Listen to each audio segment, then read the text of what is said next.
Good to go? Uh-oh. I'm going to yodel. Good? Yep. Okay. All right. We'll call today's meeting to order. Jen, would you do roll call, please? Tom McDonald, Here. Len Titi, Here. Jennifer Finley.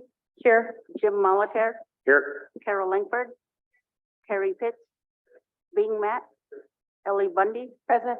Martin Charlo, Present. Mike Dolson, I'm here. James Steele Senior. Thank you, Jen. Carol, can I ask you to lead us in a prayer this morning? Creator, today we just give thanks. We ask you to watch over our people today, and especially the kids that are housed at Second Circle. We just ask you to be with them at this time, and hopefully they find a location to move to that's safe and clean and warm. We also ask for a prayer for the Dusty Bowl Irving family, and also the Kenmill family, Joel Kenmill. She's in the hospital. We just ask you to watch over her and help her family to get through this and her. And we also pray that the Dusty Bowl Irving family just have the strength to carry on and help them through this very, very difficult time.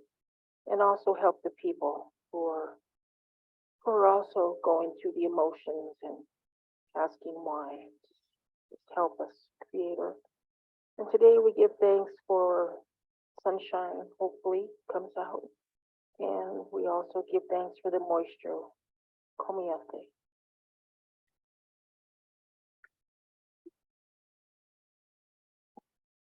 Thank you, Carol.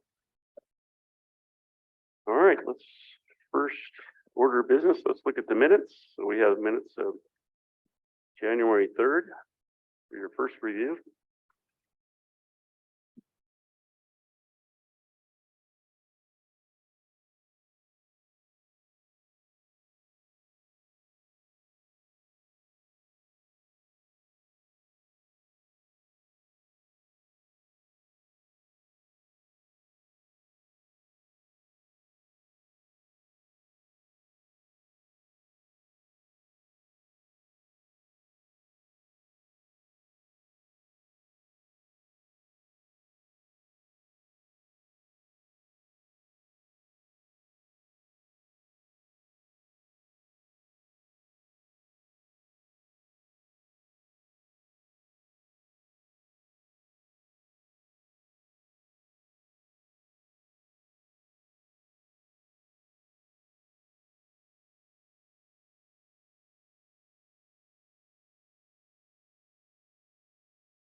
Mr. Chair, motion to approve the minutes of January 3rd with any corrections?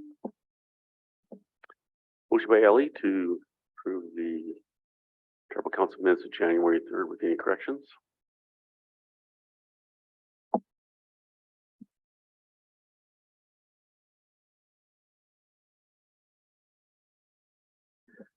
seconded by Jennifer. Any further discussion? Seeing none, all those in favor, show of hands.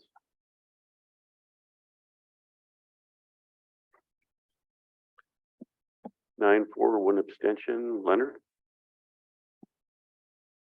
Your minutes for January 6th.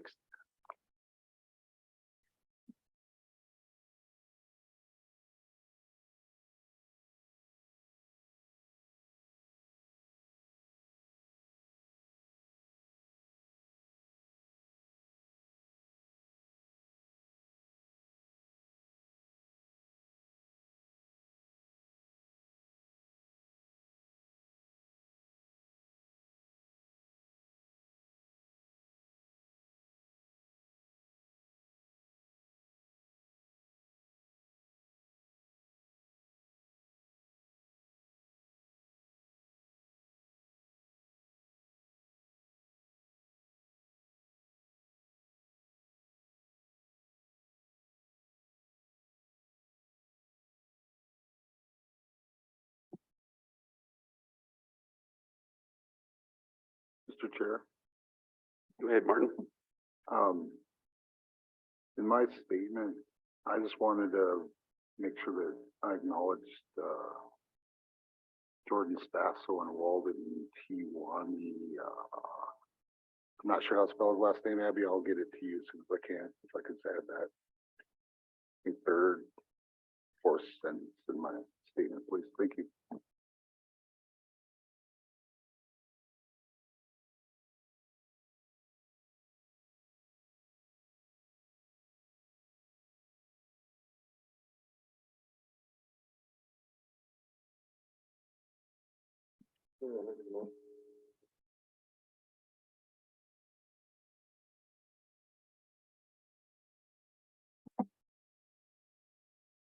Oh. I'll make the motion to approve the January 6 minutes with corrections. Motion by Len to approve the January 6th council minutes with any corrections. Mr. Chair, I have a couple of changes. Go ahead. Ellie. Abby, in my statement, it says that I will do a presentation at the Missing and Murdered Indigenous Persons Symposium. I actually already did that. It was a White House Missing or MMIP symposium, but I already did it. And then it talks about a resolution to fund Indian country. It was a resolution to fund law enforcement in Indian country. And with that, I'd make a second to approve. Thank you, Ellie. Ellie has seconded the motion to approve the January 6th council minutes with corrections. Any further discussion? Seeing none, all those in favor, show of hands. Unanimous. Okay, today's agenda. I think we'll need an update on the second circle incident from last night. We'll put that in there. Is there any other items with the agenda changes? Okay. Jennifer, one executive item, and Jimmy, one executive. Okay. Martin? Martin, one executive. Any other additions to the agenda? Motion to approve the agenda. Okay. Motion by Len, seconded by Jimmy for today's agenda. All those in favor? Unanimous? Okay, thank you. Well, let's start off with the incident. Patty, good morning. Good morning. I hope your travels were good or turned out okay. They were, thank you. I appreciate that. So as I understand, there was a fire at Second Circle somewhere just shortly before midnight last night. Right now, our residents at Second Circle are 2 girls and 4 boys. We're waiting for the police report, so I will say I have not seen it yet. But as I understand, there was a mattress that, it appears was lit on fire. So the investigation is still going. We'll have more details. The 6 children, and they had 2 staff workers present at the time, were all relocated to Quatucknock, and that's where they're at now. But pending on the investigation and how prevalent the damages are, and then certainly getting everything repaired will delay the time that they're back into that particular second circle facility.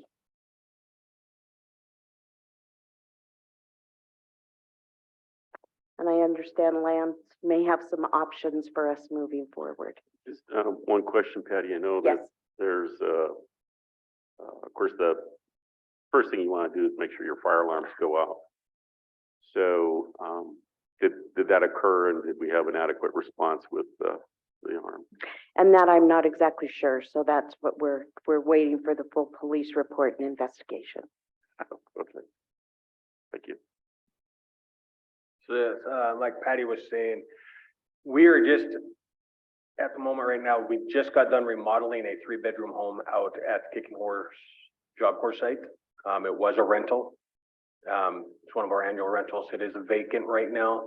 We were getting ready just to advertise it, so we have that home available right now for some of the kids to be going out to, if that's a council option. The other one is that we do have the purchase that we have just done right over here with the Smith purchase.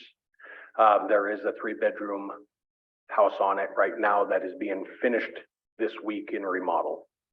They're unfurnished, but they will be finished. So there's 2 different 3-bedroom homes that these individuals can be placed at upon council's wishes.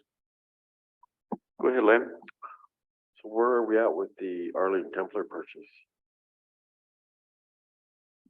That one still, I will have to check with Holly, but it was, we were still pending on that appraisal. There was a discrepancy in the appraisal. On it, I think it was one of the parcels on it had to be redone. So they were working on that still. I believe it's completed, but I'll have to follow up with Holly. But other than that, we're not anywhere near a purchase yet. Martin? What's the breakdown of male to female at second circle? 2 young ladies and 4 young men right now. So a wouldn't- total of 6. So wouldn't we need both places to separate out the boys and the girls? Can we just do that?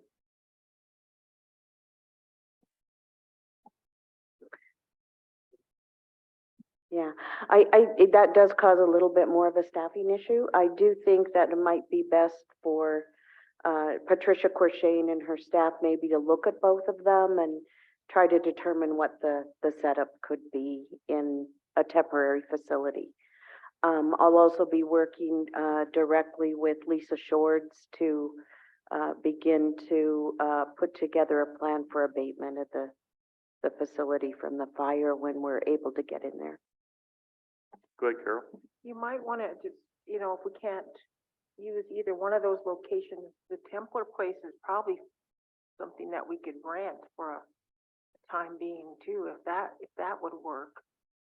You know, since we're hoping to buy it, but at least, you know, they would probably like to rent it because, you know, it's gonna start getting broke into and that. Well, I think we're fortunate that we have 2 houses that we can look at this moment to fulfill the need. So, you know, I would recommend that you evaluate both of them. And if you need to use them both, then that's because it's an interim measure, no matter what. So, as soon as the fire marshal lets you into the second circle building, you can assess the damage and figure out a timeline for the crew to fix it up. But And could we have Rick double check our insurance to make sure what it pays for with displacement? I'm not sure we have anything like that, but you can always hope for something like that. It's usually just replacement of the structure, maybe content. We'll do some double checking on insurance and see exactly what it'll cover. I think the good thing here is everybody's safe. That's the best we could ask for. Well, we look forward to a follow-up report, and is a council consensus to make both of those houses available, job quarters available right now? And the Smith House will be available shortly, Mark? Consensus? Go ahead, Terry. Thank you, Mr. Chairman. You said Jason or Lance had some thoughts on, I was wondering what his thoughts were. Patty, when you started out, you said that Lance had some thoughts. Oh, lands, Oh, Lance. yes. Oh. That's Mark Lance Couture.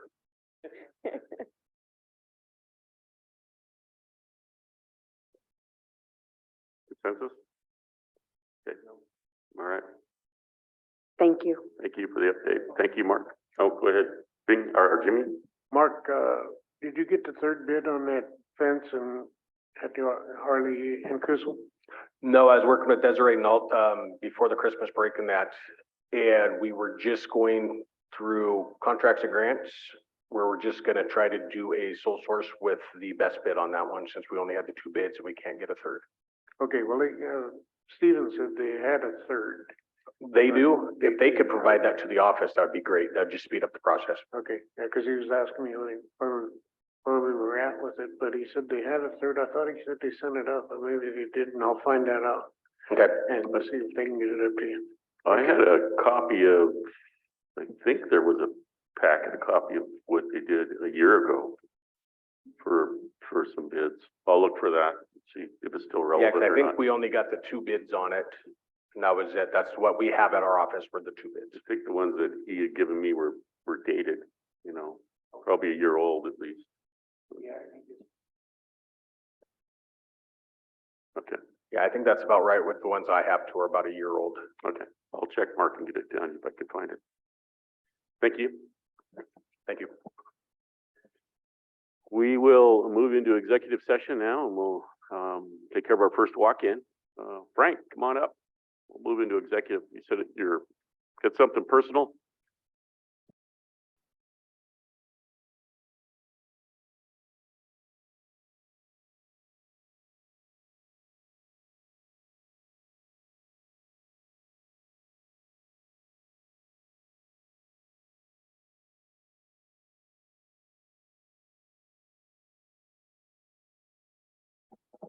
Well, I think we better come back after break here and get going.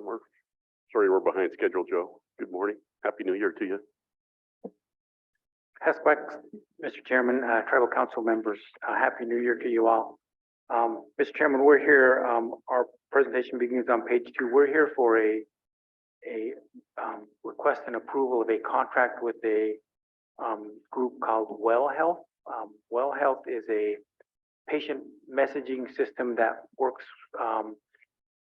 well with the Epic EHR system we have in place at Tribal Health Department. Well Health will allow us to reach out and communicate with our patient base in a better way. It allows text messaging. We can do a number of things with Well Health. I have Gloria Quiver on the line. She can speak to the system and the benefits and how she might intend to use it as part of our patient registration process. Gloria, can you give a brief summary about what Well Health and how you intend to use it? Good morning. We currently with Epic, we are using a system called Impulse. The Impulse does not allow us to communicate directly with our patients. We can send 48-hour notice either through a telephone call or a text message just notifying that a patient has an appointment, and then the patient only has 2 options, and it's yes or no. Are you going to make it or are you not? However, with the Well Health, the patient could actually respond to that text message and say they needed to reschedule because of the weather or a conflict. Then we have time to reschedule that visit and also have another appointment available for another patient in a short period of time. Whereas now, if you stay on this schedule and if the patient just stays on the schedule and there is a no-show, then we don't have time to fill that spot. And we'll just try to reach out to the patient later and get them put back on the schedule. But this way, it's easier for the patient to communicate immediately if they have other needs. Thank you, Gloria. Mr. Chairman, our request is approval to enter into a contract with Well Health to provide that service to Tribal Health. And as part of that agreement, there's a limited waiver of sovereign immunity. Lana from Legal's on the call. I think she can speak to that waiver request. Go ahead, Lana, are you there? Yeah, I'm here. And it wasn't my request. I told the department that they needed to come to Tribal Council to get that final approval. It's legal's recommendation that anytime that you do a waiver, the company is not willing to negotiate with the Tribal Health Department to make any adjustments to their jurisdictional venue and different things. We've went back and forth with the company and they just weren't willing to budge on it. And so I told the department that it was really up to the Tribal Council. They're the only ones that can waive the sovereign immunity and to move forward. And I said to the department that they need to show the pros and cons of why and what's at stake here. And it's always legal's recommendation that we don't waive our sovereign immunity in regards to contracts. So that, I guess, is all I can say for legal. Any questions for Lana? Mr. Chairman, Go ahead, Carol. what are they asking us to waive, Lana? The court? What court we use? What venue? Yeah. Those two things pretty much are the standard procedures for most of these contracts that we in Tribal Health and all departments are entering into. And so I can only speak as to the benefit. I mean, the legal aspect, I can't speak as to anything else that, what you're going to get out of this this contract or anything. I leave that to the departments to determine that and to provide to you. Maybe one more clarification, Lana. In the past, we have, in some cases, waived sovereign immunity, but in a circumstance like a contract, like this, we're paying for services. Have we done that before?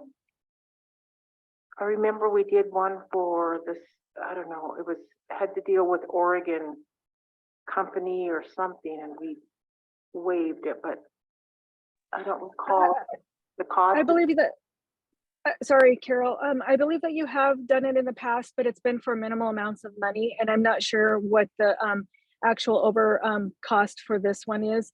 I know that we had in the past, I still have a issue still pending out there with one of the former department heads for Tribal Health, entered into a contract for over $300,000 for a particular service agreement type thing that he signed off on. So it's still out there pending. They haven't yet brought us to court or any of those things as of yet, but it was signed off on, and that's why I said that I think this needed to go before council. And I don't know the amount and likelihood that could be impacted here. I believe I asked Joe, but I didn't think I got an answer from him. And I just felt that it wasn't mine. Anyways, it was up to you. And if you had those questions, you could ask that. Do you have any other options, Joe? Yeah, we would continue using the existing system. And then, yeah, we would just use the existing system. And to me, this is the kind of ideas that I think the council's looking for, and people to think outside of the box. How can we do things better? And I think that's what this brings. But the question about sovereign immunity is a tough one. Well, it's not really a tough one. It's like a no in this circumstance. for me anyway. Sure, understandable. We just, we think it's a good system. It will help us, improve communications to our patients, improve the opportunity for patients to communicate with us because a lot of people text now. And that's, one of the advantages of this. There are just a number of advantages we thought it was worthwhile to make the request, but if not, we, Joe, what was the amount? What's the annual? 25,000 annually. 25,000 annually for a scheduling system. A messaging system. Well, I mean, Yeah. but the goal is to improve scheduling and maximize your service potential. Correct. Go ahead, Ellie. So for clarification, then a person would receive a phone call saying you have an appointment on this date and you confirm or say you can't make it. But if a person then had questions for tribal health, they're not calling and saying, for this office, press one, for this, press two, and you can't ever get to an operator, correct? Those are some frustrating and so is it specifically kind of for the appointment confirmation side, or is it gonna be one of those difficult things where you can't ever get to an operator? I think it's linked to the scheduling system so that messaging will coordinate with that. That's part of the benefit we're interested in. It also allows us to provide messaging outside of appointments. So for instance, if we have an inclement weather closure, we can use this system to reach out to our patients and start that rescheduling process or making contact with those folks. Yeah, just some advantages we thought were beneficial to improve communication two ways between us and our patients. Again, we have an existing system in place. So I've utilized this system in other healthcare providers, and I think it's a fantastic system. So I've texted when I haven't been able to respond back. I think St. Luke's Physical Therapy uses it, other locations use it. It is what you call contemporary standard level of healthcare providing. I don't want us to get behind. I think it's a real limited liability exposure, so I would certainly support it. My only question is, this goes to the other thing, because I did have a complaint that there was the other service had Spanish in it. And as far as part of the protocol of what you do, they thought that was unnecessary for our service clientele to have a Spanish option or that kind of a detail. So that's, if we have a foreign language above our own Salish and Kootenai languages, that was their issue. So just wanted to bring that forward. See. Mucho gracias.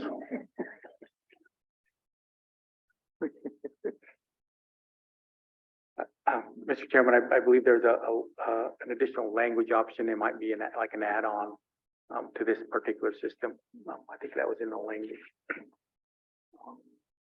Population-based workflow. So I think there is an opportunity to add additional languages to it. Go ahead, Terry. Thank you, Mr. Chairman. Maybe this is for Gloria. I don't know if she's still on, but I was wondering, is there a standard day ahead of the appointment that you're going to contact people? And if you don't get a response, what would be kind of the follow-up, and how many times would you initiate? We generally, the system will call 48 hours. If you confirm your appointment, whether it's through the phone or a text message, it will automatically appear on the scheduling appointment. And if you didn't respond, you didn't say yes or no that you were going to make the appointment, we will call those individuals the day before and try to get a confirmation as whether they're coming in to their appointment or not. Thank you.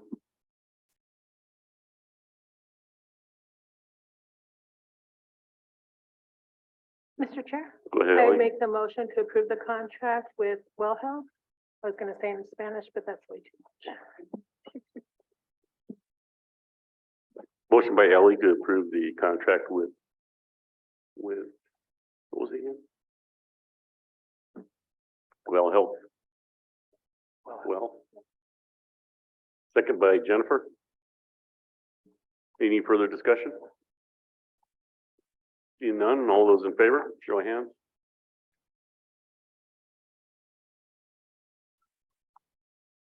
Those opposed? 7, 4, 2 opposed, Martin and Carol, and 1 person out of the room, Mike. Mr. Chair, Go ahead, Martin. for the record, I'm not opposed to the program. I just never like waiving sovereign immunity for anything. Thank you. Thank you, Martin. Thank you, Mr. Chair. Thank you, Tribal Council. We're excited to implement this program and hopefully improve communications between us and our patients through utilization of the My Chart portal. So there's just a number of advantages we hope. Thank you. Question. Thank you, Joe. Mr. Mr. Chair. Chairman, Go ahead, Carol. just wanted to let Joe, we're trying to set up a meeting with the Tribal House, so in the near future. When's our next committee meeting? The 24th, Mr. Chairman, I think we repeated it to 24th. So Okay. we'll start putting that package together. Yeah, so if you can, we want to know all your vacant positions. And we want to know a plan for filling those positions. Okay. As soon as possible. If what is Okay. there. Thank I you. might need that much time to count them all. Well, by golly, it sounds like we got a backlog Yeah. we need to fix. Afternoon. Yep, council day afternoon. Okay, Yep, okay. but that's part of it, just like you just did, that's how we improve services. If you can't provide a service, if there's nobody there to do the job, so. Thank Yeah. you. Yeah, I can certainly tell you, it's impacting existing staff as they try to pick up the load from other staff and take on extra duties, so. Okay, Whatever help would be great. so, Terry? Thank you. I was wondering, Joe, after this is implemented, this well health, that if there could be 6 months later, you could come back and report how it's working? Absolutely, I think it's got some data collection and data reporting as part of that system, so we'll explore what those reporting tools are within that system and share those with you. Go ahead, Bing. Thank you, Mr. Chair. I answered that, what was it? Monday, they called me and told me about my appointment. They said, push yes. If I pushed number 1, if you, will be at your appointment. So I pushed 1. So they went through again. You have to push 1 again and see if it to verify your appointment. So I pushed 1 again. Next thing I got another reading said the same thing. So I pushed 1 again. Finally I hung up. So that's gotta be, those numbers that have to be taken care of some way or another. Yep.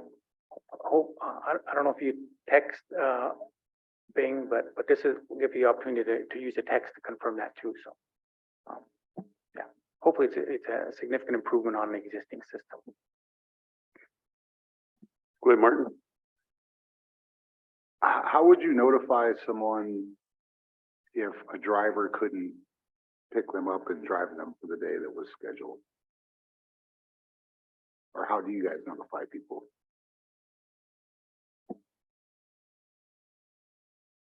That's a good question. I don't know that the transportation program is coordinated directly with the appointments because we're providing transportation to appointments in every I would say every healthcare facility. So we may take people to St. Joseph's or St. Luke's medical appointments.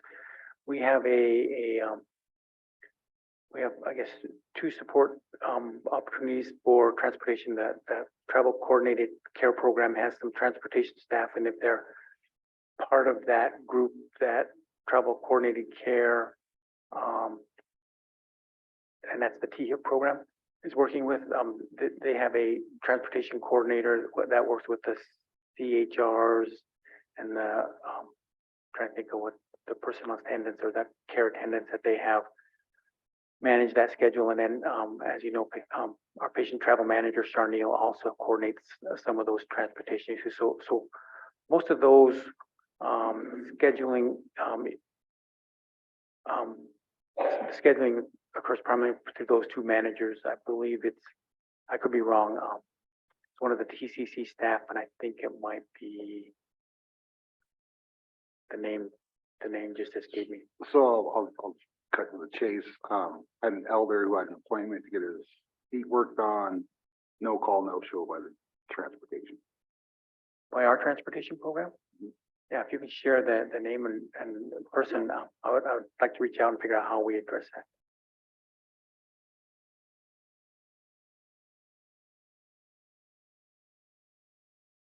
But yeah, there are, transportation managers to help manage that, Martin, in both TCC and patient travel manager, Char Neal, both coordinate travel and have staff to provide those services.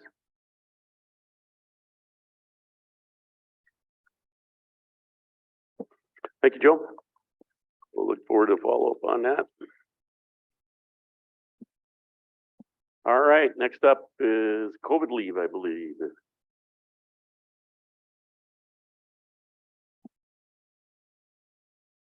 Renee? Lisa?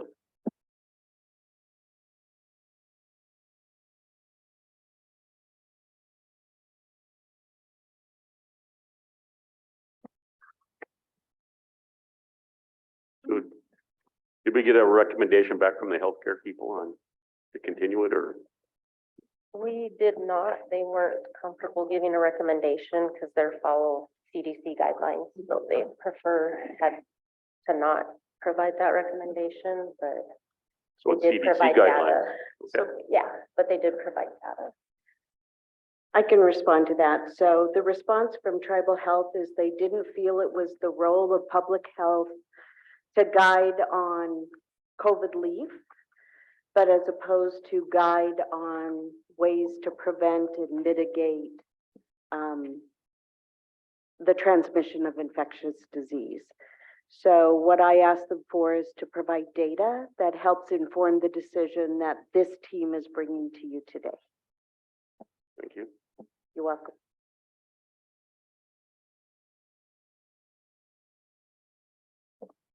The memo on page 18 of the council packet describes the usage of COVID leave in 2021 and 2022.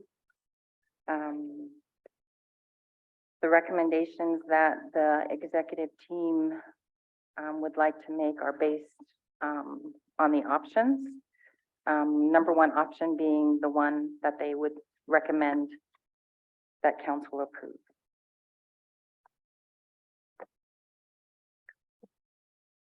I think the important thing here is, as we looked at what would be our recommendation to council, we really wanted to look at the data and what does the data say. So one of the first steps was really to begin to look at how prevalent was COVID leave for our employees over the last 2 years. So how much leave have they actually taken? How much have they not taken?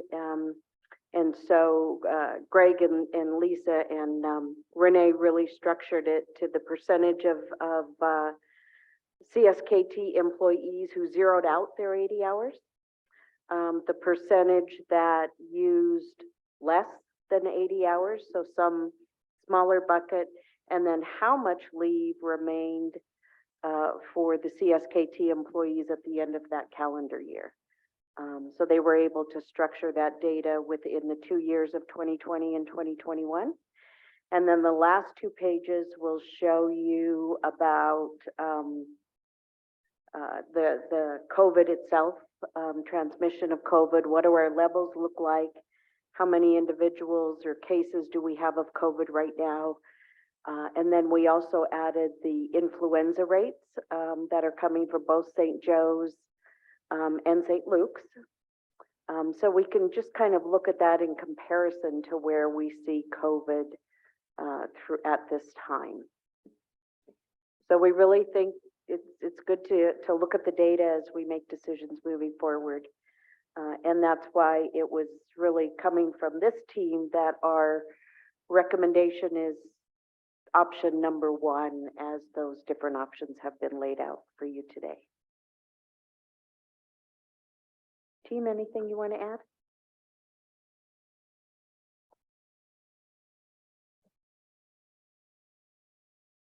Basically, probably just to tell you what the options are, so you don't have to read through everything if you prefer. Or would you rather read the options?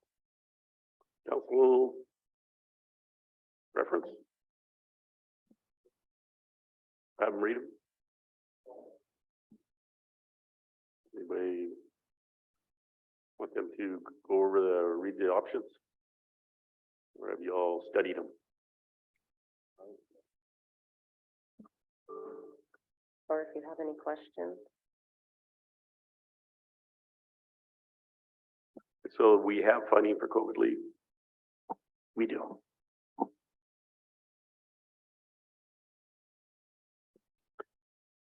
Yeah, go ahead, Carol. On the statistics that you said that on the use, where's that at? I'm looking for it. Okay. It's on the first page of the memo, the second paragraph.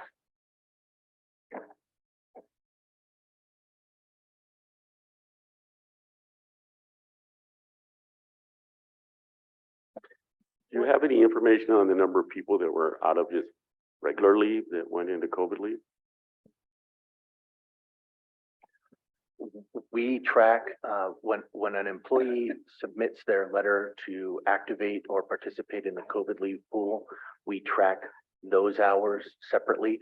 We don't try to interpret whether leave is being taken through PTO that applies to COVID. We try to rely just on the letter and the activation of that at that time.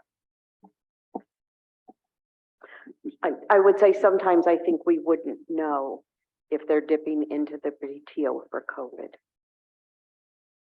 that correct, according to the system? I was after, if we wouldn't have COVID leave, did they have enough regular PTO to provide coverage for themselves? Good, Martin. So what, I guess there's really no way, is there an actual budget for each one of these and how much each would have to be allocated or set aside, Craig? So from a historical perspective, in calendar year 2022, the total cost for the 80-hour package that employees took was just below $300,000.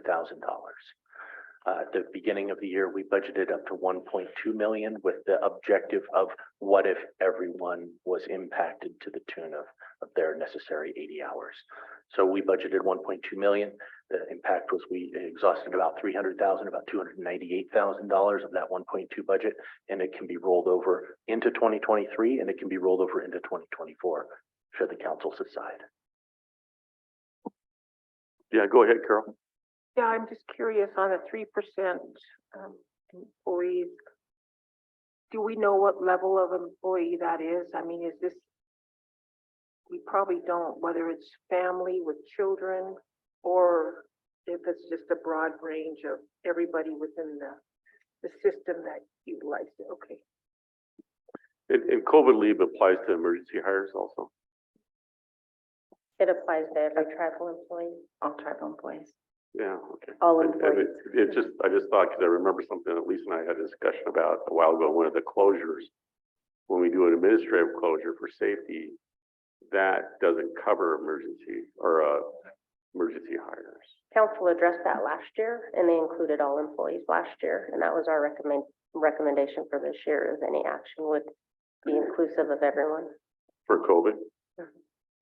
Yeah, but for a winter closure, though, it isn't, though, right? Correct. They don't fall under the benefits package. That's why we had to have council action to have them included for this.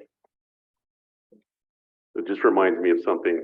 So, and I'm really hesitant to support emergency closures because of that fact. We have a lot of emergency hires that work for us at the lowest end of the pay scale. And so it's extremely punitive to those folks when I say that the roads are too dangerous for people and they don't get paid that day, where everybody else gets paid. So I just want council to be aware of that, that I would think we'd want to be inclusive for any emergency disaster kind of closure where we're saying you can't come to work. We compensate those individuals for that, just like we do with COVID.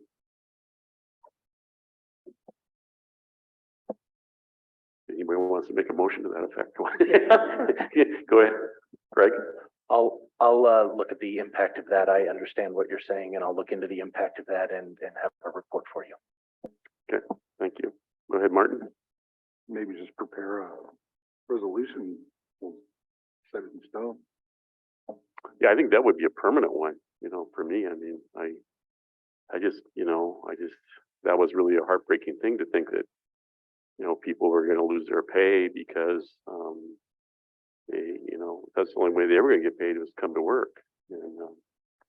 And those people are probably the ones that are already at work because they can't afford to be late. A lot of them are, Good girl. I would make a motion that we direct, financial services to develop a resolution for disaster leave or no, not disaster leave, or leave, let me see, how am I gonna put this? I know what you're saying, but how do I say it? Leave, applies to temporary, is it temporary employees? Emergency hires. Emergency hires to receive administrative leave They would With qualify pay. for administrative leave. with pay.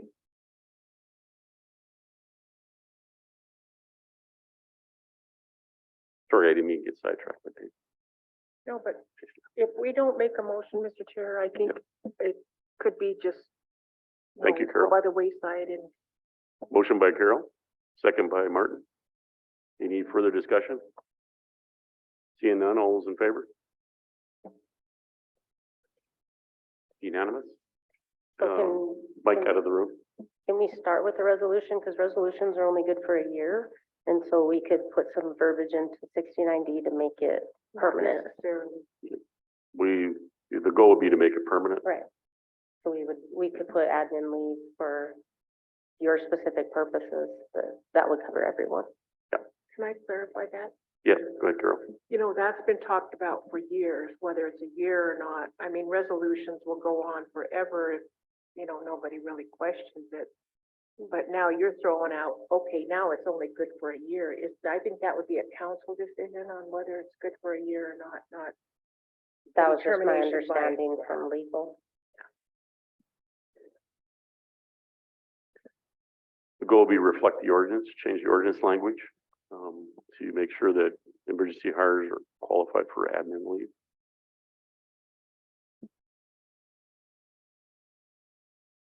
Okay, COVID. Option one, any questions for option one? There's funding for that. They've reduced it down to match the normal CDC or 1 week removal from the workforce. These folks still qualify for eventually through leave sharing if necessary. Go ahead, Carol.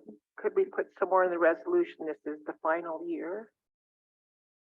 I mean, I don't want to continue going down this path unless it gets really bad again. But I think that's generally what annual leave is. I mean, our leave is for, is utilized in these situations. We have very good benefit packages and leave is one of them. And I think we need to use it.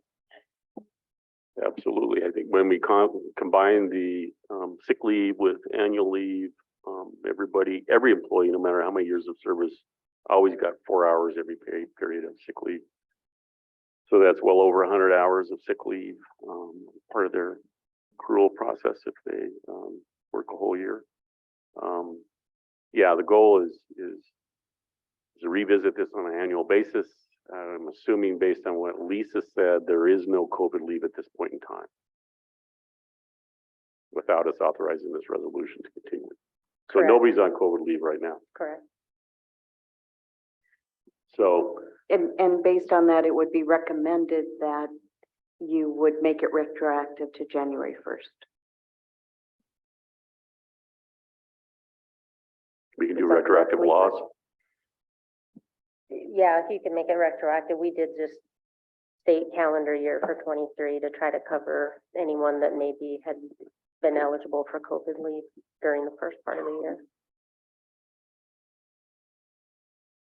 Anybody have any questions on the other options? Option 2, 3, or 4?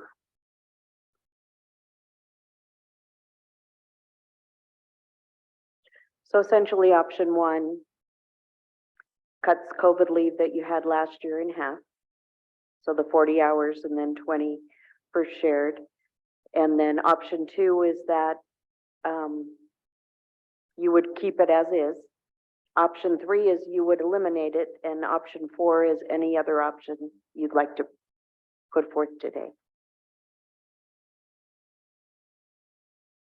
Mr. Chairman, I'd make the motion to go with option 1 to make it retroactive on January 1. Motion by Lynn to approve option 1 for the calendar year 2023 COVID leave policy. Second by Jennifer. Go ahead, Martin. How much COVID leave has been used in the last 10 days? I can find out for you. I don't have that number off the top of my head.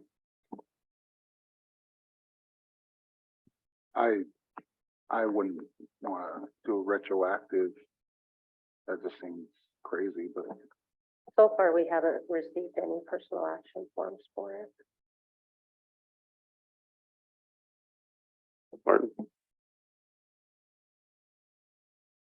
I'd like to take out the calendar year and make it as of today. Doesn't sound like it's going to affect anything. Yeah, I don't think it would either. Yeah. It won't affect anybody. There's no personal action forms. Go ahead, Carol. It would be good to make sure that we put all the specifics in the discussion of the council minutes so people are aware of what we looked at.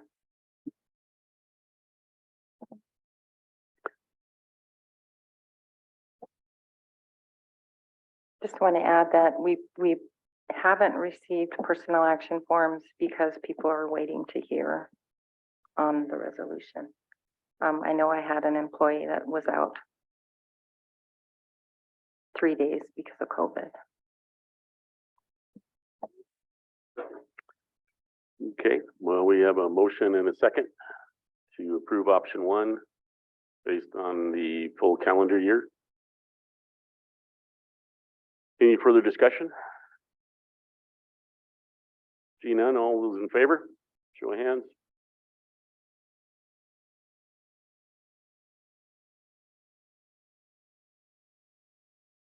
Three, four, all those opposed? Oh, 2-4. Motion does not pass. 5 against, 2-4. Jennifer and Len for option 1. 5 council against. Carol?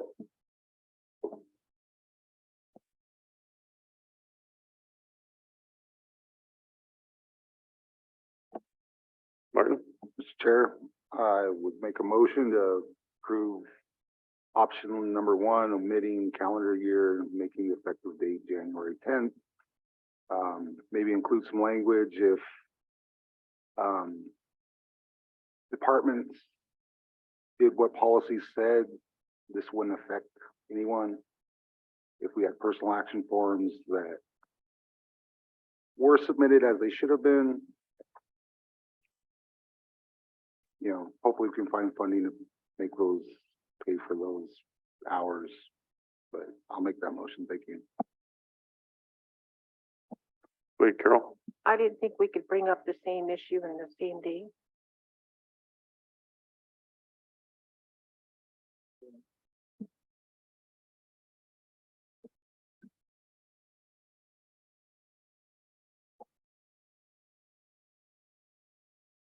You know, I don't know Robert's rules well enough to say that.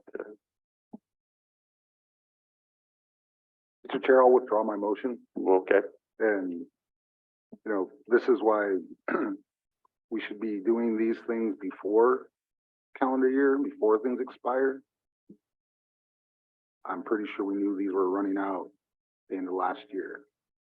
We're 2 weeks in. Thank you.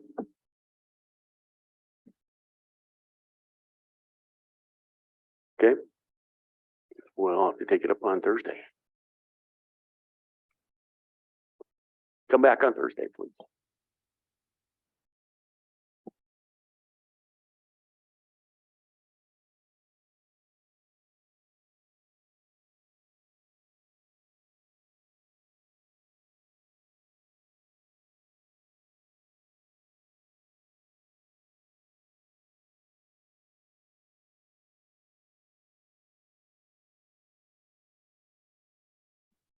Okay, next up, pay scale.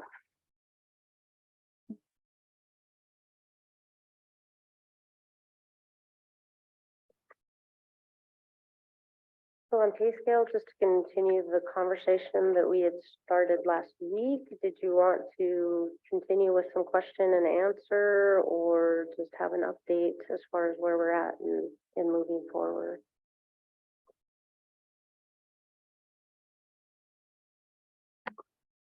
Carol? Martin? Thank you, Mr. Chair, and thank you guys.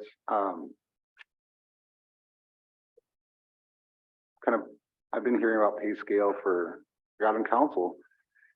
And long story short, we have a program manager here. I think she actually had some comments on this, and I would actually want to give her the floor if I could, Ms. Loretta Hoops. Loretta? You come up, use the mic up here, please.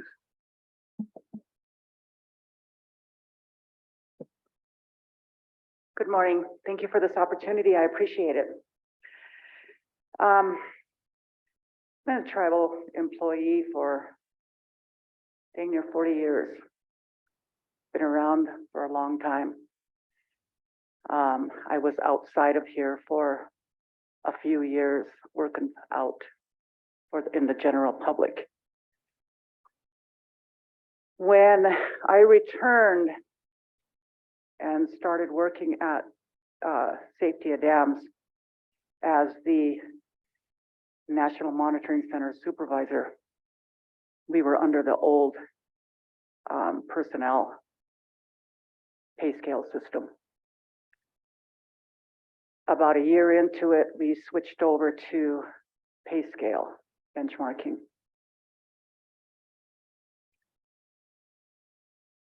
In that year, everything went really well, in my opinion, because first and foremost, the department heads were in control. The department heads, the managers, the supervisors, because we're the ones that have our budgets. We're the ones that have eyes on our budgets. We see what's going on with our budgets. We pay attention to them. We know where they are. We know what's being spent. We allocate funding from here to there to cover our bases. A lot of us, our funding doesn't come from the tribe.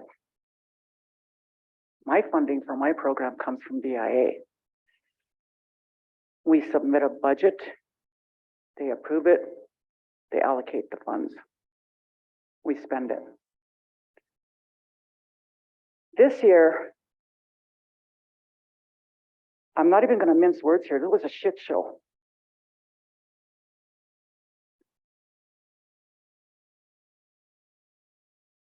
Took away the authority from the department heads. Took it away without any knowledge of what the budgets were, who was all on those budgets, how they were being paid, why they were being paid, what jobs they were doing. Any of that information, took it all upon yourselves. Somebody, we all know who, took it all upon themselves to do this all by themselves. Took the authority away from the department heads who you hired to do this job. You hired them because they qualified for the job and they proved over time that they could do the job. I'm one of them. I'm a program manager.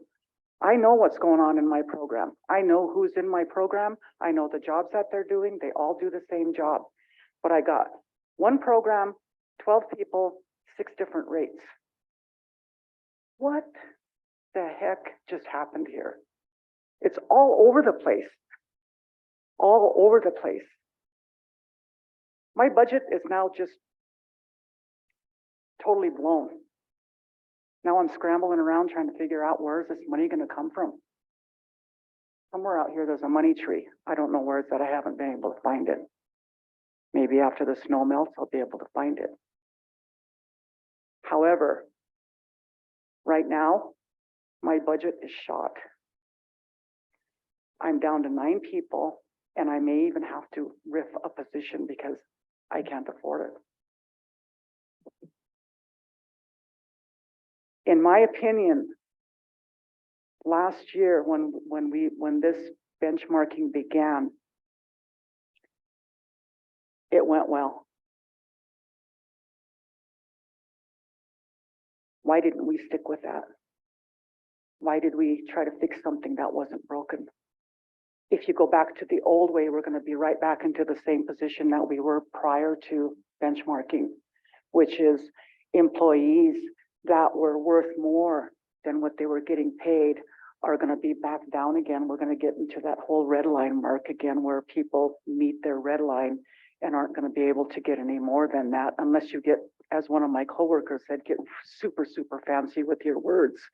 And you have to do that word dance in order to get that pay scale up, to get that pay rate up. You have to use big $20 words in a $5 sentence to get the rate up. And that's what it is. It's a word game. The more fancier the words, the better off you're going to be.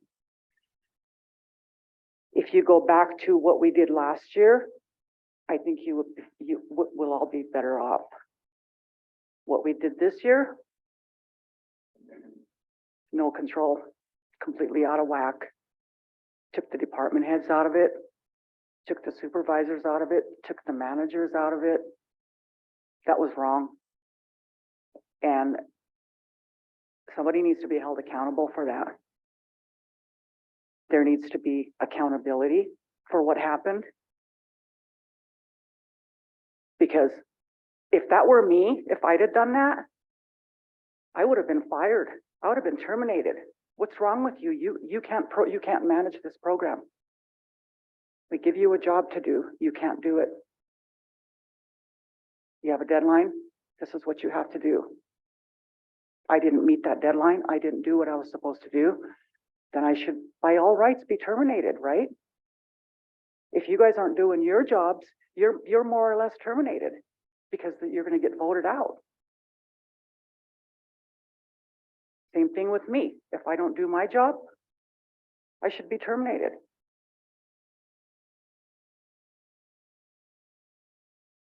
So going back to what happened last year, that's the way, in my opinion, that this should have all gone down, is that it should have been left where it was with the department heads to do what you pay them for. And those department heads get paid very well.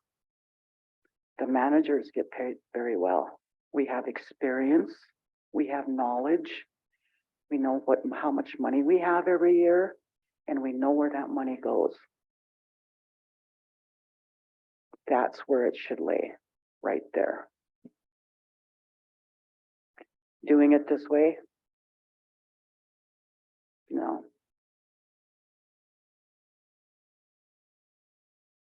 I don't know where I'm going to come up with the money for my budget that is now just completely out of whack.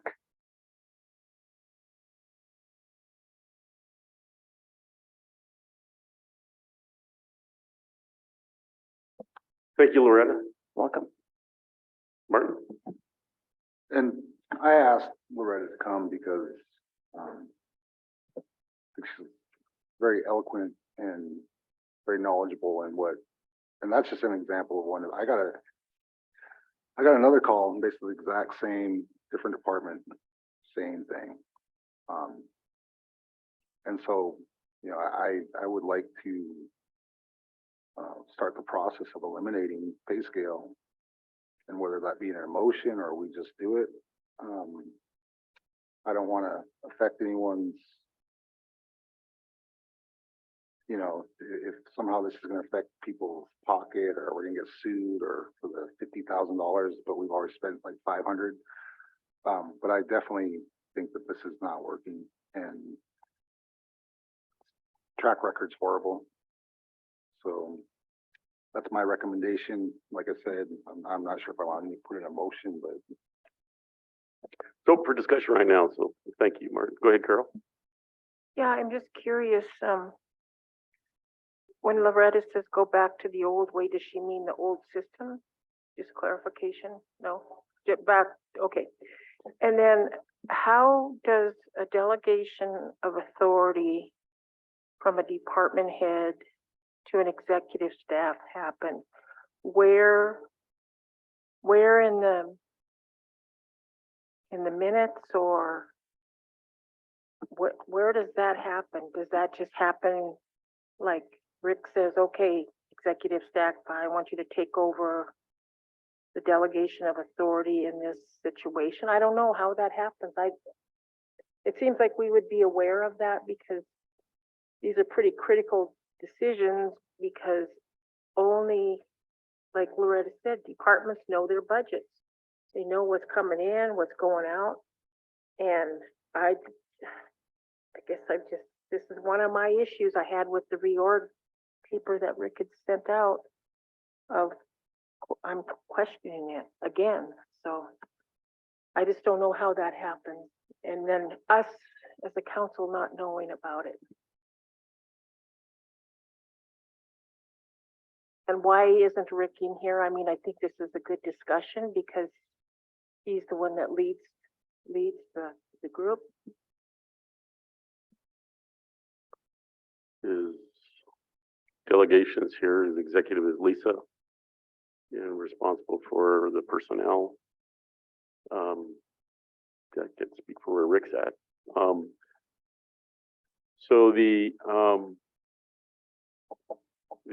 exercise to make sure that our pay scale is in the ballpark where everybody else is a function that has to be done periodically in any kind of a payroll system, because you want to make sure that you're in the market.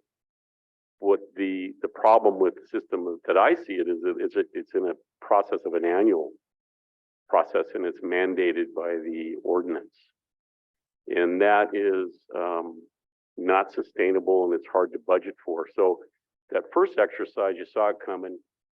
The tribal councils through the administration made extra additional funds available to be able to let programs maybe play catch up on that budget that Loretta's talking about. But I am one that likes an established pay scale that I know what it is, that maybe every so many years you look at it and you do a survey to make sure you're still in the same market as everybody else, that you're fair to your employees.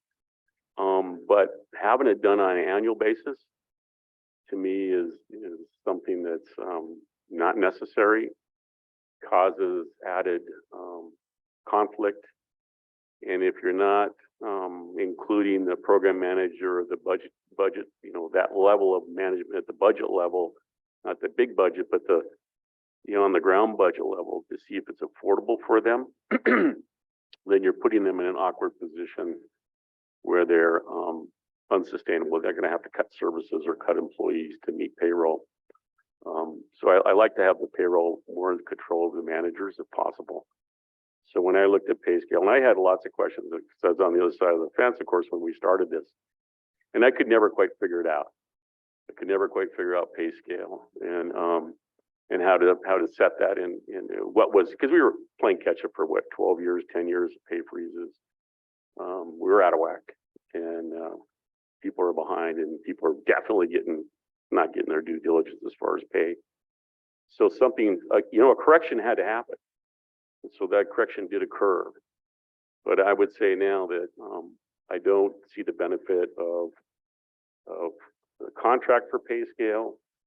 I would rather have a table like before, that the whole thing bumps periodically based on our established minimum wage.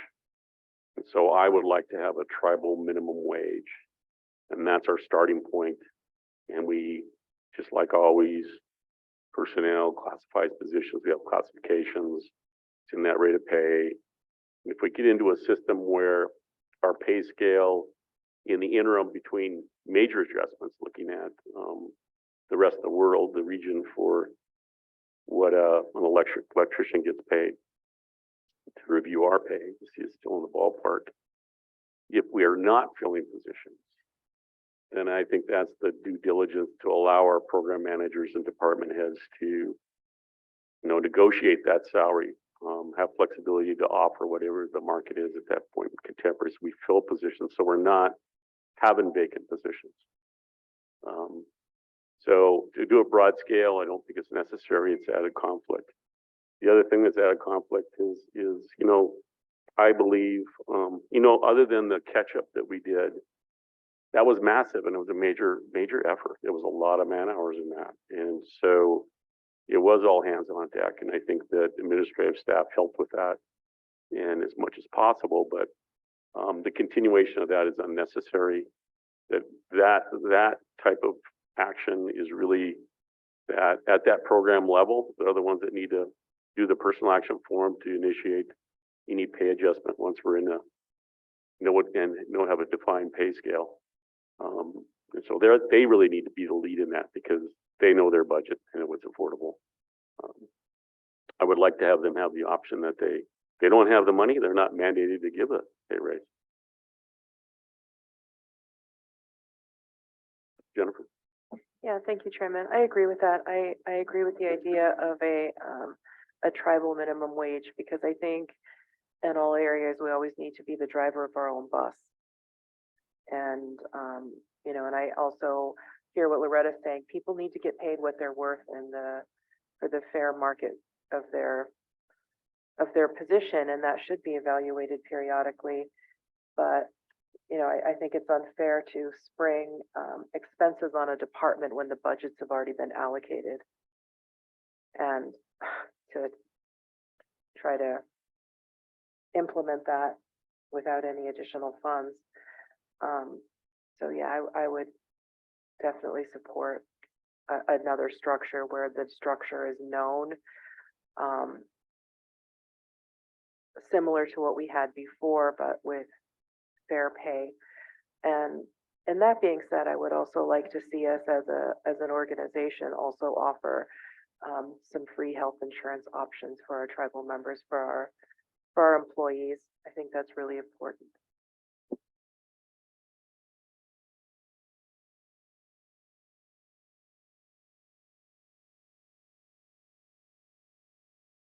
Great, Ellie. Thank you, Mr. Chair. I agree with your statement as well, and would like to visit the idea of the increased minimum wage. But then again, being cognizant of the fact that we can't also spring this on our department heads. So it'd have to maybe be considered for the next budgeting cycle. What's my other thing? Oh, question. As far as the contract with pay scale, are we at a time is it a good time to cancel now, or is that irrelevant to this conversation? We're going to cancel regardless of when that contract expires. But just curious about that current contract date. We did just renew, but it wouldn't be an issue to cancel. We just would not be able to use that service. Hearing what you're saying, I would say there are a few options that you can use as a council moving forward, and one would be just to move to change the language in 69D from shall to may, and that would give more flexibility moving forward. We wouldn't have to do this every year. We could also have council have the option to approve the market adjustment before it goes out, and so then you would be able to see everything. We would have been able to talk with departments, and then you would be abreast of everything that would be coming forward. And just a side note is we do have consultant coming on that is going to be addressing some of this stuff. So this may be an ideal time to have that person come in with recommendations on how we could move forward and develop that rate structure. And we could have scheduled meetings with council so that you could help, let them know what you're looking for and in implementing something. Go ahead, Ellie. And just follow up. So it's my understanding that the raises that went out in the payroll payout and then drawback, those raises are continuing It just wouldn't, if we resend, it wouldn't happen into the future, but those ones are whole. Is that correct? We haven't made everyone whole yet. We're still validating information. And then based on our last discussion, we wanted to reach out to the departments and let them know we're doing, instead of name employee number at a time, we're doing department at a time. So we have about roughly 8 departments that are completed right now that we need to reach out to the departments and just say, here's where we are, here's where we're going to be, and just have those discussions with them.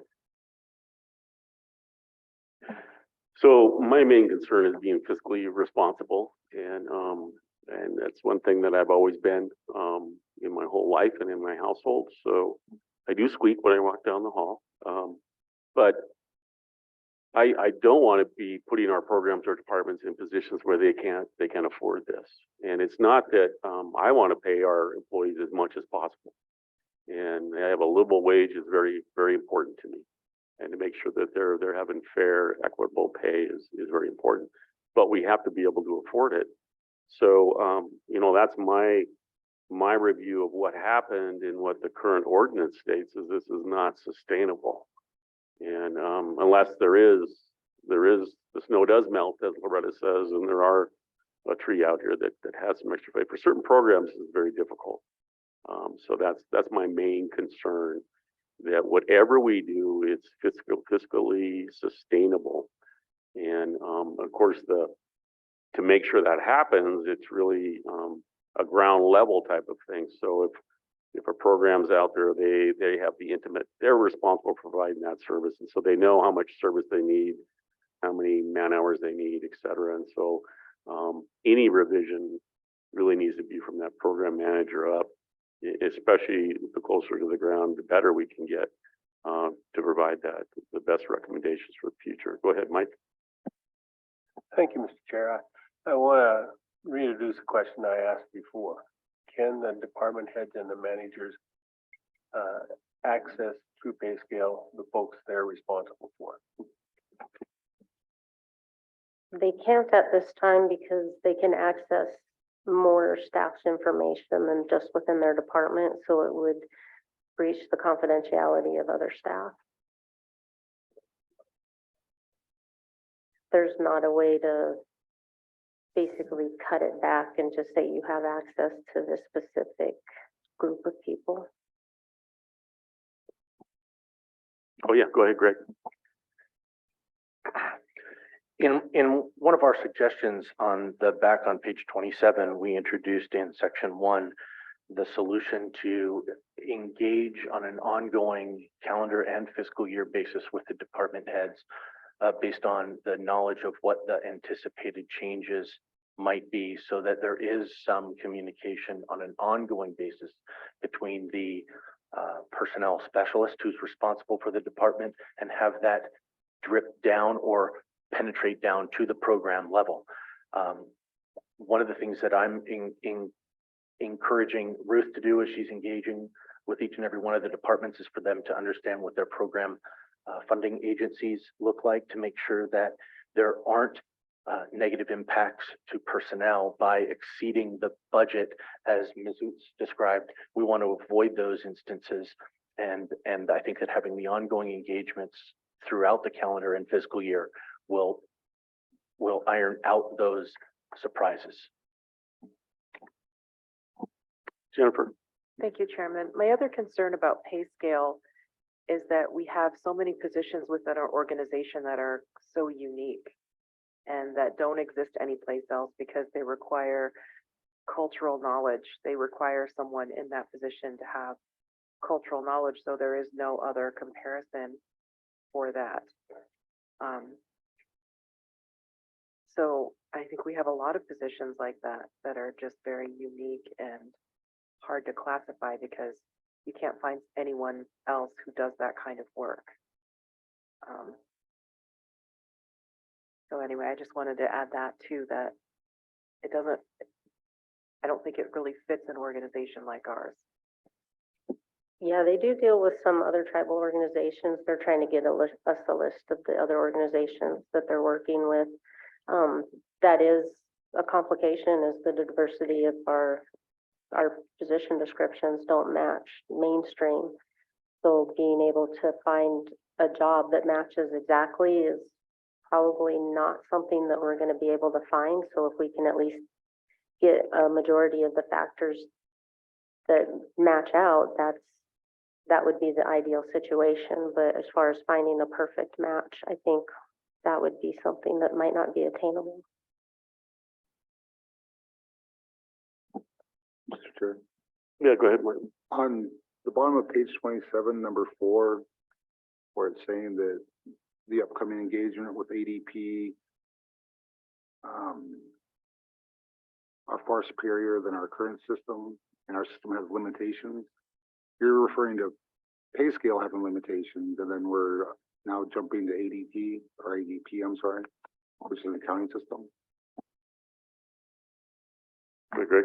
So I added that as a indicative of what we're exploring inside of the payroll group. One of our limitations with the payroll system is that when it is locked down, like it is this week, for us to begin calculating the hours and the rates of pay for the men and women in the workforce, we lock that down as of Monday mid-morning, so that we can begin that engagement with the men and women in the field to validate hours and their rates of pay, so that we can file the payroll file on Thursday, so that it becomes active for our men and women across the organization. One of the things that I've challenged my team to do is to try to find something that is a little bit more flexible. We've been on the same payroll system for many years through REDW. It is a function of our current accounting system. And I'm exploring ways to make that a little bit, to find alternatives that will meet the employees' needs, that will help us with our timekeeping and record keeping. It may be too soon at this moment for us to delve too deeply into the ADP system, because we're still vetting and doing the right due diligence with them.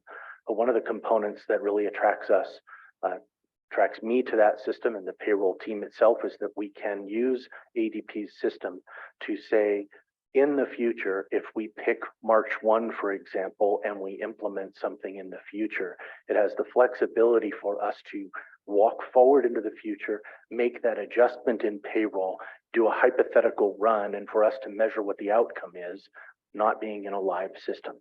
It allows us to anticipate changes that may be impacted in the future, and to adapt and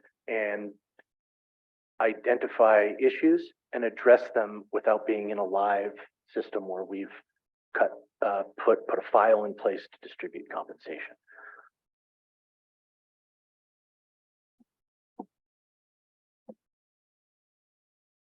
So Lisa and Renee, there was a situation in NRD where a program manager position was benchmarked. Then the position was vacated. Another person was hired, started work, and then there was another pay scale adjustment done where their payroll was reduced considerable amount. Can you explain that?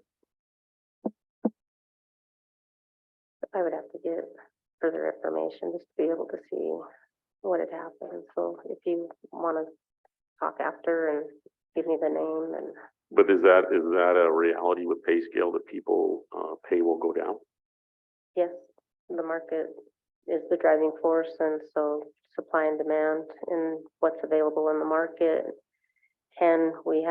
You'll probably see some changing as far as maybe some of the property and supply positions that were high demand, they ended up going up pretty significantly. However, now with COVID not being such a driving force, you could foresee that they could potentially reduce. That's a conflict. That's added conflict that I would really try to avoid and not ever approve of. Once you give it, it's harder to take back. Well, we don't reduce their wage. It's just the benchmark would lower. We haven't taken anyone's wage away. You haven't? Not to my knowledge, we haven't given anyone a rate reduction. You may stay the same, but you shouldn't get a rate reduction. No, it's not the information I have, but maybe I was misinformed. Go ahead, Jennifer. I'm just gonna say, well, from what you said, they have. That's what I was told, yeah.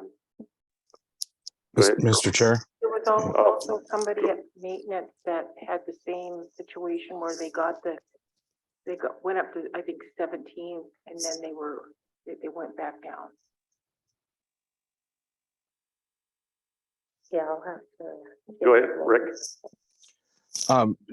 I think, I'm not sure about the maintenance issue, but I think the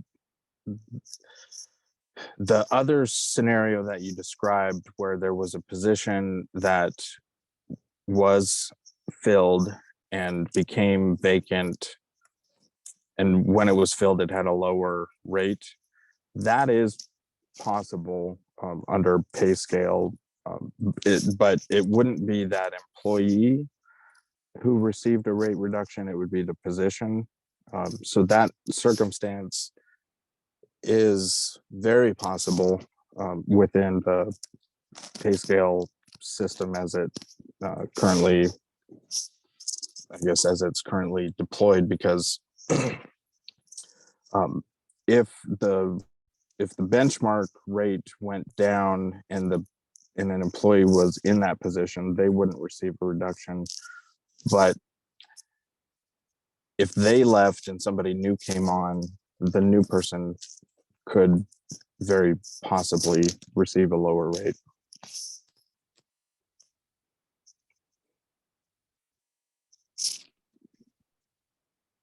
Go ahead, Lynn. Mr. Chairman and members of the council, I still recollect the discussion we had before we implemented this, and it was told to us, it was our understanding that when this was implemented, nobody's salary was to be decreased during this. And that should still be the case. We'd have to look at the specifics of individual employees, but the only adjustments that have been made so far should be merit-based pay increases, or this sort of cumbersome market adjustment. And the market adjustments were only calculated for rates that were intended to.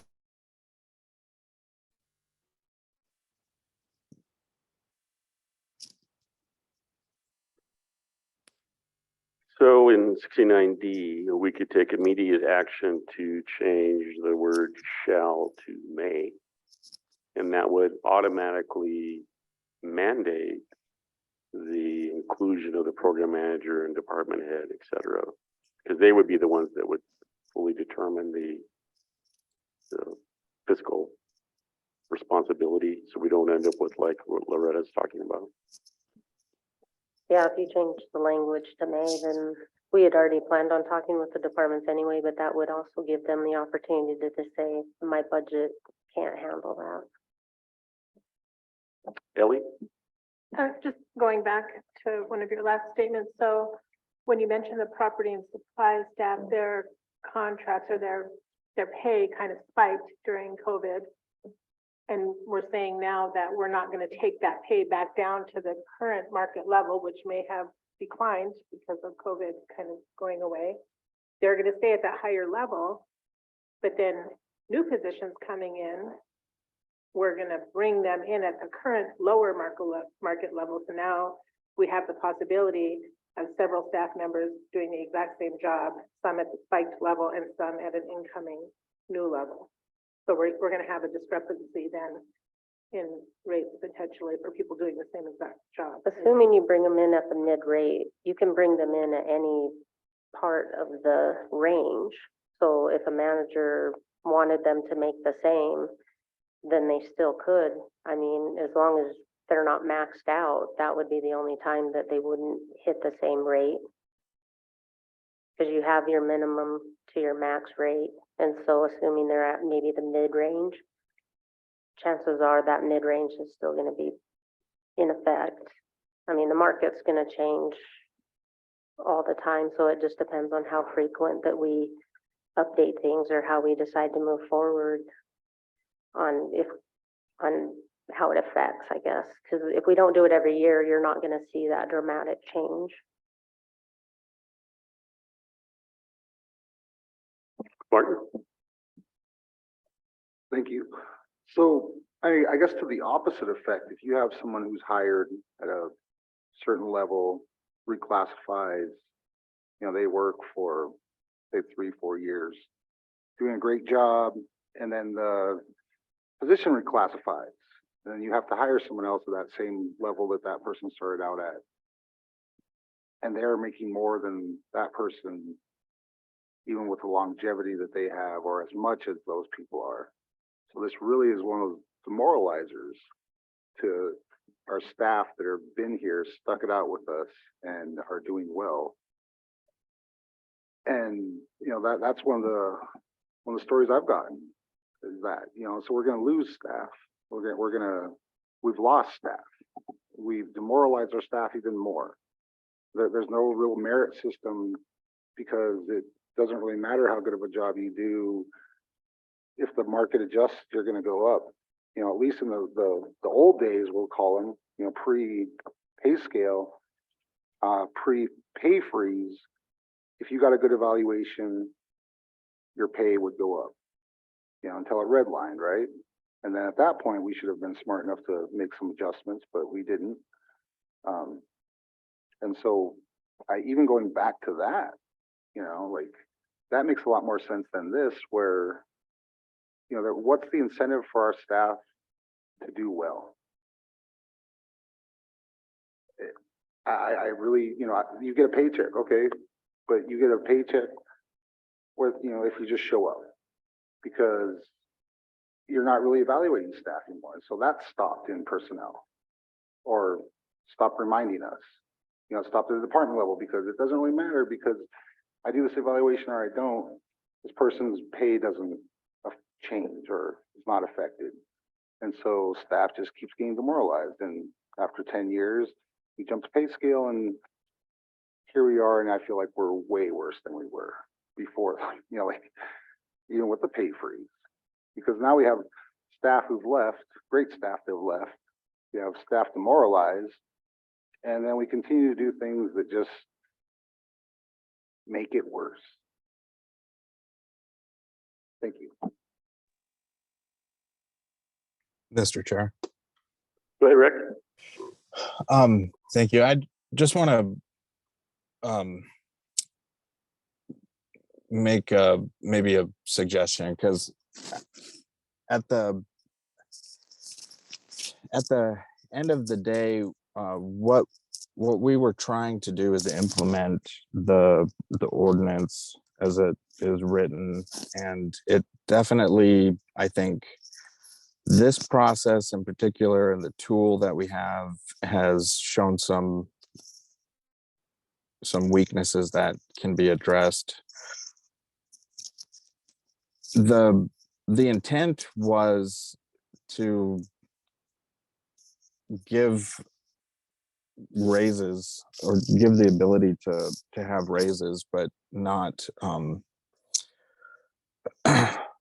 and make the organization competitive with the market. And there's definitely enough, I think, examples that have been discussed where that isn't the case, that we need to look at this very, very hard in the near future. And the ability to make the change from shall to may, if nothing else, it buys the time to implement something that is better and sort of meets the needs of the organization.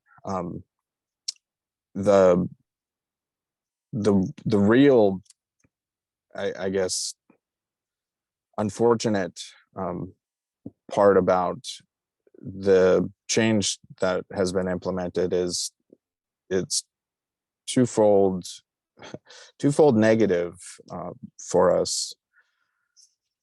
There have been a lot of staff members who've received wage increases, and that should be a good thing, but it's causing friction. And it's also creating because it is designed only to go up and not to go down for those market adjustments, there's really only a mechanism for wages to increase for an individual employee within the current structure that we have. Not that positions, and we might end up in some scenarios where a position becomes devalued and we have an incumbent that is making significantly more than somebody who's brought on new to a similar role. But in general, this is a cost increasing only over time plan, and it does, I think, create a fiscal challenge that we need to be able to look at. And I think making the small but very large change of just the one word from shall to may, this is a good time for council to do that. And when the HR consultant comes on, it'll be a good time while it's fresh to have those conversations about what does the structure look like and how do we learn from the mistakes of implementing this market-based system annually, and what could it look like to meet our needs in the future. And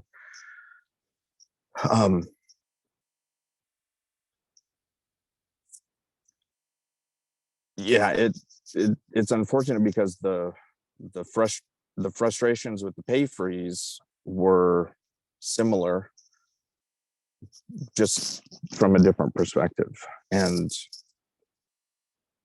in trying to build something that would be adjustable and ensure that a pay freeze type situation didn't happen, it has created these other challenges. So I think everyone's comments desiring to look at how we can redo the pay structure those are good. And I don't think anybody sitting before you is going to be against making changes that are going to make everybody's lives easier and provide better input amongst the staff. So Ellie, then Loretta. Thank you, Mr. Chair. So do we know when this HR consultant will be starting? And is this going to be one of the first items for that person to look at, kind of hit the ground running so that we don't get up to a deadline when we need to have this decision made again, so that we can at least be looking at other options, whether it's pay scale or going back to the old way or whatever that looks like? Will that person be available soon? Should we choose to just temporarily now, I guess they change the wording from shall to may, to buy the time that you speak of, Rick? Yeah, we're currently looking at the proposals. I think we had 5 turned in so far. And so we just need to go through the ranking process, and then they should be able to hit the ground running. This is one of the things that are on their to-do list, is to look at the PDs and check the market and benchmarking and make sure that everything looks adequate. And also work with departments and make sure that the PDs kind of outline what their actually intention is. So there's that interpretation going into the rate structure as well, if that makes sense. Go ahead, Ellie. So clarification that the HR consultant then is coming in to look at specifically payroll or pay scale and kind of what's happening now. It wouldn't be to research other formats. They could, that could be one of their recommendations, is this is not working, and I would suggest that you guys use this methodology or whatever. We're anticipating they're coming in as the experts, and they're gonna help us get the HR set up so that it's functioning like an HR. So we have even our positions in our ordinance and policies and procedures all updated as well during this process.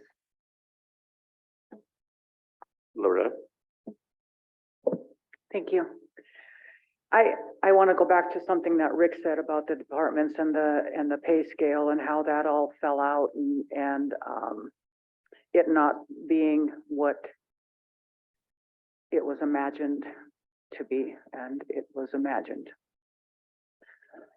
Excuse me.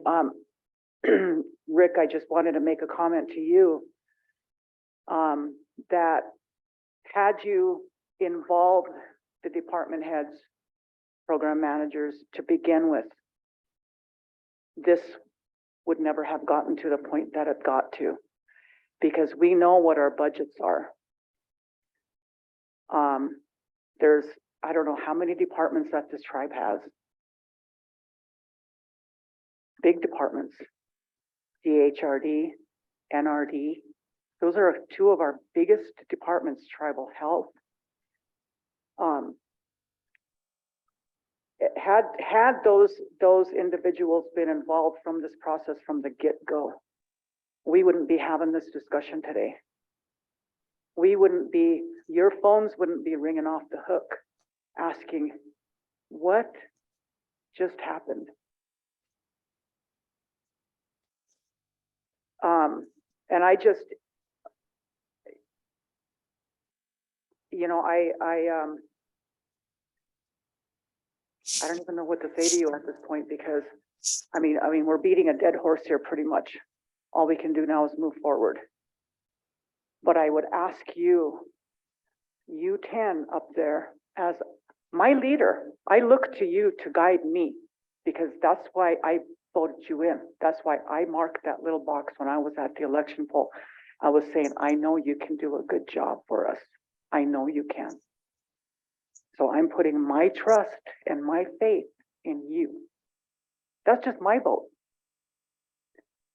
I'm asking you to look at the big picture. Always, always, always look at the big picture.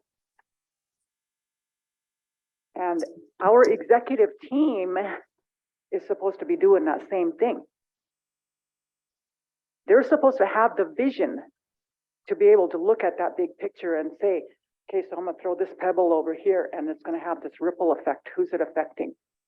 How far down the road is it going to affect? Who is it going to affect? How is it going to affect them? And those still traveling to be with us. That's your responsibility. That's their responsibility. And that's my responsibility as a manager. I am responsible for people's lives and their livelihoods.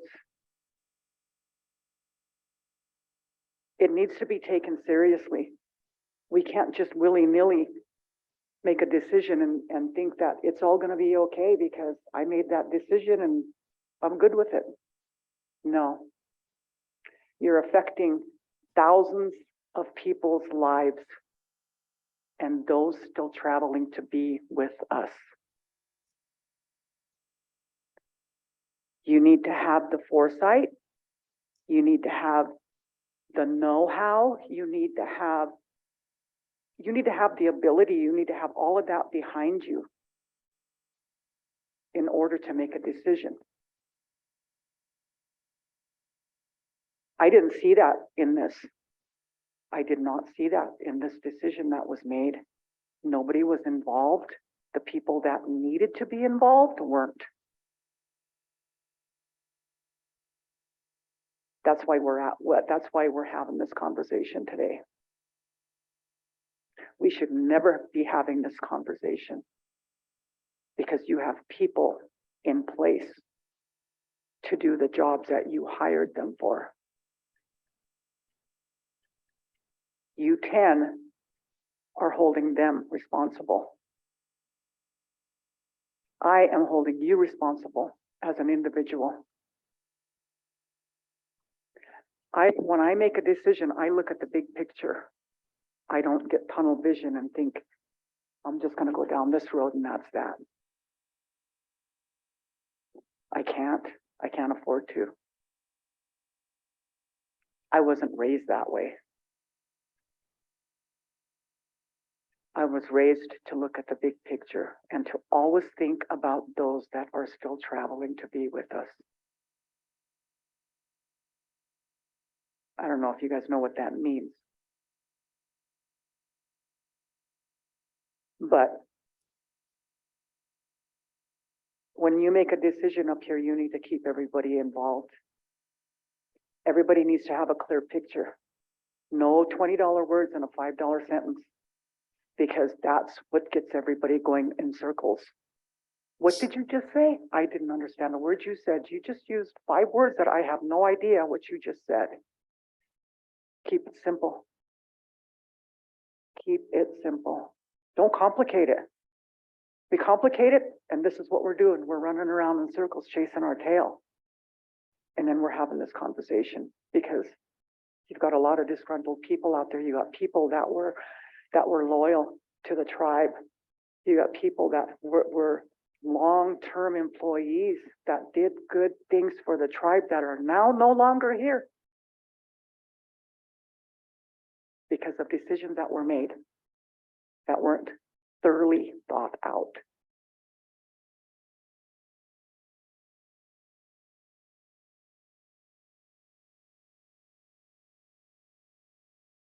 I am only asking you for one thing. Do the right thing. And it starts right here.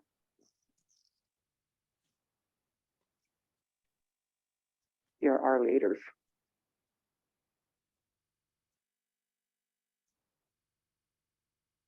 Thank you. Loretta. So, trying to fix things that were for the future. So one of the obvious things that seemed to have occurred that caused part of the problem, and that's people feeling that they weren't knowing what the financial hit was it's always been the origin of these things comes from the program for the personal action form. And so they initiate that, and that's how it goes forward. So they're fully in depth and knowledgeable about what's occurring in their program. Is that correct? Yes, that's how it's been. So when the last thing happened in December, my understanding that people weren't involved and there wasn't personal action forms. Is that correct? Yes, we were trying to mass produce the change that was needed, and so we did personal action forms at the executive level. And so they weren't involved in that. And so you're attempting to expedite, kind of like no good deed goes unpunished. But that it's a lesson learned, though, isn't it? That that initiative needs to come from the ground level, and because they know what that salary is supposed to be or within their budget, et cetera, et cetera. So I'm not sure how to emphasize that has to be a mandate, that just has to be an absolute in the future. So I don't know if that's in the ordinance when you do it, that it's mandated, just anybody can do the personnel action form. Yeah, it doesn't state that it has to come from the department. It just says a personal action form has to be processed by the employer. Can we modify that to try to not make this happen again? Can we modify that to make sure that personal action form is by that program where the employee works? Yeah, we need to do it through the ordinance or even internal policy and procedure. Carol? Yeah, I see Renee sitting there. Renee, when were you aware of this? You had to see somebody that has worked in personnel for a long time. See that, wow, this isn't gonna go well. So I really want to hear from you I like the action form. That's a good point. Nothing happens without an action form. And Right, so, and that was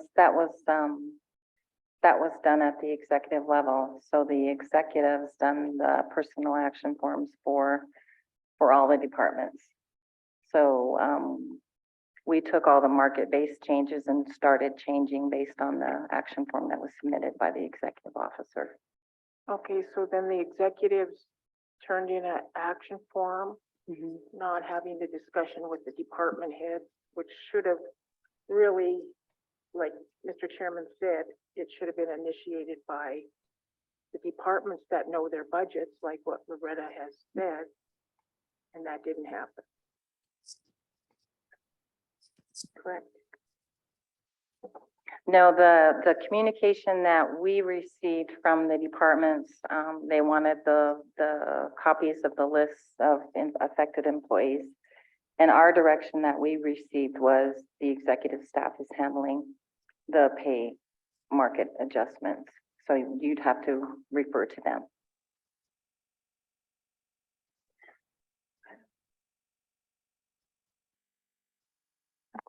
So for clarity in administrative process, I would strongly recommend that in this, just to not have any conflict in the future. I mean, you know, people are trying to do the right thing and it backfired. But for clarity for people managing their program, like Loretta, other folks, and is that we need to express that in written policy, and I would just put it in the ordinance. And that way it's there. And if it's a longer thing, then so I know a lot of people would be behind on their personal action forms, and employees would, you know, when they qualify for a merit increase and they wouldn't get it, you know, well, I had a really good evaluation. Where's my raise? And there's some department heads that were and program managers that are real behind on that kind of thing.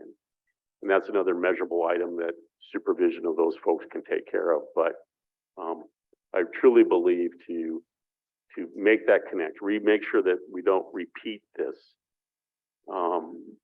even though the intent was well, is we need to codify it in policy. So I would recommend that the ordinance reflect that for personal action forms that they are done by that program that they work in at that immediate supervisor initiation through that department. Because it's what you did was not normal protocol, but you were trying to expedite and make things happen, and that would be the way, you know, trying to move forward, learn from our experience. That would be my absolute strong, me personally, that'd be my recommendation. How about other council members in that? Totally agree. Mr. Chair. Yeah, go ahead, Rick.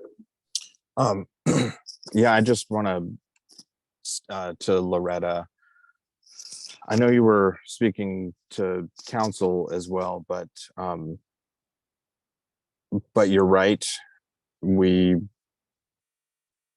need to have foresight, and I'm fully responsible for the decision.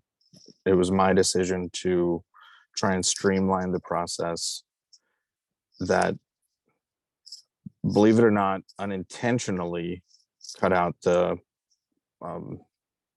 department heads, but intentions don't really matter. It was the result was this big surprise, and that's not good enough.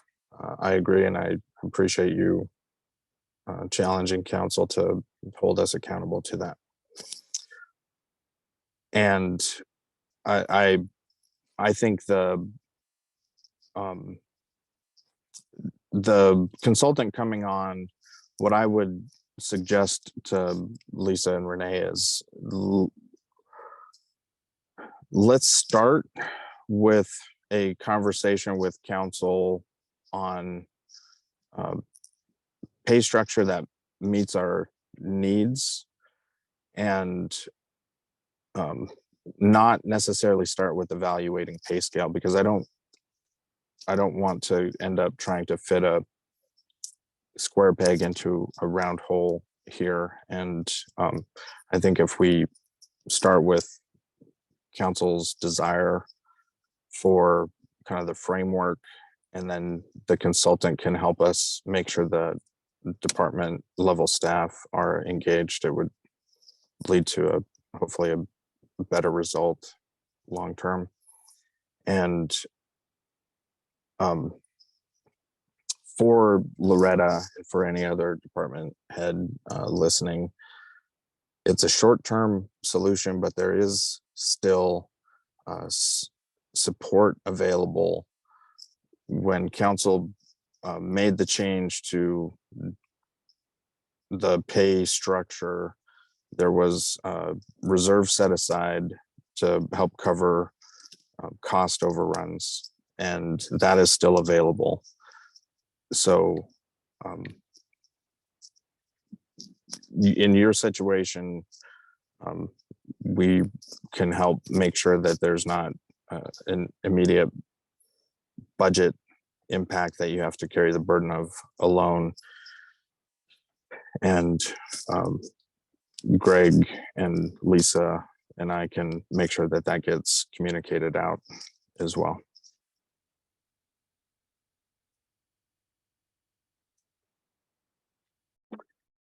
So, yeah, we're so unique. I really think that I've always thought that other than the long freeze that we had, that personnel did a pretty good job classifying positions within our own system. And because they are so unique, it might be a combination of this, and that. I mean, we job bundle. We end up not hiring more people. We just saddle another duty on another person. So they may wear a multitude of hats in their profession. So I'm advocating myself for as much in-house for everything as possible, because then it most reflects our uniqueness, our status, whatever, everything that makes us what we are. So, and for going into the future. So I would strongly recommend that I other than doing the, periodic adjustment, which was required in the old ordinance also, I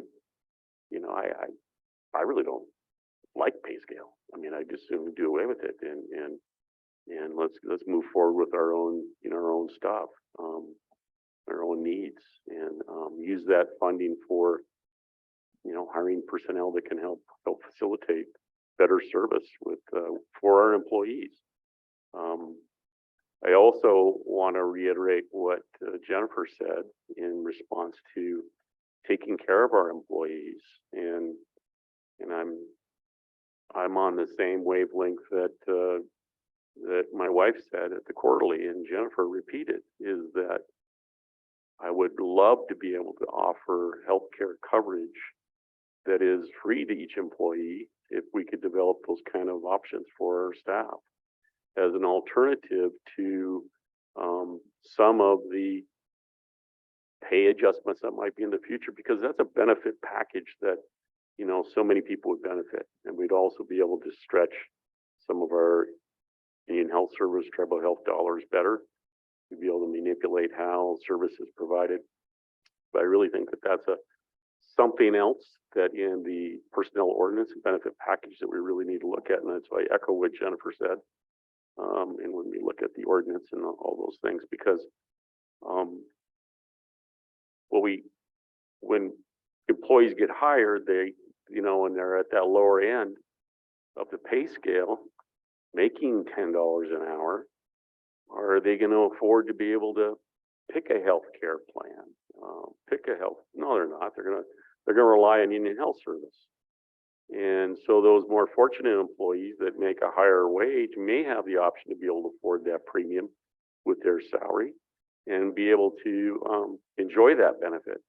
I would like to have that benefit for every employee and be able to make it affordable. So if we can mimic what Teresa said the college has, or something of that nature, then I think we're better for it. And we're bringing employees in a better situation, and we're providing a better package for our employees.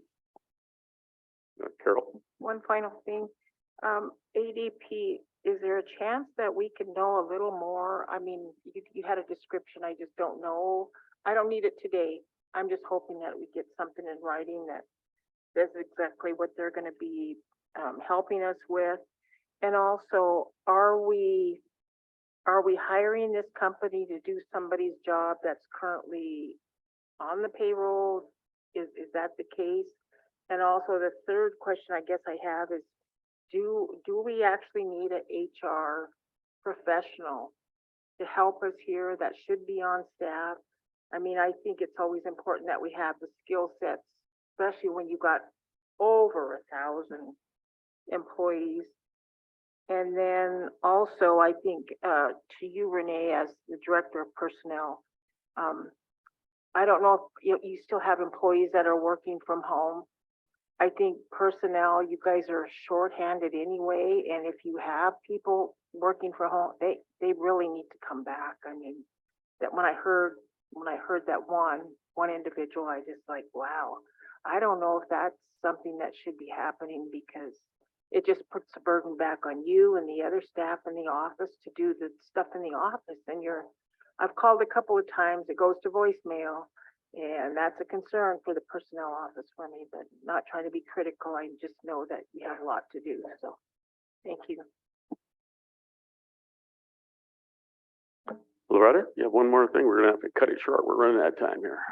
One more thing I just wanted to add, when you talk about the health packages for the tribal employees, something to take into consideration is that there's a lot of us, grandparents, great grandparents, that are taking care of our great grandkids and our grandkids, that and then that comes out of our pocket because we can't put them on our insurance, the insurance that's provided through GHA, et cetera.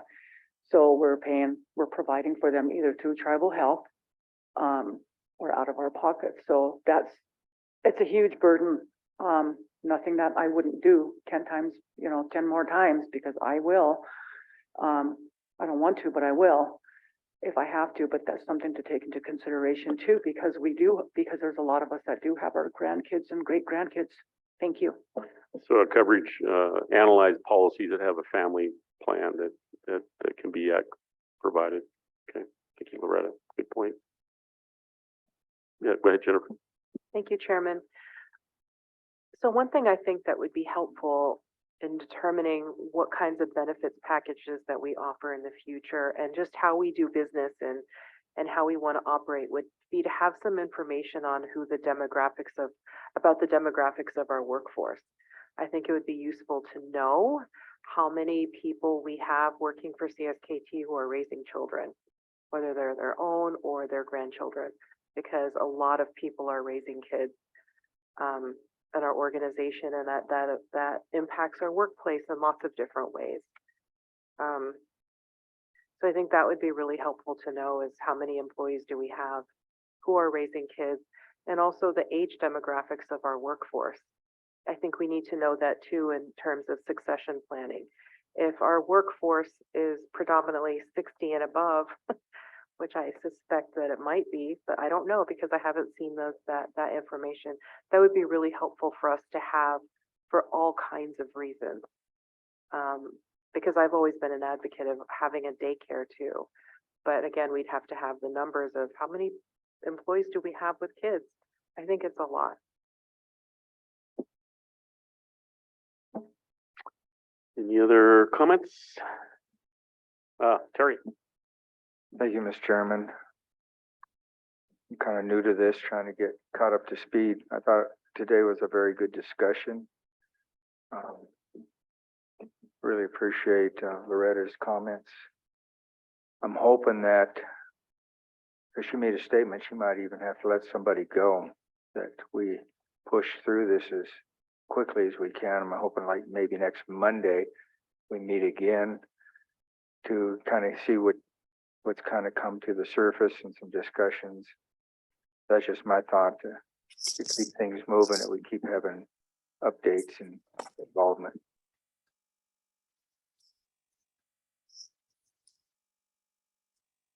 Mr. Chair. Yeah, go ahead, Rick. Just want to clarify the budget implications. There is a reserve set aside to cover costs that departments and programs can't afford due to pay scale increases, that should be sufficient to take through the current fiscal year. So I think the urgency, and particularly if we can communicate to make sure nobody takes an action based on that scenario shouldn't have to, well, it doesn't have to play out. So I think there's time to get through the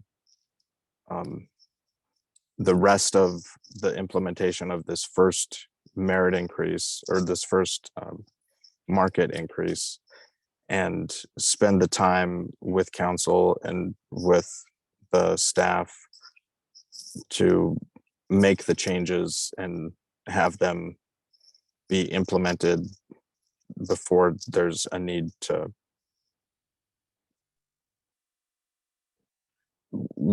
We can get through this year, and if the change is made from shall to may, that in theory and in reality can buy us as much time as we need, because there won't be that would mean the only adjustments made would be merit increases initiated by departments.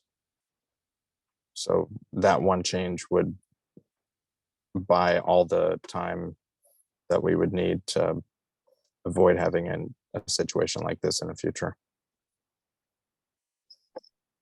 Yeah, I think that would be an absolute requirement at this point in time. We don't want to end up with more budget bailouts out of your reserve fund that you set up. So I think that it's sustainability of programs and departments.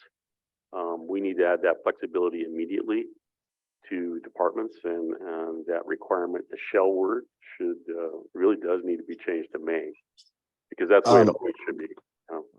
That might be true. So there won't be another market adjustment until next fiscal year, apart from the ones that are still being implemented from this current fiscal year, i.e. the circumstances that we're discussing at the moment. And so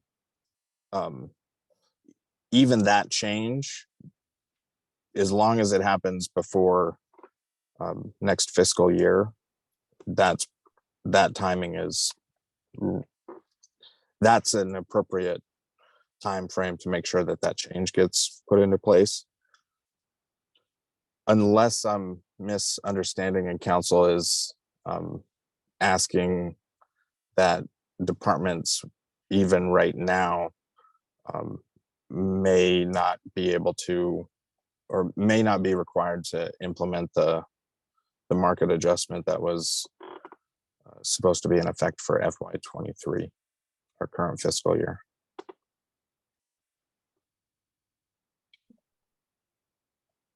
So unless you have a crystal ball that's amazing, that you know what the market adjustment will be for the next fiscal year when you're planning your budget, which that doesn't exist right now, right? So correct. So then anything that hasn't already been carried on or adjusted already for the workforce may put additional programs or departments in the red into the long term. Is that correct? Yeah, I think that's correct. And I'm not advocating that we don't make the shall to may change until next fiscal year, but in terms of immediacy, we can send instructions in the budgeting process to do something similar to what we have in the past, which is assume a 3% wage growth for budgeting purposes. And as long as we make the change in the ordinance from shall to may, that won't lock us. The problem is now we're locked into that change. As long as we unlock ourselves from having to make a market adjustment before we have to make that market adjustment, which wouldn't be until October. That's sort of the critical path, I guess is what I was trying to say. We don't have to make a change right now to prevent this next year, is ultimately what I was trying to get across. But we need to make a change because this isn't sustainable.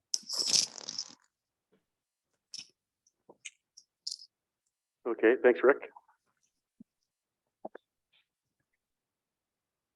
Any further discussion? Council wish to take any immediate action? Or wait till Monday, department head meeting, and have a further discussion? Monday's a holiday. Oh, geez, it is. Martin Luther. Okay. We can bring it up Thursday afternoon this week. Have another follow-up discussion. Mr. Chair, I just want to clarify, what are the expectations for Thursday? Well, Thursday afternoon was just our discussion with you. Yes, that would be at least at the tail end would be brainstorming this a little bit more with you. But okay. Yeah. And that's fine. I just wanted to make sure that that we all understood what, I guess, I would just for the sake of programs and departments, I don't see anything wrong with at least amending the ordinance immediately with the shall to may change. Mr. Chair, I'd go ahead Go and ahead, make Ellie. that motion just to get it out of the way, whether we end up with pay scale or not. I'd make the motion to change the wording from shall to may in the ordinance. Motion by Ellie to revise ordinance 69D in relationship to the mandated pay scale annual adjustment to remove shall to may. Jennifer? Second by Jennifer. Any further discussion? Seeing none, all those in favor?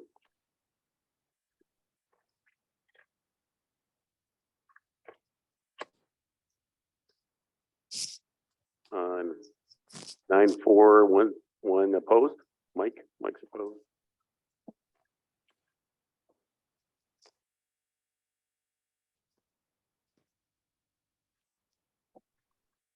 Then we can maybe address some of the other items. The next visit for the ordinance. Follow-up would be the change of the ordinance for emergency hires, benefiting for admin leave, changing the clarification in the ordinance to require personal action forms to be initiated by the program, respective employees program.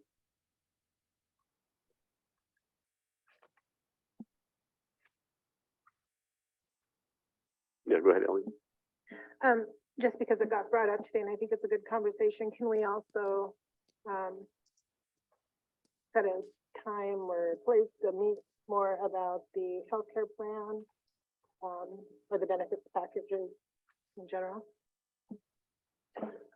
Yeah, that would be another research item for you, task item, and then also coming up with a tribal minimum wage. That if we wanted to, then that would be our baseline for our entire pay scale.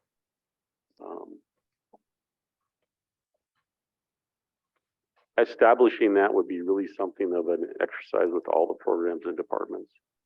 You know, to me, I'd say $20 an hour. I think Linda and I were talking about it. But, you know, what is it? What's a livable wage? I think there's data out there, maybe Jennifer and other folks have said that. But what is a livable wage for us here and here on the reservation?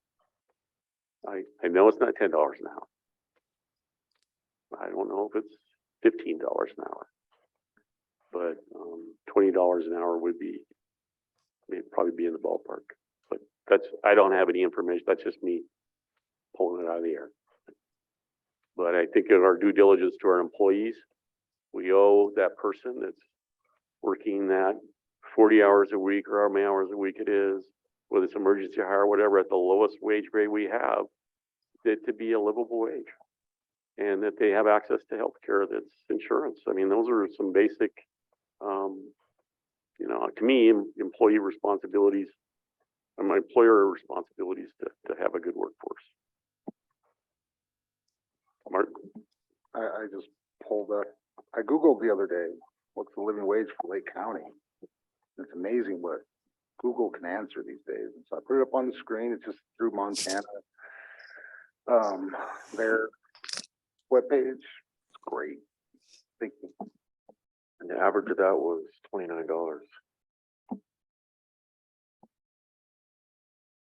Go ahead, Mike. Thank you, Mr. Chair. Are we assuming that there's only one wage earner in the family?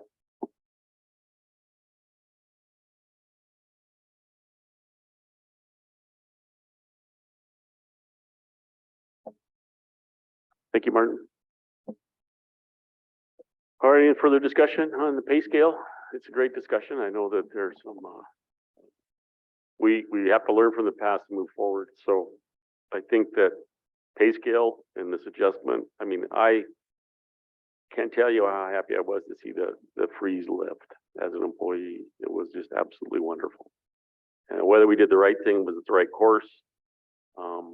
I could never quite understand the system that was put in. Maybe I'm too dense, but there's too much interpretation and a lot of room for you know, error, I guess. But anyway, I want to make sure I compliment the council for lifting the pay for a freeze and for staff coming up with a program that was implemented. But we can always do better, and we want to learn from our mistakes and make sure that we provide the best service to our employees and our programs and be fiscally responsible. So thank you. Please come back in 2 weeks for another pay scale. Is that good enough for council? Is that enough time? I know you have a lot of stuff going on, but yeah, work the holiday? Okay, just joking.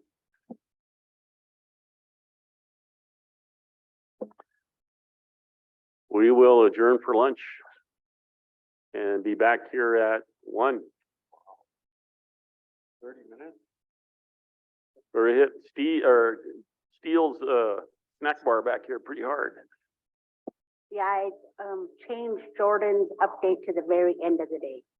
Okay, thank you.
All righty, I think we'll got enough folks now. We'll come back into session. We have Dan, come on up. You moved on us to a different time period. Yeah, I think hopefully it'll work out better for legal as we move forward here, but thank you. So we do have a number of updates to go through with the council this afternoon, Mr. Chairman, council. First off, I have Katie. She's going to have a few updates herself for the council. First will be education, and Katie, we have Michelle and her staff here, and I'll let them come up and talk, and I'll go to the background here. But at the end of our update, Mr. Chairman, I do believe that Katie in education has a resolution that they want to take action on once we come out of executive session at the end of our update. So, okay, thank you. Okay. Good afternoon, everybody. Good afternoon, Council. Happy New Year. So yeah, as Dan mentioned, I have 3 updates for you today on various matters, but the first one I'll be doing with the education staff, which you see right there in person, which is awesome that they were able to join us. So we're here today to provide you with some background on and a recommendation for addressing recent requests for from some reservation public schools concerning impact aid Indian policies and procedures. You already know this, probably already know this, but I'm just going to start with some basic background information about impact aid. It's one of among the many forms of federal funding that public schools receive, and public schools, specifically here on the reservation, receive this type of federal funding called impact aid, which reimburses schools for the lost revenue and additional costs associated with the presence of non-taxable Indian land within their districts. And under federal law, for schools to receive impact aid every year, they have to develop Indian policies and procedures in consultation with tribes and Indian parents. And the purposes of those Indian policies and procedures are to ensure that Indian children have the opportunity to participate in educational programs and activities on an equal basis with other children, and Indian parents and tribes have an opportunity to provide input and recommendations on Indian students' education and are involved in planning and developing educational programs and activities. So in a nutshell, Indian policies and procedures are an important mechanism for ensuring that the tribes and Indian parents can provide input into the education of tribal students and hold schools accountable to enacting that input. There is one exception to the federal requirement that impact aid schools on reservations develop Indian policies and procedures, and that's if a tribe expressly waives the requirement. And under federal law, it says that tribes can waive the Indian policies and procedures requirement if, quote, the tribe is satisfied with the district's provision of educational services to the tribe students. And as I'll let the education folks get into more detail on, for whatever reason this year, several schools are asking CSKT for these waivers. And the template letter that they've been submitting to us is at page 28 of your packet. And it comes straight from the U.S. Department of Education just as a template. And as a legal matter, we do not recommend that CSKT agree to any Indian policies and procedure waivers, because that essentially means that the tribes would be waiving their legal rights for tribal and Indian parent consultation. The only situation where we might recommend agreeing to a waiver is that if the relationship with a particular school is so rock solid that the education department with council approval doesn't feel that the policies and procedures are needed for the tribes and Indian parents to fully engage and provide recommendations. But as I'll let the education department explain, it sounds like unfortunately the opposite is true right now. So I'm going to turn it over to Michelle, Miranda, and Alex to explain the on-the-ground dynamics of why we don't recommend that the tribes agree to any waivers this year, and a recommendation for what council should do instead via a resolution, which is on page 29 of your packet. Thank you, Katie. So primarily, we've had 3 school districts reach out and request the waiver. Those school districts are Arlee was the first one, Charlo, and Mission. So the other school districts have not asked for this waiver, but they all talk to each other and they're probably sitting back and waiting for us to decide what we're going to do with this.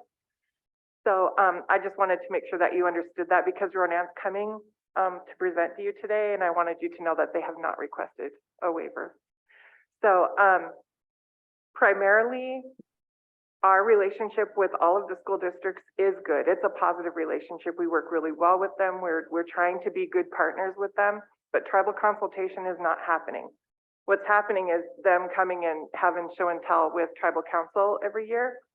But at the Tribal Ed Summit that we hosted in November, there were no superintendents in attendance. Polson sent a pretty good group of people. They sent their curriculum director, their 2 building administrators and 4 counselors and a teacher and students. And so Polson was the most attended at the Tribal Ed Summit. All the other districts sent at least 1 teacher and some students. And there were no other administrators at the Tribal Ed Summit, which was our opportunity for tribal consultation.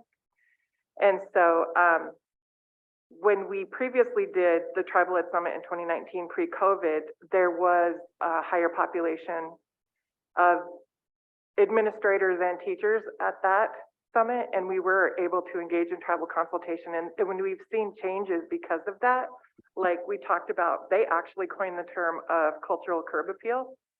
And we've seen murals come up in Ronan. We've seen teepees out in front of Polson. And so it's all about you being able to recognize that you're in Indian country, no matter what school you're pulling up to. And so those changes came about because of that Tribal Ed Summit in 2019, but they didn't attend the most recent one. And so we've been talking as a staff. We're going to host another one in the spring, and hopefully we'll get them to attend. And I'd like Miranda to speak to how they approached it because they've really been having the conversations with her. Oh, yeah, go ahead, Mike. Thank you, Mr. Chair. Michelle, what are you considering tribal consultation actually is? Before you go in? Where they're coming to us, we're at the table when they're developing their plans, instead of hunting us down after the fact to get a signature on their whatever application it is at the time. And so we are not a part of any of the planning or the dialogue or input or guidance that they're putting into their plans at all. So speaking with tribal education. Or the tribe or stakeholders or Indian parents, any of those things. So if they were to contact 2 parents in their district and talk about it, that suffice for what they need to utilize impact aid? Good question. Yeah, I don't think legally the way the law is structured is that the schools have to kind of schedule their parent engagement and tribal engagement to engage like the highest number of people possible. And I think that the law gives tribes, it's really a judgment call for tribes, and it's up to tribes' discretion to evaluate whether they're doing enough. And I think that, if that's all they did, if they just contacted 2 parents and didn't even try to contact the tribes, didn't try to engage other parents, that would not count under the regulations. Glenn? Thank you, Mr. Chairman. Do they provide precise annual reports on how that impact aid is spent? To us? Yes. No. They're required to report that to the state, and it's public information, which I shared those reports with Katie. We have access to those because it's public record. And so I can tell you right now what they're applying for is 23.3 million across the reservation. So that's all districts included. It tells you what they started with and what their balance is right now. So you can kind of see, but there's no detailed report. We don't know their line items, right? We don't know what they're spending impact aid monies on. And that's another piece of us not being at the table to even have a say. Miranda? Good afternoon, council. So we were contacted early on during the summer, during one of our tribal leadership meetings by the Arlie superintendent that mentioned the waiver. And since then, we've been contacted because we're in the impact aid process right now. Like we're getting lists, we're getting the Indian policies and procedures, and we're running it through signature. So I then was approached by the other two schools saying, hey, we know this waiver was brought up. We are interested in the tribal stance. And after visiting with Katie, and we also met with BIA, Alex and I went over to BIA and met with them because they're a signature on the impact aid forms also. And so when we were talking, just asking about this waiver, what does this look like? What is the tribe stance on it? I've somewhat informed them, but not gave them a final decision on a yes or no. I already know the take is we're looking at a no for the waiver. But since the schools have been bringing it up, I feel like in talking to some of the superintendents that I've been visiting with, because they're either emailing or we're talking, and I talked to one of them yesterday when I dropped their impact aid back off, is initially I felt like what I was being told, because I forgot what this waiver looked like, is the waiver was basically stating when they submit their impact aid to, I don't know what they're called, I keep calling them the impact aid people, so I apologize, Department of Ed, in Washington, that they wouldn't have to send the IPP with it. And the concern with that is because these school districts don't have an active Indian Education Parent Committee, whether it be the JOM, which it shouldn't be that anyway, the Johnson Valley, or Title VI, they haven't had signatures on it. Because there's a signature line for a parent Indian education rep. And so the schools obviously have been concerned about that, as we actively haven't had committees in a few years. So I was being told it was to waive sending it off with the application. That's not what the waiver is. After I looked at it again, going, oh God, that's not there. I don't want to say they were lying to me, but I was misinformed. And so with that, again, they're just asking about the waiver. And so we've been trying to follow up as staff with, obviously you guys now, with BIA, with legal, trying to figure out where we need to go with it. Again, I have an idea, but I think the schools obviously are going to have their own reasoning behind it, and but the lack of consultation, I think, is where it comes down to. And yes, they have not had IEC parent meetings because there are no active parents, except for in one of our schools right now. We're trying to recreate in a couple other schools, but I don't want them to use that as an excuse as not going to our tribal consultation, or meeting with tribal ed saying, hey, we haven't had a meeting, can we visit? But consultation isn't just with tribal ed, it's the Indian community in each district. And so normally how those happen, and I know some districts have done it, Mike, where they're putting an announcement out that goes to everybody, like everybody. They put ads in Charcusta, they put it out on their call logs, and maybe only a couple parents show up. I remember one year in Ronan, I was the only person that showed up on one of those nights. And I'm not a parent in the district, but I showed up for tribal ed. And so when you're getting lack of parent involvement that way, that's a kind of a different side of it. But I don't know if the schools did those open meetings. They should be, because if you look at their IPPs, and I've been talking to BIA about this, I met with them this morning, about their IPPs are not in an order the way they're written, because it talks about doing monthly meetings with parent committees. Every single one of them lists that, and they haven't been doing it. So in talking with Katie, this is one of the things that maybe we let it slide this year, not saying we're, but because there's just no active committees. But that's something else, is whether it's tribal ed working with each of the school districts, you guys need to reword those IPPs because they're not accurate. They're putting a different picture out there when they're sending it off to the Department of Ed. But like Michelle said, I'm the one that's been getting contacted because I'm the lead of the process for impact aid right now.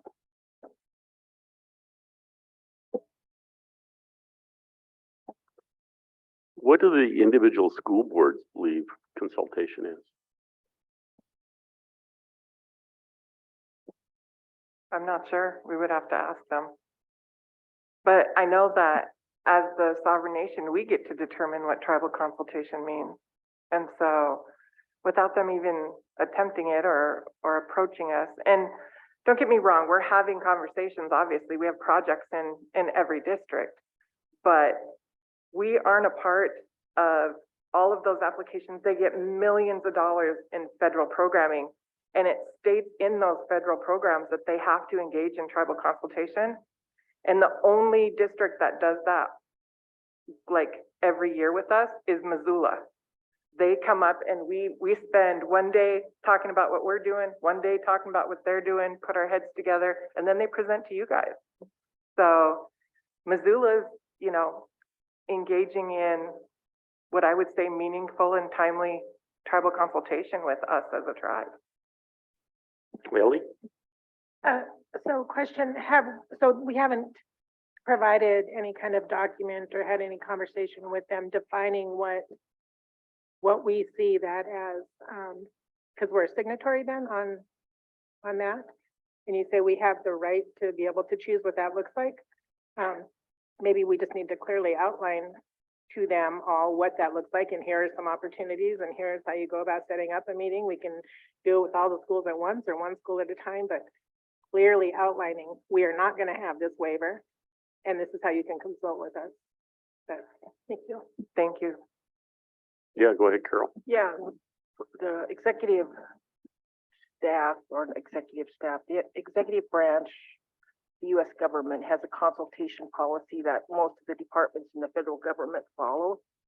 So I think along with what Ellie said is that they don't understand it. They don't understand what that means, but we know what it means. So what we need to do is offer to them that we develop a draft that will probably go between schools. I think they would need approval to be able to be on board with comments and have an approved consultation process for all schools. And I don't know if it needs to be different between schools. I don't know why it would be, but at least then you have something that, okay, this is consultation process when the school trustees or whoever, you know, change hands, then you have something that they will be able to see that's in hand. Michelle?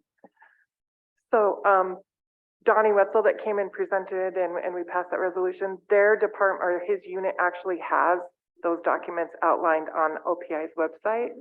They offer mediation services to come in when there's an issue with school districts and tribal consultation. But that whole document, it states which federal programs require tribal consultation, what that looks like, and the supports that they can give. So I'm sure that that is information that we can take and make our own and provide it to the schools. Jennifer? Yeah, I thank you, Ellie, for saying that. I think we need to spell that out. We need to ask for what we need. You know, I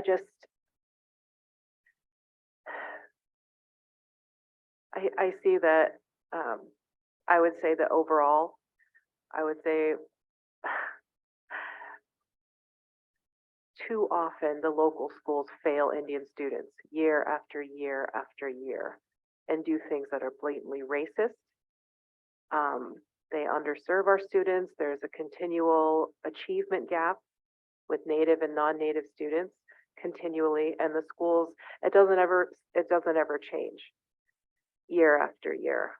And so, you know, if we can do something to hold them accountable, we owe it to our students, and we owe it to our tribal families to help them advocate in the school system whenever possible. Tribal ed needs to have the strongest relationships with tribal parents. That is the most important relationship that you can have. Having a positive relationship with the school is secondary. The most important relationship that you need to build is with tribal parents and with tribal students, because that's why you're here. And then the schools so we can help hold the schools accountable and get the best possible outcomes for our students. Thank you, Jennifer. Go ahead, Miranda. One of the things, just to inform you too, is that every school board does sign off on that Indian policies and procedures. They're the initial signature we get. Also then, on some of them, not all of them, includes a parent signature. So I think maybe even a training with school board members is going to be needed. Go ahead, Jennifer. Thank you. I think a more important training to me, because I think the fact that they would even ask for this says a lot about them. The fact that we still have an achievement gap that hasn't really changed says a lot about them. I would be more interested in funding advocacy training for parents and for the tribal ed department, so you know how to really advocate for people. Because I, as a parent, have come to tribal ed and asked for help advocating and no one helped me because no one knew what to do. And that should never happen. And I am a former teacher. I have a master's degree. I'm a very savvy person. And so if someone like me needs help and can't get it, what if somebody who needs even more help and the tribal ed department can't help them and cannot have that relationship with the tribal parent or truly help advocate for a tribal student? That's something that should never happen. I think there should be more effort focused in teaching tribal people how to advocate successfully for their children and ask for successfully what they deserve.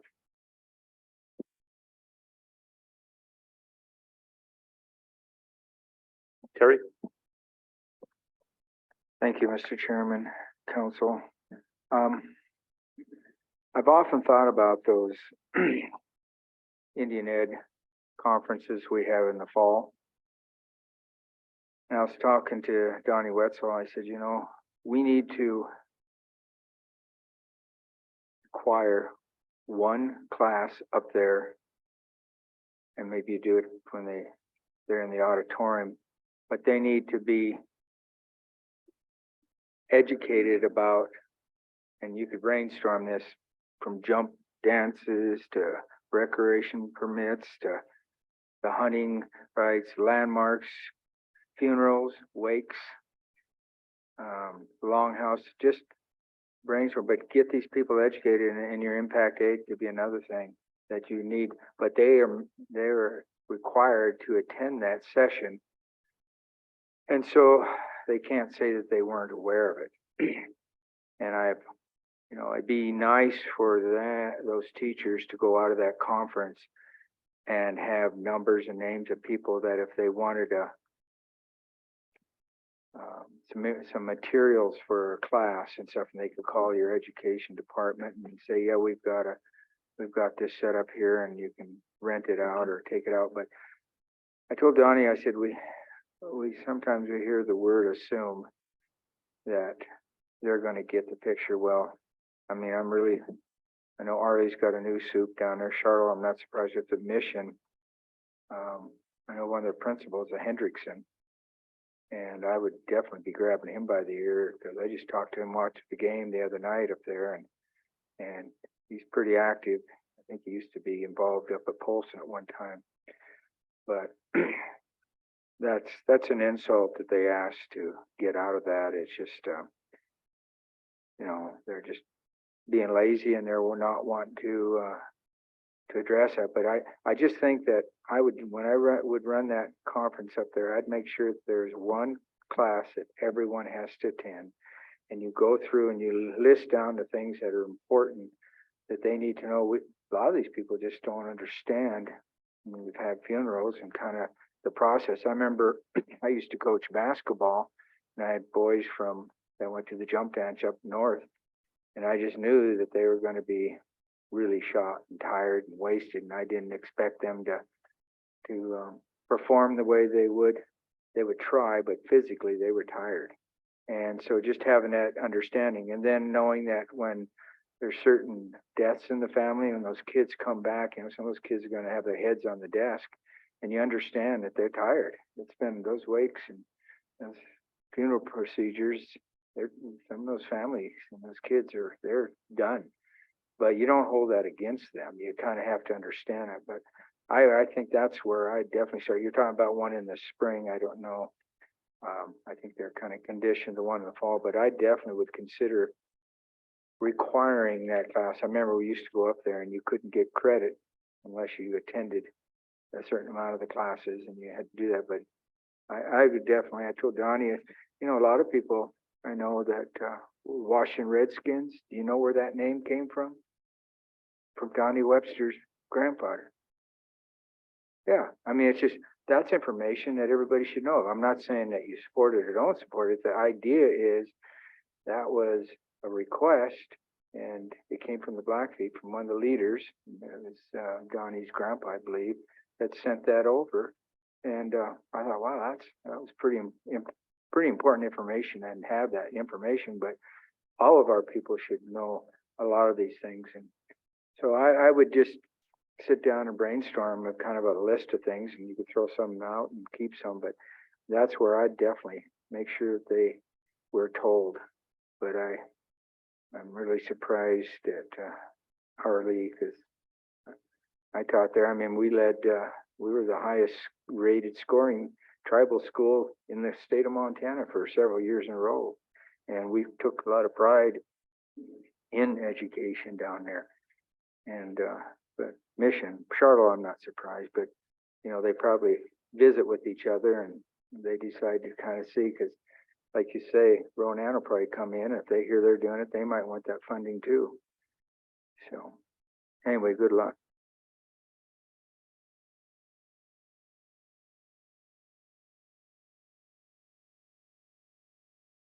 Yeah, go ahead, Carol. I just pulled up the school district's affirmation of consultation with private schools. So there is consultation. I just didn't try the tribal one because I was looking at this and I thought, well, heck, this works.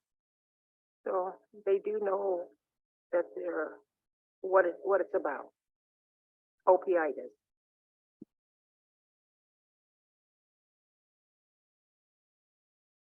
Go ahead, Marion. Sorry, I'll make one more note.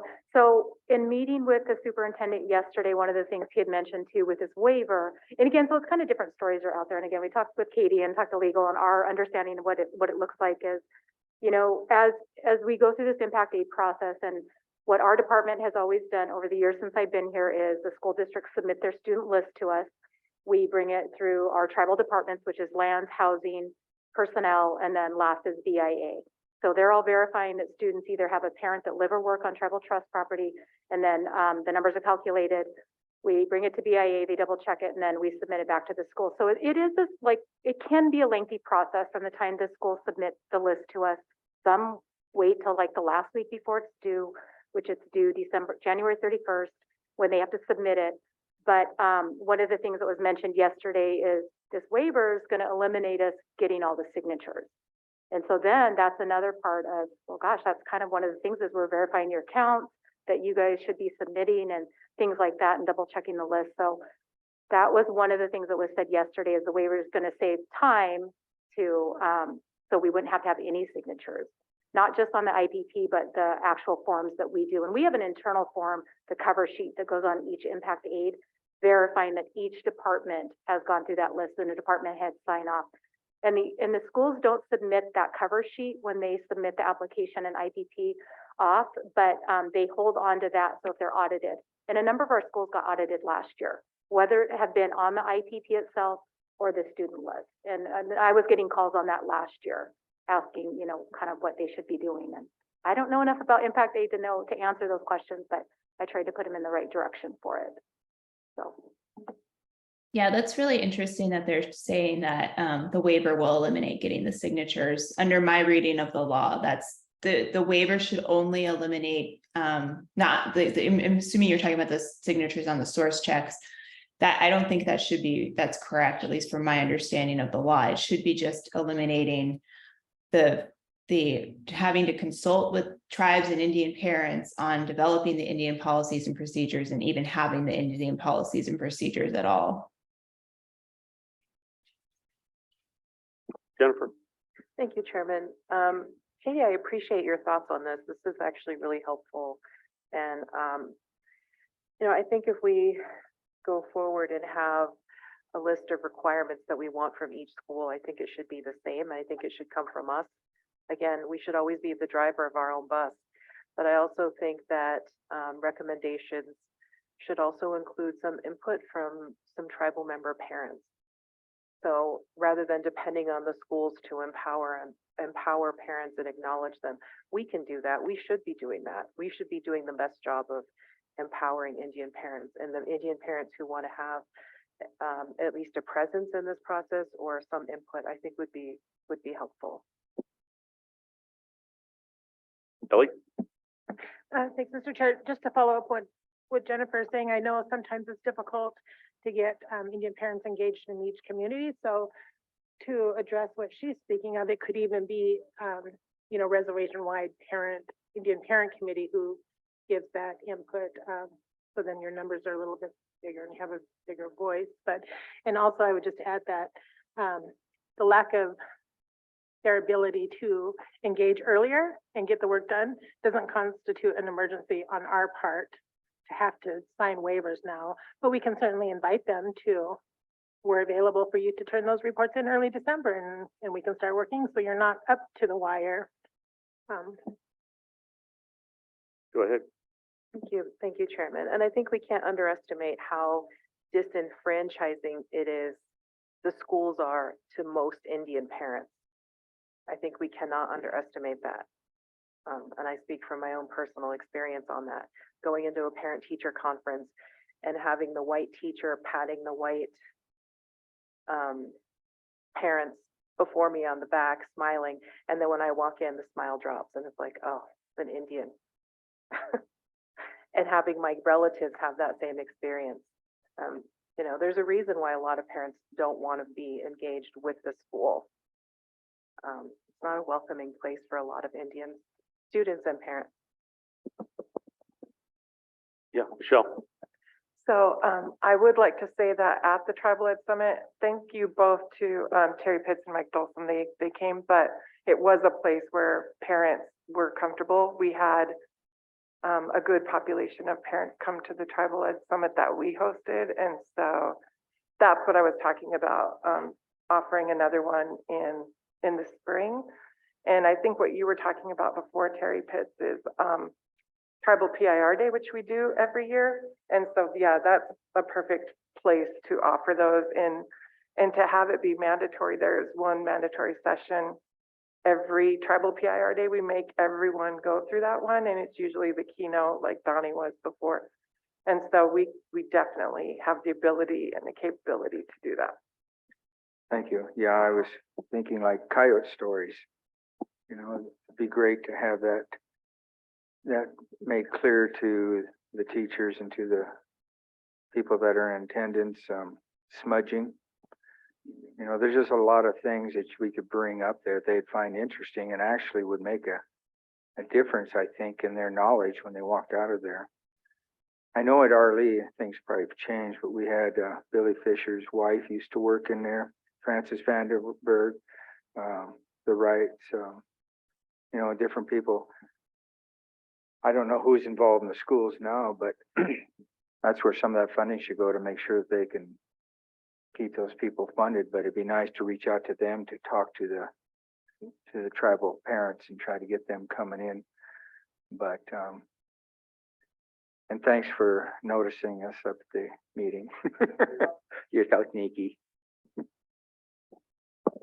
Well, we definitely need to steer the ship on consultation. So we need to provide them what we expect it is, what the Tribal Ed expects it.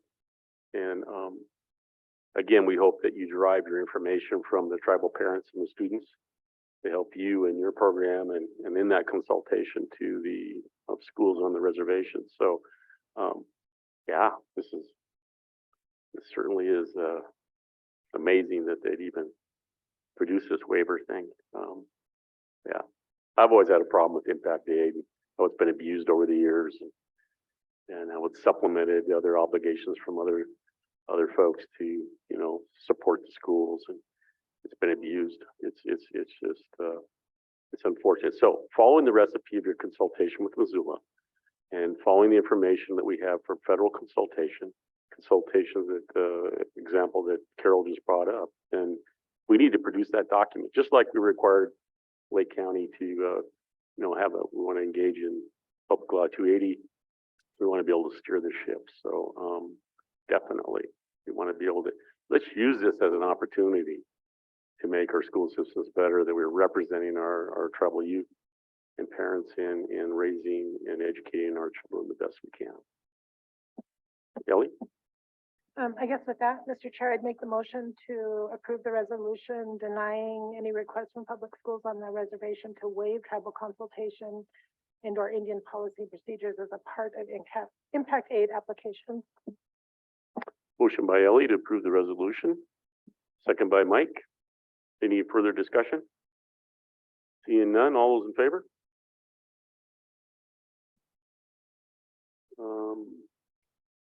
8-4, one out of the room, Len. And I think King left for the day.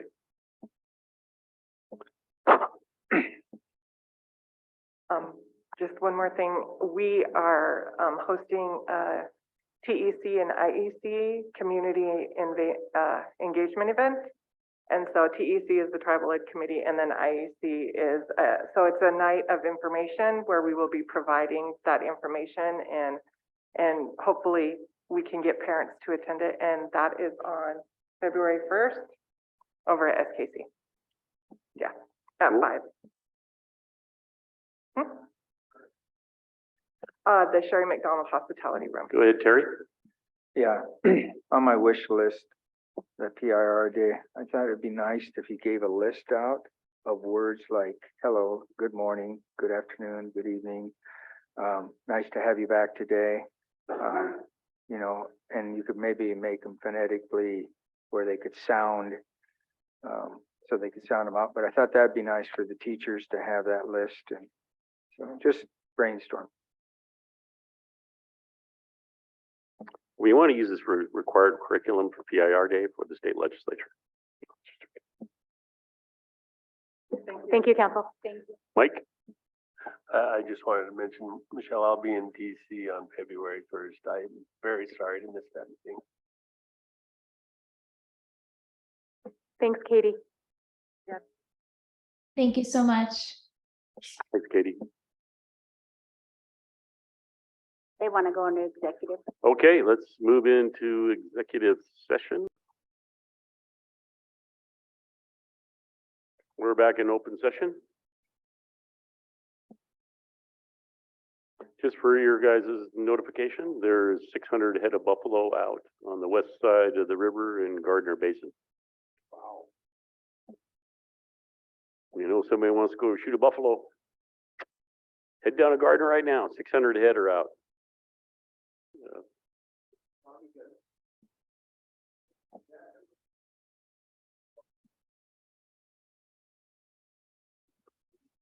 Oh, wow.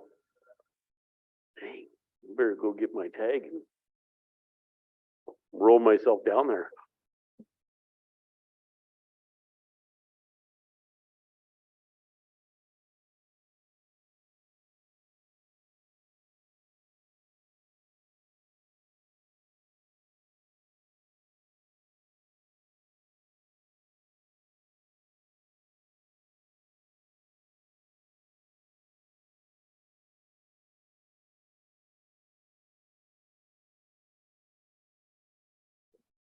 Mr. Chair, Yeah, go ahead, Ellie. I'd like to, ask that we direct our legal team to look at the grievance policy language, in 69D. Motion by Ellie to have the legal department look at the grievance policy under 69D. Second by Martin. Any further discussion? Seeing none, all those in favor? Unanimous? Well, one out of the room. Jennifer's out of the room. All right, thanks, Mike. We're going to take a few minutes break, real quick. Sorry about that. Okay, well, let's get started. Good afternoon. Good afternoon. So I think I need to introduce these guys, which I was just gonna go sit in the back, but, so you guys have the Ronan School District presenting to you their Indian education report. In the attachment, you guys actually have their current one, which is the first document. That's why it's so many pages. And then last year's was also attached because we were asked to attach last year's report, but I will let them introduce themselves and do the report for you guys.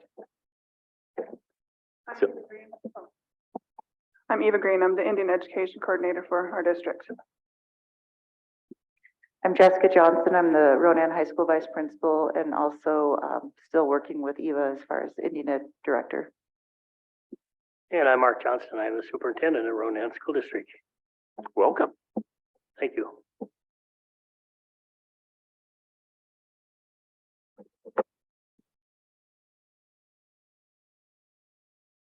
Go ahead. Okay, so I guess I'd like to start. So at the Ronan School District, I think we're really trying to do things right, I guess you would say.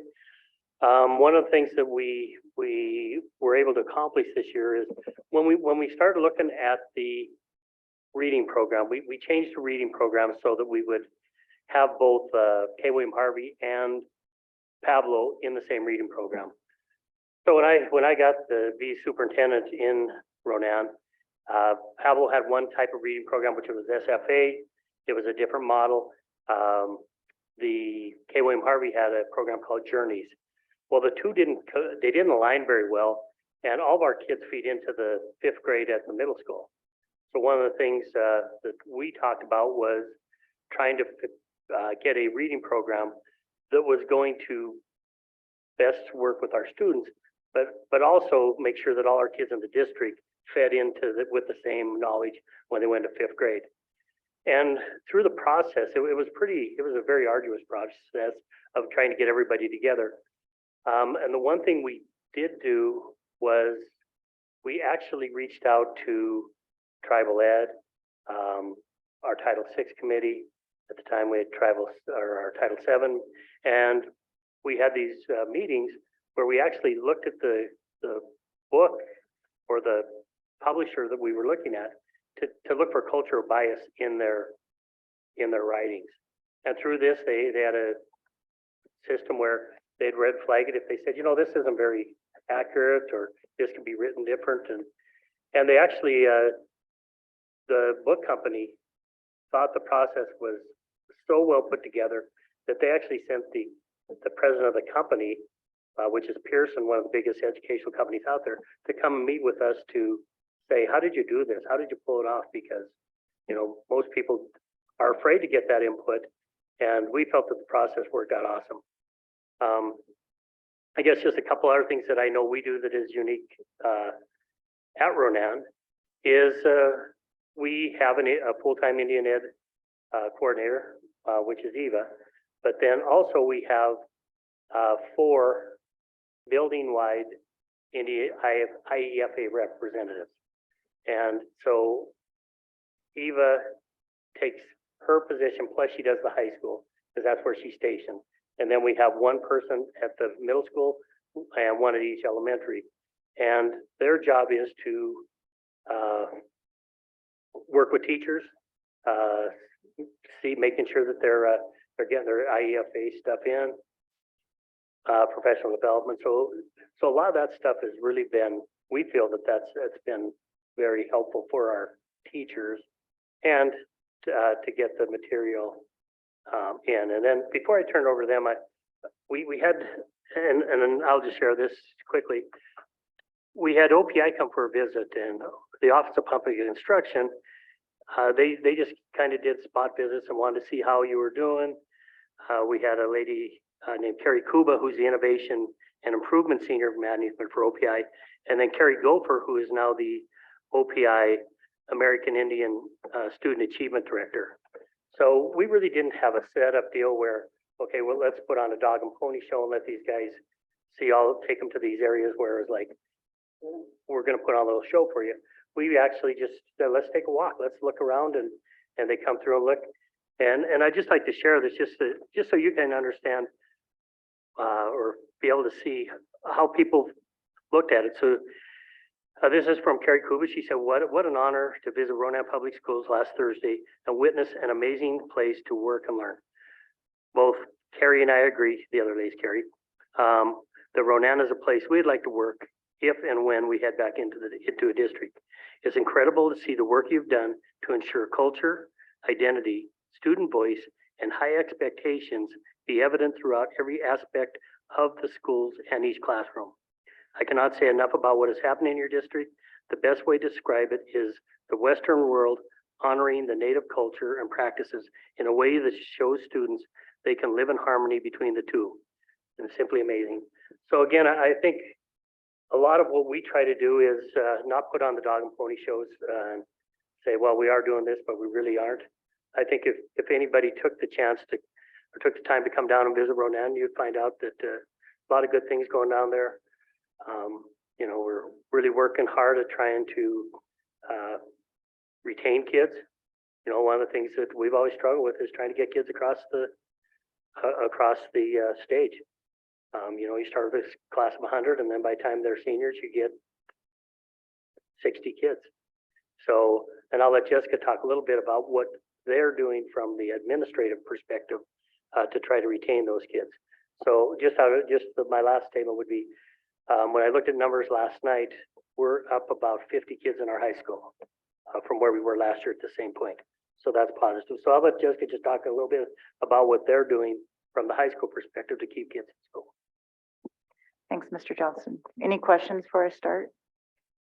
Because I know it's in chunks. So, but prior to I always joke that I got demoted, into this position of administration. But prior to that, I was a teacher, and one of the things, like Mr. Johnson said, we always talked about was how do we get our kids, that come into the high school as freshmen leave as graduates, and what are we doing or what are we not doing, and looking at some of the things that we think we could possibly change. So when we started about 3 years ago, when I switched into the high school vice principal position, we started looking at our building, and also in the midst of COVID and all the other things that was showing us, and looking at things like My Voice survey, which we have students, parents, and staff do, looking at our Title VI survey, also from our committees, what are some things that we all think could really be important for our, not just Rodan High School, but district, but starting with the high school. And so we came up with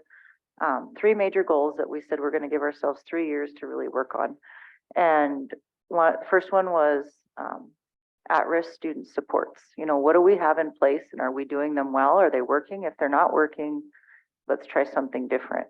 And what data do we have to tell us that? And do we need different data? And embedding culture and heritage and awareness through all programs that we can. So it's not just 1 month out of the year, 1 day out of the, month of November. What resources are we using? Are we all using the same resources? And if that's the case, let's keep using it in this spot, but let's look at new resources over here. And then the third one was family engagement. How do we help our families get engaged in their students' education and feel comfortable in our school and have somebody that they can reach out to? And so we really started looking at those and trying to align everything else that we do under those. And so some of the things that we've done that we feel have really helped, like Mr. Johnson said, in my time, I've been at Ronan School District since 2008. And even when I grew up in Mission, so even when I was in high school, you think about the size of the high school at Ronan and the average, like he said, you start out at 350-ish. By the end of the year, you're at 330, or, you start at 360 or at 335, those ranges. We currently are at 415 students at Ronan High School. So an average, like he said, we're up from last year over 50 students, but you could say on average, we're up by 100 students. And we've held that fairly well the last few years. One thing we do is, and Eva's, right there with us, is we looked at what supports do we have in our school. And we're fortunate that we have Eva, we have a counselor and a half. We have staff that are willing to step out of their comfort zones and provide some support. So utilizing our staff in a way that's strategic and making sure that we're reaching students, that maybe you think you're reaching everybody at the end of the day, but unless you're tracking, there's always somebody that you're missing. So how do we keep better track of that? We pull grades at Ronan High School every day, and I keep a spreadsheet of where kids are sitting every day, and we base our check-ins the next day off of our spreadsheet of who's kind of at the top. Maybe they're failing 3 or more classes. Maybe we haven't seen them in a week or 3 days, and that's abnormal for their attendance. So we base our check-ins off of where kids are sitting every single day.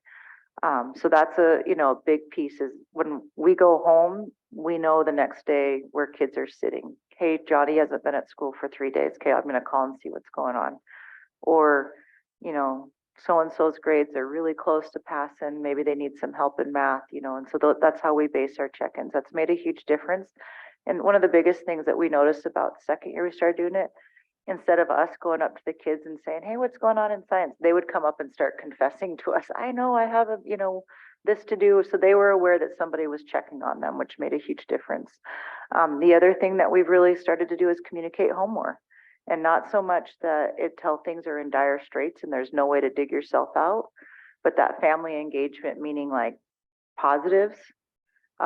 Hey, just wanting to check in to see if there's something going on that we're not aware of. So trying to make sure that we're also communicating home. And so parents and guardians know that they also have somebody they can contact when they have questions. So that's been a huge piece of it. And then just getting the programs in place as far as culture, identity, awareness, guest speakers, embedded projects. We have a lot of different programs that are new that we've tested out. We've been very fortunate this year. We have a Salish language teacher that is teaching middle and high school, and it's going really, really well. The kids love it. We still, have classes that are embedding different pieces, and that's a big chunk of where Eva and our Indian Ed for All reps come in as far as helping connect resources in the community to the classroom, so that teachers, during the day aren't the ones having to do that. So, and I'll let Eva talk about her programs, but any questions for me? Go ahead, Terry. Thank you, Mr. Chair. Not all, but I do know some of the kids that have come out of Nkusum have come into the school systems. Do you anticipate support for them? Because some of them are a little behind. Not all of them, but sometimes it comes up. Yes, when we get kids in, Terry, regardless of age, but I know especially at the younger age, they always try to do kind of the assessment. Like if you go to kindergarten roundup, it's similar, but it may be different based upon their age, where they see, where they're at, their strengths. We have programs, for example, our 504 programs that sometimes kids that have specific needs. We have tutors, we have our after school club, and with our new reading program, we also have interventions that are embedded into each classroom. So kids that are struggling, our hope is to catch it early. So by the time they get down the road, it's, hopefully we can rectify as much as we can before they get too much older. So that's been successful. And as far as some of our kids that have come in, I know that we've been able to catch it really early with a lot of the new things that we have in place in regards to academic interventions. Yep.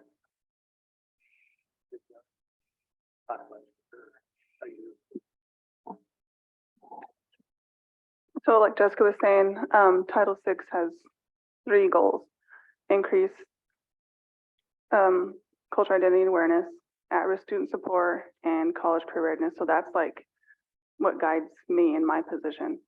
The funding, if it falls underneath one of those, then I try to support as much as I can. I have students checking with me every day,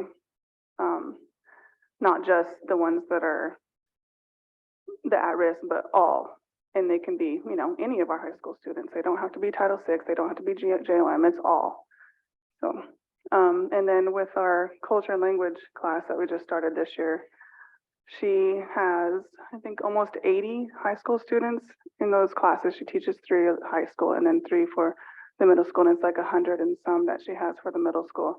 But all the kids enjoy it a lot when they're learning, the basics, the numbers, the greetings, and colors at this point. So, yeah. Any questions?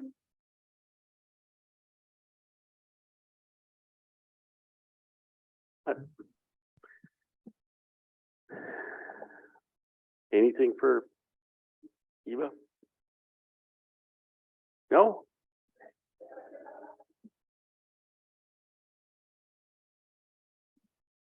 All right. Well, if they come up, we welcome you all to Ronan, and you can spend the day with Eva.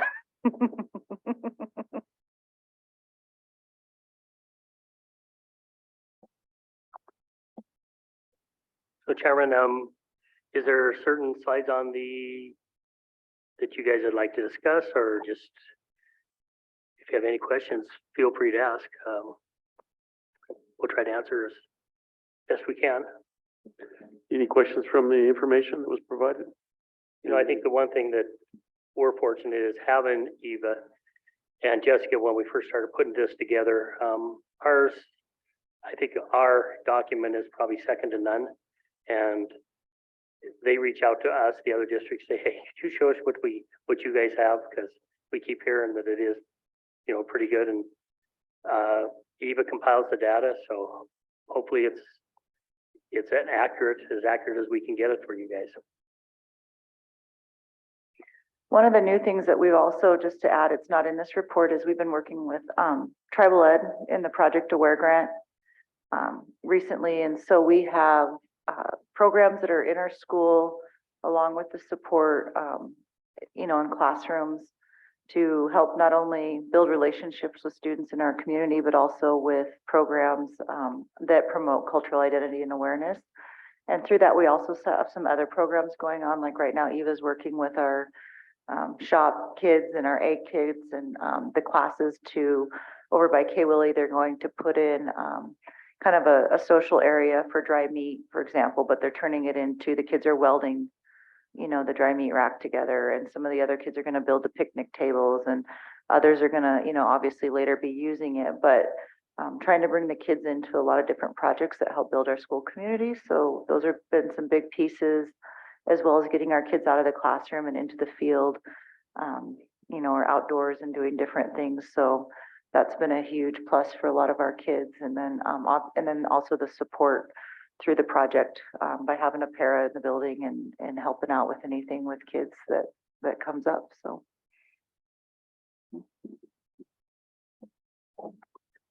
Could you, on page 47, you have impact aid breakdown. I'm not sure if it has a detail we might be interested in, but just really want to know where that funding goes and how you identify that. Is it 47 in our document, or the way that you guys have it numbered at the top of? 47 in your document, I believe. Okay, yeah, you're right.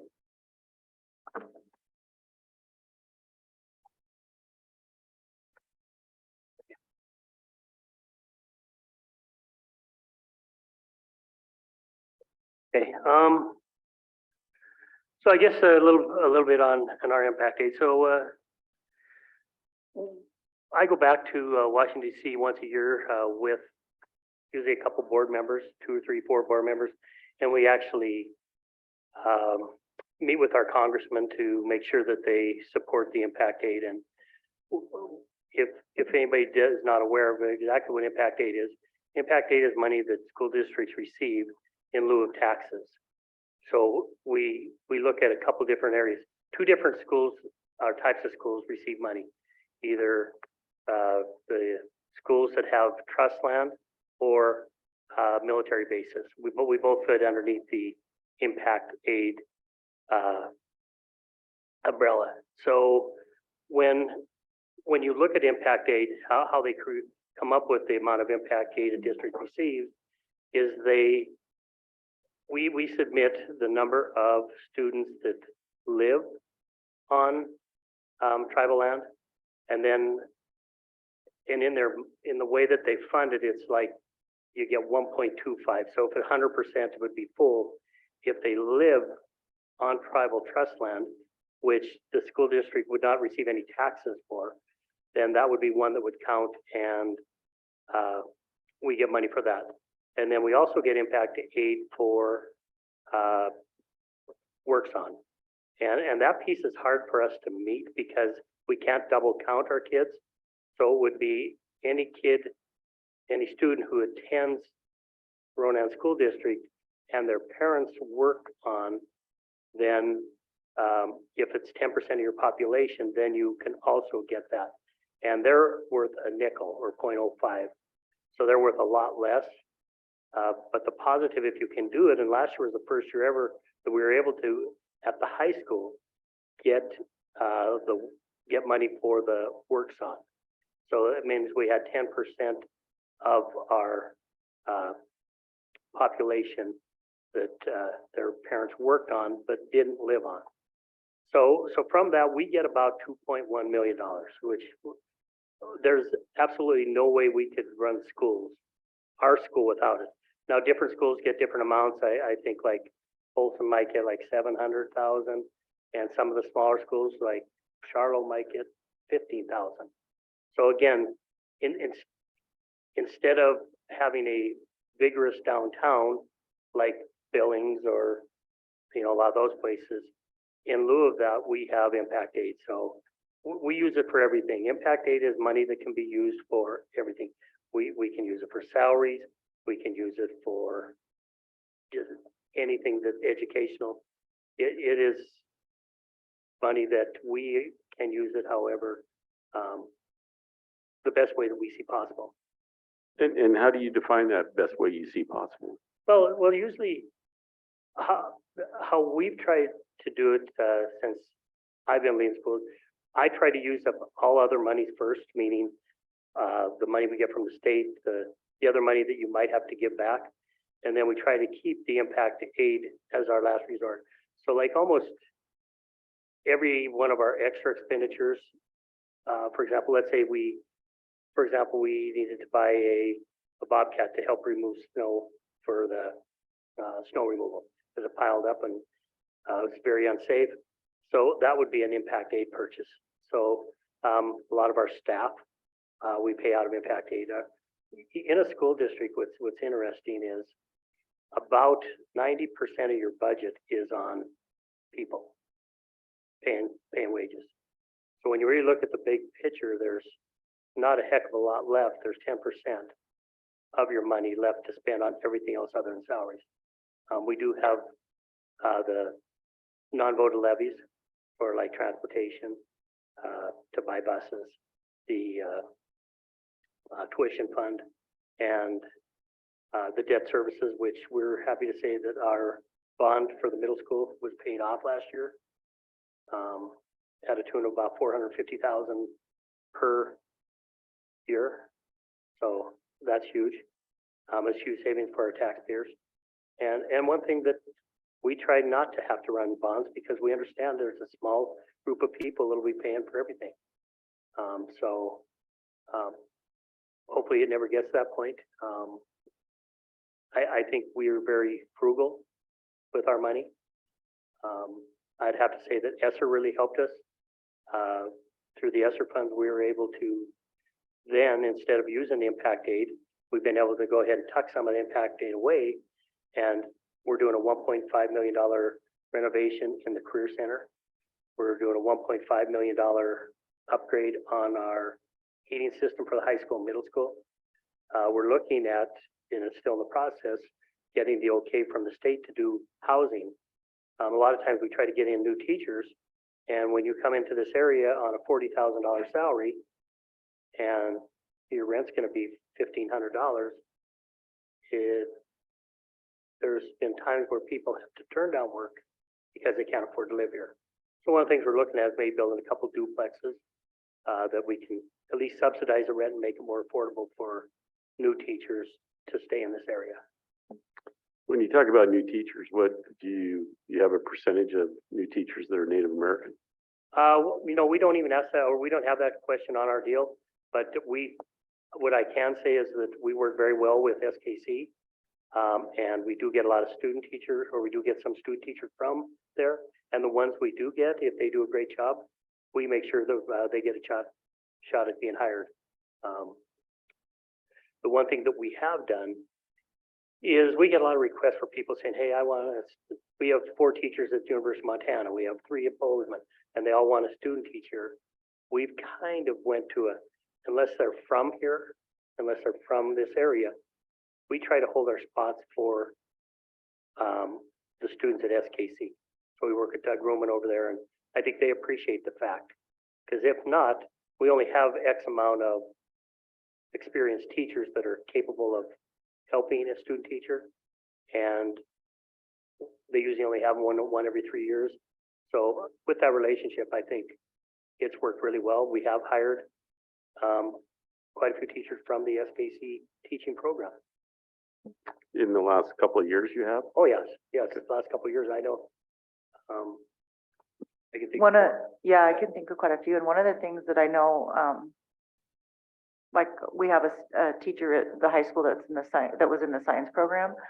And so secondary ed, it gets a little harder because I know they're still working on their secondary ed credentials, but we have a science teacher from SKC in the high school, and he was in their first rotation of secondary ed, teachers that were endorsed to teach. So, and I think at the middle school, we've hired, just in the last, there's been a ton, but in the last few years, we've had quite a few of our student teachers that we've hired, or they work in a position until something opens up that we can, get their foot in the door. So.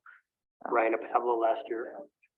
Yeah. Elementaries have quite a few, so it's been a very good working relationship, especially through the elementary education program, to get those kids in, work with them, and hire them. Go ahead, Lynn. Mr. Chairman and members of the council, and once again, thank you all for visiting with us today. Just one quick question. What is the status of the teaching of the Kootenai language? Has there been any collaboration with our Kootenai culture committees on our language programs on potentially getting one of the apprentices over? Or we have that going right now? Go ahead, Ivan. Not for coming to teach language, no. At the high school level, they have to have, well, a class 7, and Kootenai's language doesn't have that, as of, like that I know of. So, and for them to teach it, and our students to get credit, they would have to have that. However, I know that up at the Kootenai Culture Committee and different things, we've been working with some people that, getting our kids up north, as well as we're sending some students, because of Project Aware, to the language conference that's coming up. And there is a Kootenai strand from what I understand. So some of our students that are interested in Kootenai, we're trying to help them find pathways to get into those programs. And I don't know, at one point, I thought we did have one of the apprentices in the classroom in the middle school for a while, working on some of their hours. Yeah. But we're open, we're open to it if we can, if we can get them, we're open to it. So, yeah. And we have, I've worked with Vernon and gotten all kinds of Kootenai resources for all our schools, like the stories, and we have dictionary. We have a lot of resources from up that way. Carol? Yeah. Did I hear you correctly? You said you transport some kids up there to? Yeah, up north. Well, we've been doing a lot, and Project Aware has been a big piece of this, but a lot of the cultural activities, we try to also go north and up to Elmo or wherever, and do both, Well, to me, I applaud you for that, because that's the first time I've heard anybody transporting kids, except, when you go down to the medicine tree. Yeah. To take that extra step for kids to actually, because it is hard to find speakers. I mean, especially in the class 7 area. And I know that at one point we were having a discussion, email about the one individual who was struggling to get it. And I wonder, was she ever able to obtain it? But again, I want to just thank you for thinking outside of the box, which is not too far out of the box, but it's a great idea to transport. Yeah, and I know it puts kids, on the road a lot, but to have that ability to have that available. No, it's been great, and we've had a lot of different experiences that some kids, they might be tied more to one end or the other, so they've gotten to be able to be part of, both ends. And yeah, our teacher does have a provisional.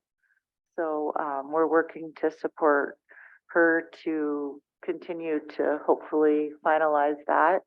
And like Eva said, we have a lot of kids that are really interested in the program and different aspects of it. So it's been a really positive thing for our school. So thanks for your help, Carol. Any other items? Yeah, go ahead, Jennifer. Thank you, Chairman. What is your dropout rate, and how does that compare to the state dropout rate? Is that, did I miss what page that's on? I don't know if it's officially in here. So the last time I checked, we are, if you go into GEMS, which I haven't lately, but on average, we're about 16 to 24% in regards to being better than the state average. I think last year, Polson's dropout rate and ours are usually, we go back and forth. But we were right around with COVID and everything, it was like 16, 13, percent of the kids. And that looks at one of the things that is hard that we've kind of talked about. So we actually, that's a good point. We started tracking kids that leave 8th grade and as a cohort, because we have kids that come in and out of our district so often that they may start, in a different school, come for a year and then leave and then come back. And then they may graduate, but not with their original cohort. And so one of the things that we noticed with our data and the way our system was tracking it, it wasn't tracking it by cohort, but OPI does. So we're starting to track more closely on even kids that once they leave 8th grade, that they actually show up at the high school. So, we don't lose them in between 8th and C. But, I think in the past, before COVID, it was about 8%. And then COVID really hit everybody hard. And then this year, the last year, I think we lost from the kids that we started, from high school to the end, we lost 3 kids.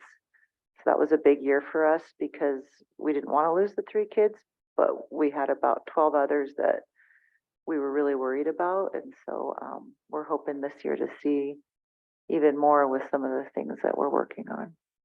But on average, it's been about probably around 8%.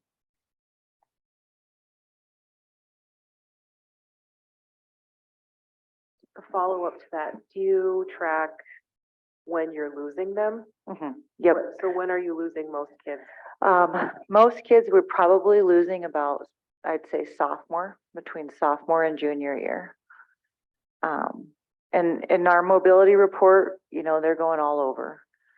But one of the things that I think and have some data to, explore is that that's oftentimes when we have kids that are starting to get their license, the kids that are more, like, oh, I'm going to work or I'm going to, do some of these different things. They have the independence to do it. And some of them they need to do it, as well as is if a student's really struggling with reading, they're going to struggle in a lot of different areas.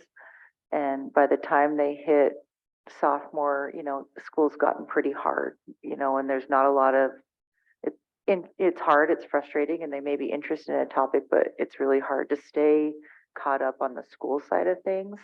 And so you see kids noticing that difference.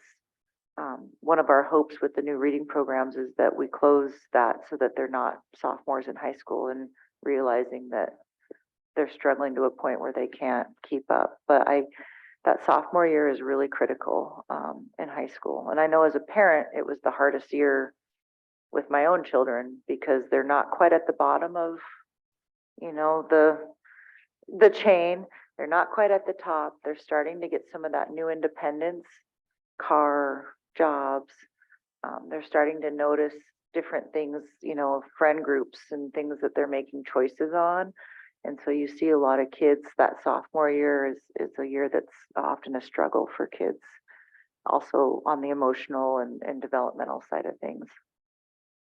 To me, that sounds kind of anecdotal because you can't really know unless you're tracking them, Mhm. unless you do like an Yeah. extra interview, like a job. Yeah, so I'd have to go through all of the mobility stuff. I mean, we have it, but off the top of my head, I don't know if we have, don't know the exact age right now off the top of my head with the data. But yes, we do track through our mobility report when they leave, where they go, their age, their grade and where they're at in school. So I can sure get it. And if it's not in this as far as what you're looking for, we can sure get it for you.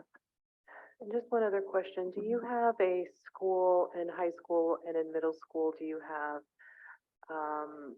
a school resource officer or do you have a school social worker or do you have both? Just a resource officer. We haven't had a social worker. We had one at one point that would work sometimes in the schools, but we don't have one that's permanently in the schools. Just to follow up, there's this report that the ACLU did. You can get this for free from them. Mm-hmm. But it really documents, it's about Montana specifically, but it really documents really well how if schools have a social worker, their disciplinary actions go down dramatically and their incarcerations go down dramatically. And schools that have resource officers have more incarcerations of students and higher discipline rates. So just if you haven't read that, it's a really good resource. Okay, thank you. Any other questions or comments? We'll just make one final one, Mark, particularly for you. So when our education department, offers up a consultation or an event, we really would love to see administration folks attend, if at all possible, just to make sure that we have that level of communication going on between the school systems and, all school systems, just Ronan, but everybody. Could you repeat that, Tom? On the what meetings? Any consultation, any item that our tribal education department is offering for meetings or consultation. Yeah, and I think we have a wonderful working relationship with Michelle, with Miranda, and I really do feel we work together.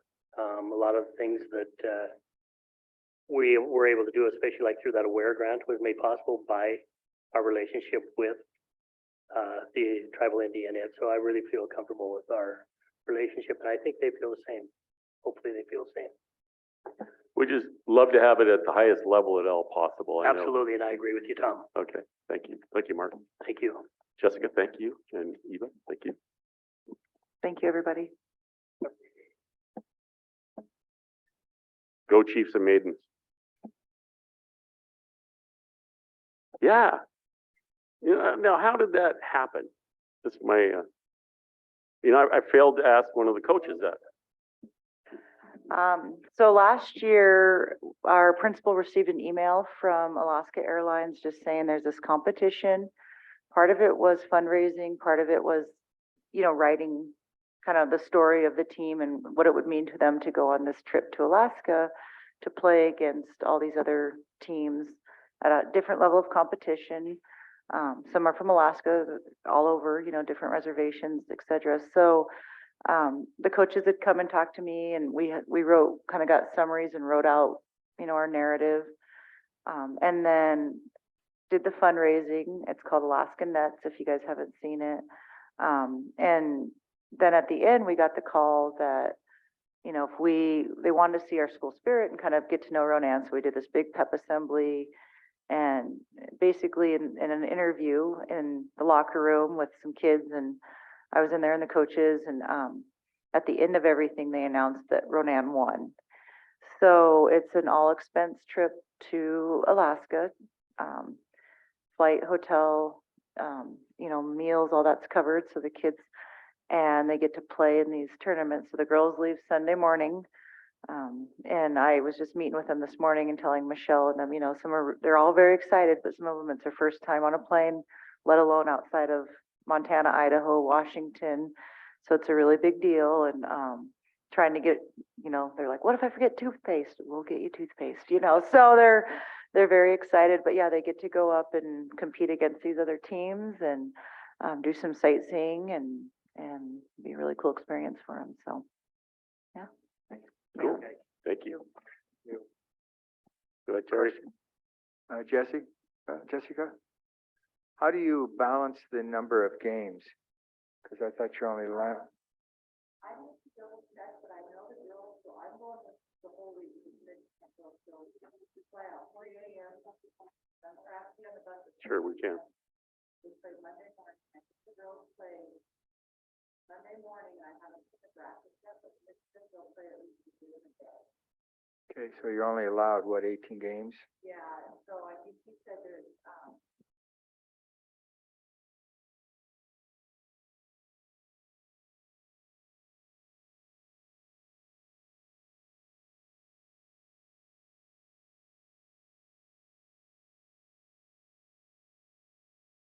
I'm just curious, conference-wise, if there's a violation. oh, no, we had to, don't play, won't play another. Gotcha, I think. We just dropped some of our non-conference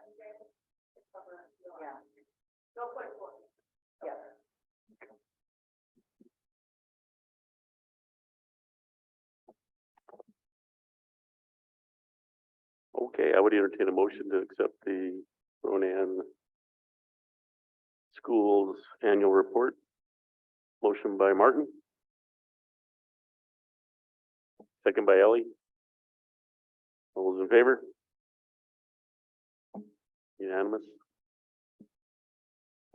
Okay. Yes. Janet. Good afternoon.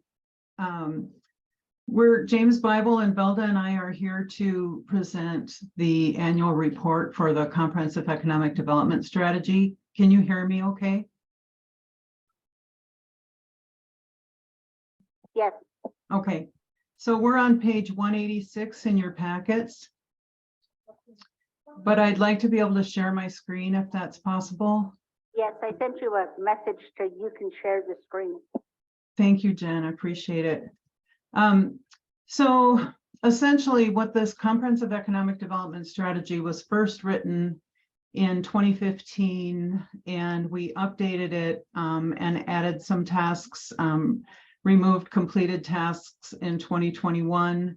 And then every year we have to submit an annual report. And the EDA grant from the Economic Development Administration, it comes to CSKT, and then we transfer most of the funds to S&K Business Services. And James Bible works on part of this with the Economic Development Office. And so, but he's responsible for the report to EDA. So he and I work on this every year. And we wanted to go over it with you to see if you still agree with some of the priorities. The report period was for the last fiscal year, And I'm going to share my screen really quick here. Let's see. So can you see this now? Okay, you should be able to see it. We talk about, all of the different committees that the Tribal Council is on. They're considered to be the board for this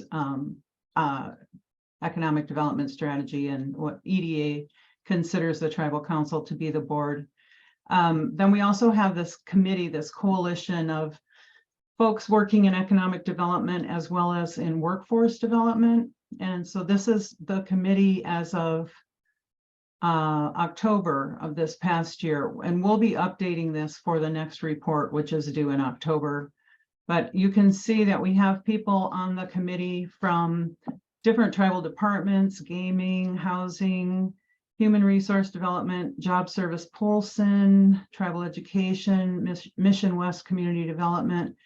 We, Salish Kootenai College, we were meeting every month, but now we've moved back to every other month. It just makes it easier for staff because of so many meetings. We interface with Indian Preference also. Some of the main accomplishments, we're continuing work on tribal property management. We completed the feasibility study and business plan for a small meat processing facility, we worked on a cattle finishing yard feasibility study. We completed the second year of the building trades program at the college, certifying 3 more students and completing a tiny home. And we're working on a study for affordable home manufacturing. Let's see.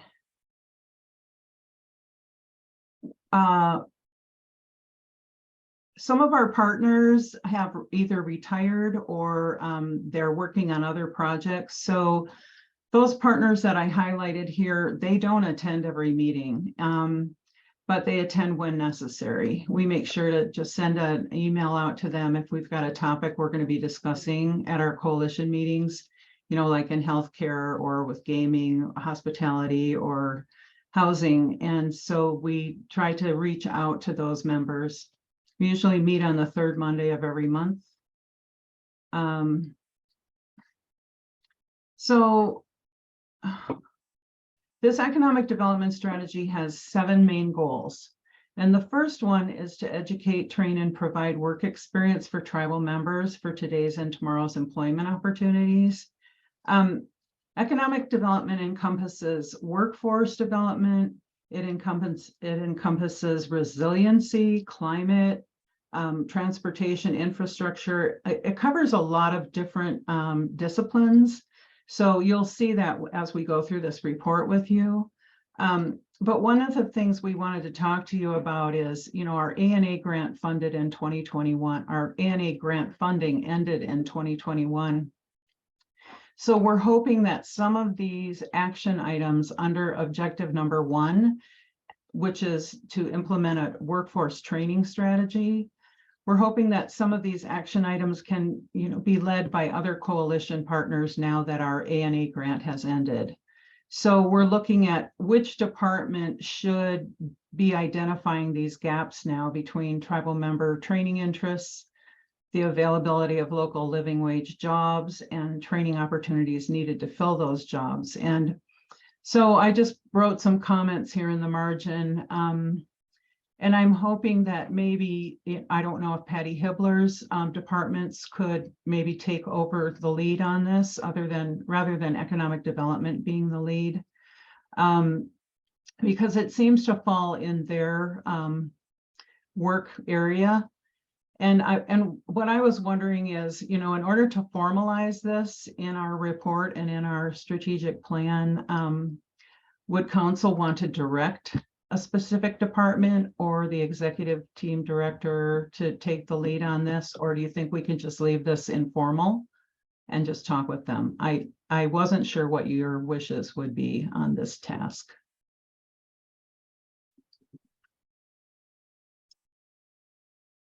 Do you have any thoughts? Any ideas or counsel? I'd actually have to think about it myself a little bit, but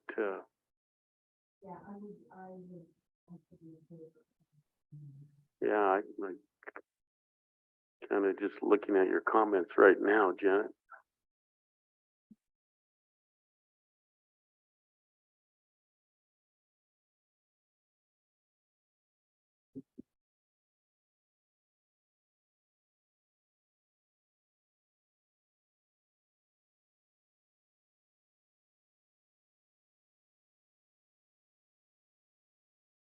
Would you like me to make it a little bigger?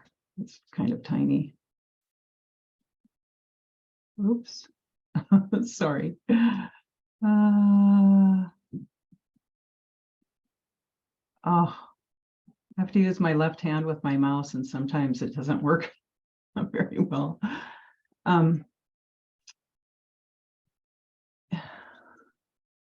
We'll continue. SNK Business Services, James Bible, will continue to facilitate the bi-monthly meetings. But again, I really think we need participation from education and human resource development and even personnel.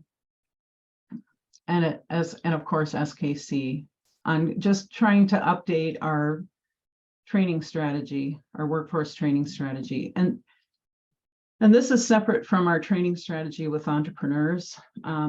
This is helping people address barriers to employment, as well as helping them find jobs that are relevant in today's economy, that are better paying jobs, jobs that they might need training for, such as, construction, or even with broadband, laying fiber, that type of training. But our plan, our training plan is probably, oh gosh, I think we wrote it in 2015. So it's already 7 years old. And I really feel like it needs to be updated. And maybe a new survey needs to be done of the membership, since that was done in 2014. And this is considered a high priority to the tribal council. So to try to, help tribal members find the jobs that they're interested in. And, if they want a job, your resolution was passed saying that it's our job to try to help them find that work that's meaningful. So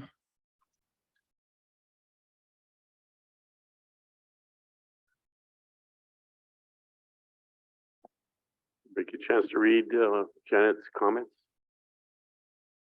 One thing that always interested me, Janet, is knowing where those work areas might be in the future, you know, whether that's with the corporations or through the actions of certain departments, because they certainly know what they're going to be spending money on, and so that also lies as a responsibility for our corporations to be able to you know, develop within their workforce, recruit, provide some training opportunities for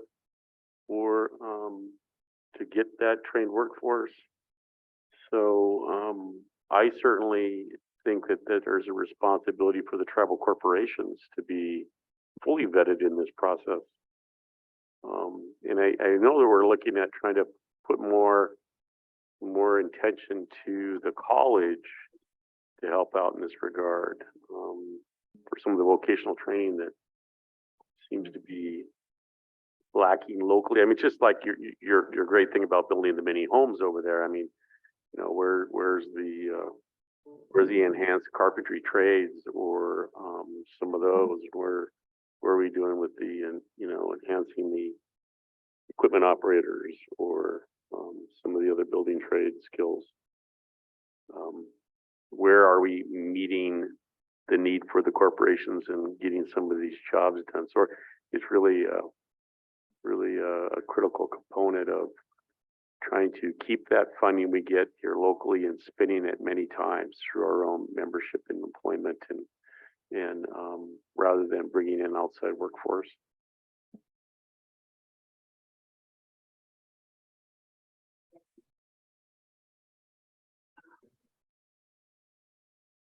So who would you recommend take the lead on this, developing this training strategy of all of your departments? You know, certainly the corporations can be involved, but would you want an entity to take the lead on trying to pull this training plan together?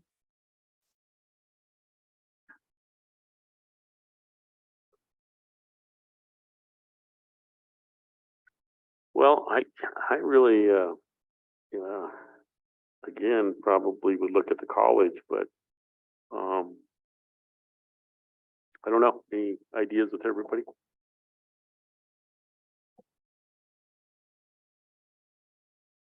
Tribal education.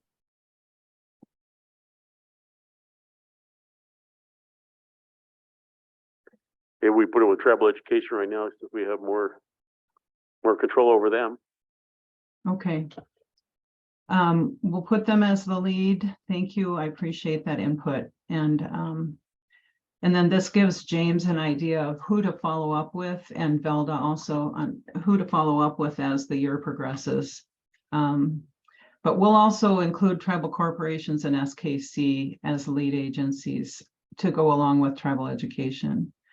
And then if you look at action item number 2, we show that EDO had funding, but I don't believe we're going to have funding after this last year. So I probably would take out EDO here and then leave Department of Human Resource Development, the college education, apprenticeship programs.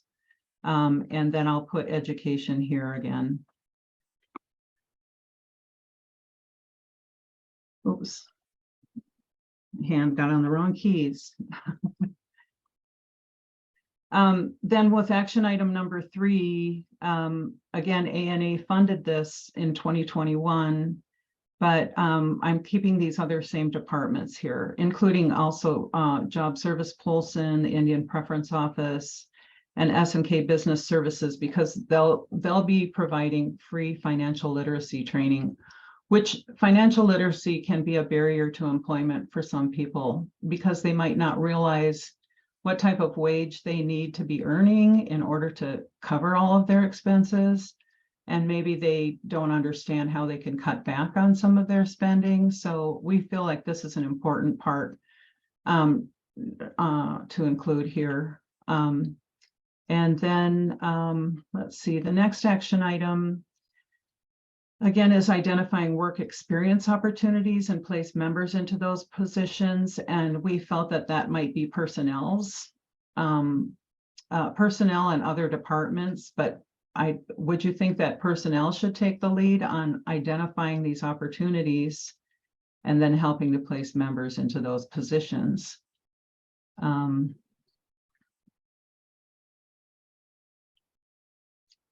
if you have any other ideas, I'm happy to add them here. Jennifer? Thank you, Chairman. I just wanted to say that we did ask Eagle Bank, Tribal Credit, and Sovereign Leasing and Financing to come up with some recommendations for financial literacy by the end of January. So we'll be getting back some recommendations on that. So that would be for, you know, young people, but I think with anybody. Okay, oops. Uh-oh. Okay, I'll put Eagle Bank in here too.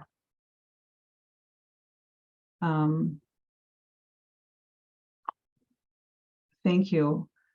So with that, if we move to action item 4, again, identifying work experience opportunities and placing members into those positions to work on their technical skills.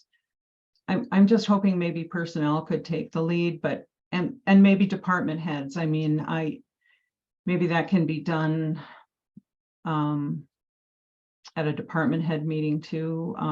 But this really is dependent on what opportunities are out there, you know, which department has opportunities like the chairman mentioned earlier. But as far as who can take the lead and try to coordinate this, that's what we're looking for.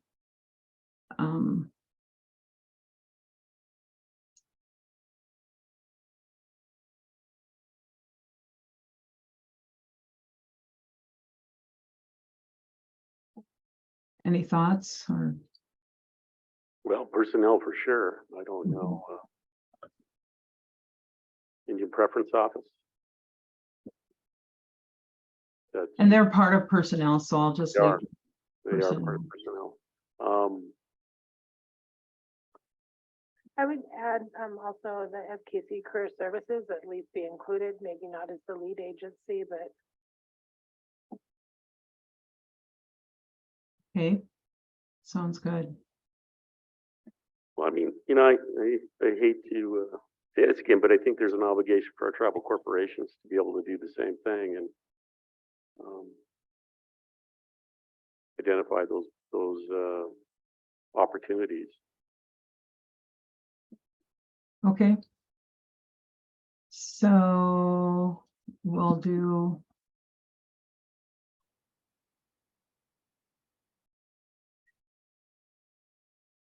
Sounds good to me. Any other comments on that action item?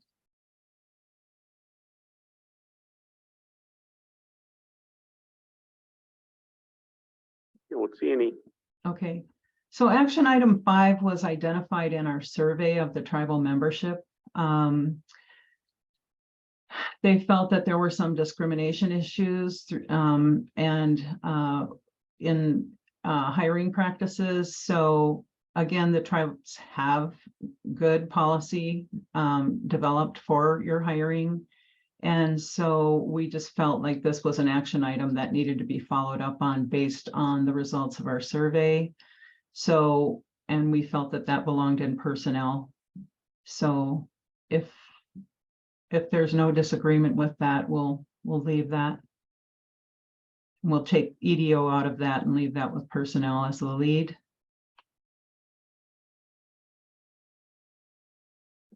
Sounds good. Okay. As far as addressing any other barriers to employment, we have a pretty good group already identified, and then our free introductory business workshops. S&K Business Services is taking that over for economic development.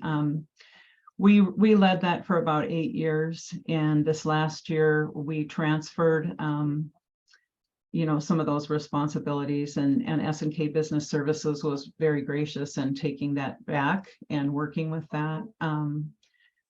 And WCDP is Mission West Community Development Partners, and they also have free training. So we send notices out to 350 tribal members who are either in business or interested in business. And I transferred that email list to James this morning. So he's going to now kind of coordinate this and try to fill in the gaps for the business workshops that are needed. And as far as, let's see, this kind of repeats what I just said, gathering contact information and disseminating the free training info to the tribal members. We're still keeping this action item about the Montana Code School and other types of online computer programming training and education. Told James, I believe it was in October when we were updating the report, that they're continuing to try to work on this as they can. It is something that they'll continue to try to look at. And then most of the objective 2, as far as getting supporting high school graduation and K-12 workforce and college readiness, the first one pretty much child development belongs with early childhood services, and that's still part of their ongoing activity. And then the rest of these are definitely things that the education department is working on with social services, probation defenders, early childhood services. So these action items, I just wanted to go through these really quickly with you. And you have a copy of this in your packet. I didn't have any comments on this. But, you know, it's again, trying to keep track of tribal students and help them wherever they can, encouraging them to go on to either college or trade schools, or, you know, just getting them ready for graduation. And then also including history and cultural awareness training. And that continues with the People's Center, or the Three Chiefs Cultural Center. We should probably change this.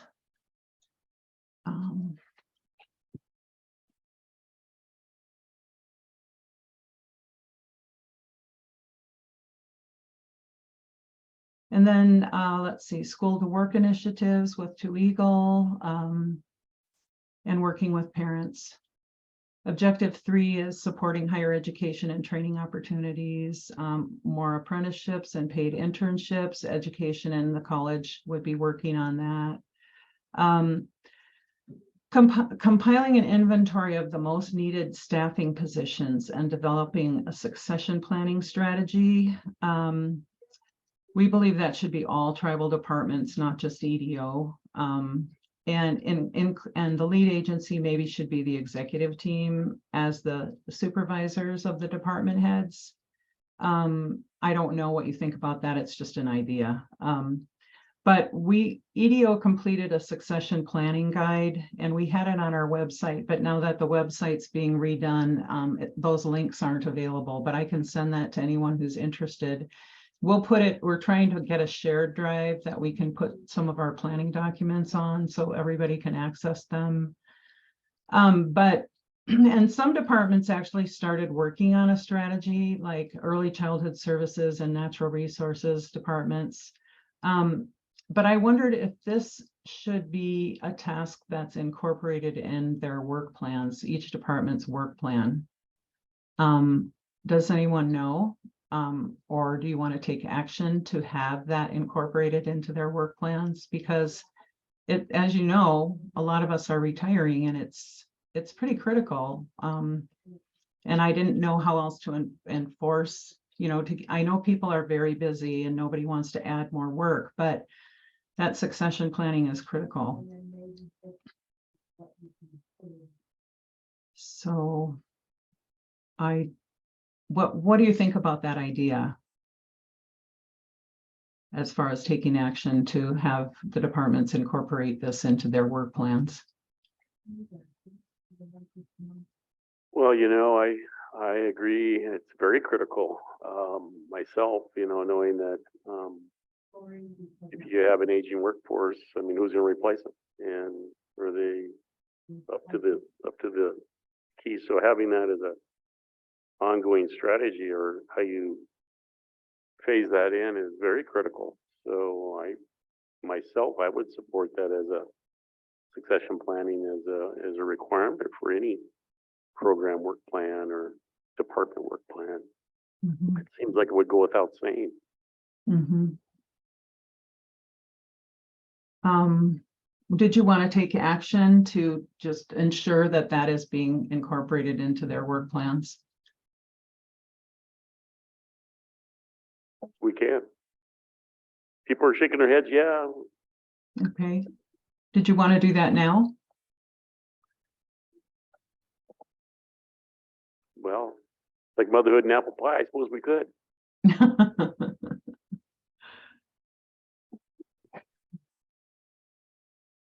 Okay, accept a motion to put succession planning into tribal department work plans.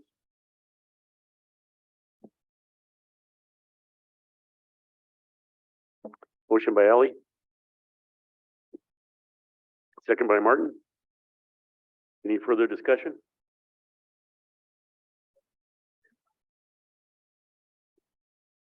Well, it's my first time for sure. Any further discussion? Seeing none, all those in favor?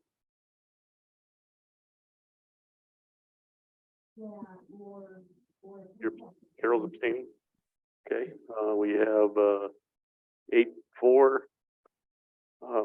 Carol abstaining. One abstaining.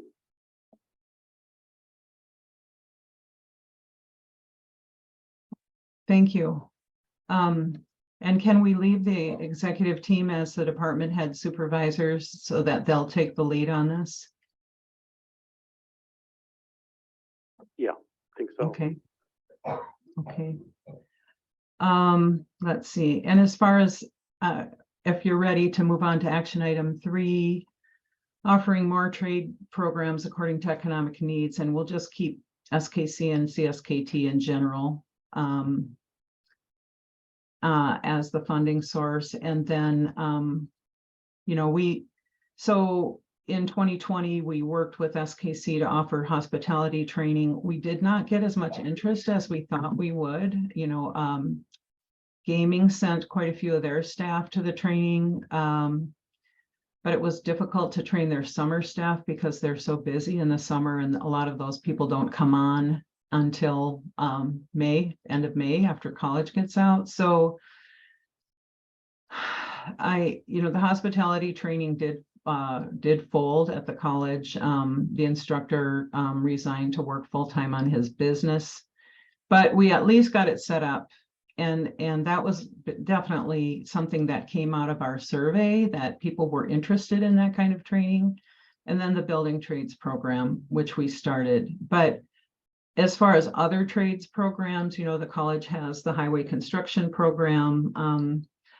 Melinda Charlo from Indian Preference has been working on trying to get a welding program up and running again. But I think the lead could be SKC, as it has been in the past in our strategic plan, and we just leave it at that. But we'd take EDO, the specific listing of EDO out of this, and have it just be CSKT in general as far as funding. Just because we don't have our grant anymore to help fund that. Same thing with internships. So I'm just going through and the rest of these items are pretty much items that the education department is working on. And James, excuse me. Ellie has a question. Janet, just a comment, I guess, on the paid internship one. That's another area where SKC Career Services might have some information that would be helpful, as they also work on internships out of that department.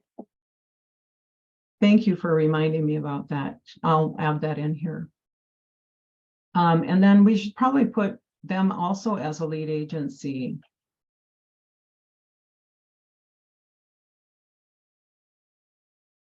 Let's see.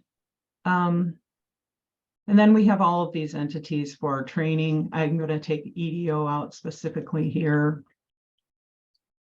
But DHRD has money for training, Job Service has money for training. So I know Indian Preference puts on first aid and flagger training every year. And, and I think sometimes departments find training funding for customer service on occasion. We offered it a year and a half ago. Actually, Teresa McDonald put that training on for us. So, we had a lot of job readiness training that was funded by our ANA grant, but I think this just can continue with these entities. I put job service as the lead, but I think I put NCSKT. And then the scholarship programs, of course, with education and the college. And then this advanced technology group came and met with council and economic development, I believe it was last summer. And they're still interested in this junior computer programming training partnership, and education will follow up with them as time allows. Then we have this objective for flexible work schedules and telecommuting options, and I just put CSKT personnel as the lead. Since those of us who telecommute, we have to have a telecommuting plan in place with personnel. So I just edited that rather than having human resources be in charge of that. And then this is an objective that was identified years ago as far as helping tribal members bundle a livelihood. Maybe they're part-time foresters, and helping them find other part-time sources of earnings. And so that basically is part of their SNK Business Services work plan. Then assisting tribal member entrepreneurs. This was a large part of our ANA grant also, and we've been transferring activities to SNK Business Services throughout the last year. So I feel like we've had a really good transition with James Bible and his board. So we're taking EDO out of that loop as far as the funding source and the lead, and we'll leave that with SNK Business Services, Sovereign Leasing and Financing. That's what SLF stands for. The state has these grants, these Indian Equity Fund grants up to $14,000 for 2 to 3 tribal members per year. The legislature is considering cutting that program. So that's something where I think CSKT should try to provide some support to the Indian country economic development programs at the state level. So that funding is not cut. We ran out of our grant funds in 2021.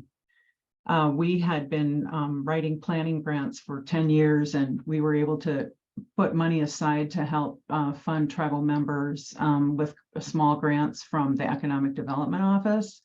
But our funding is depleted. We have no more, and the state is not offering any more other than this Indian Equity Fund program.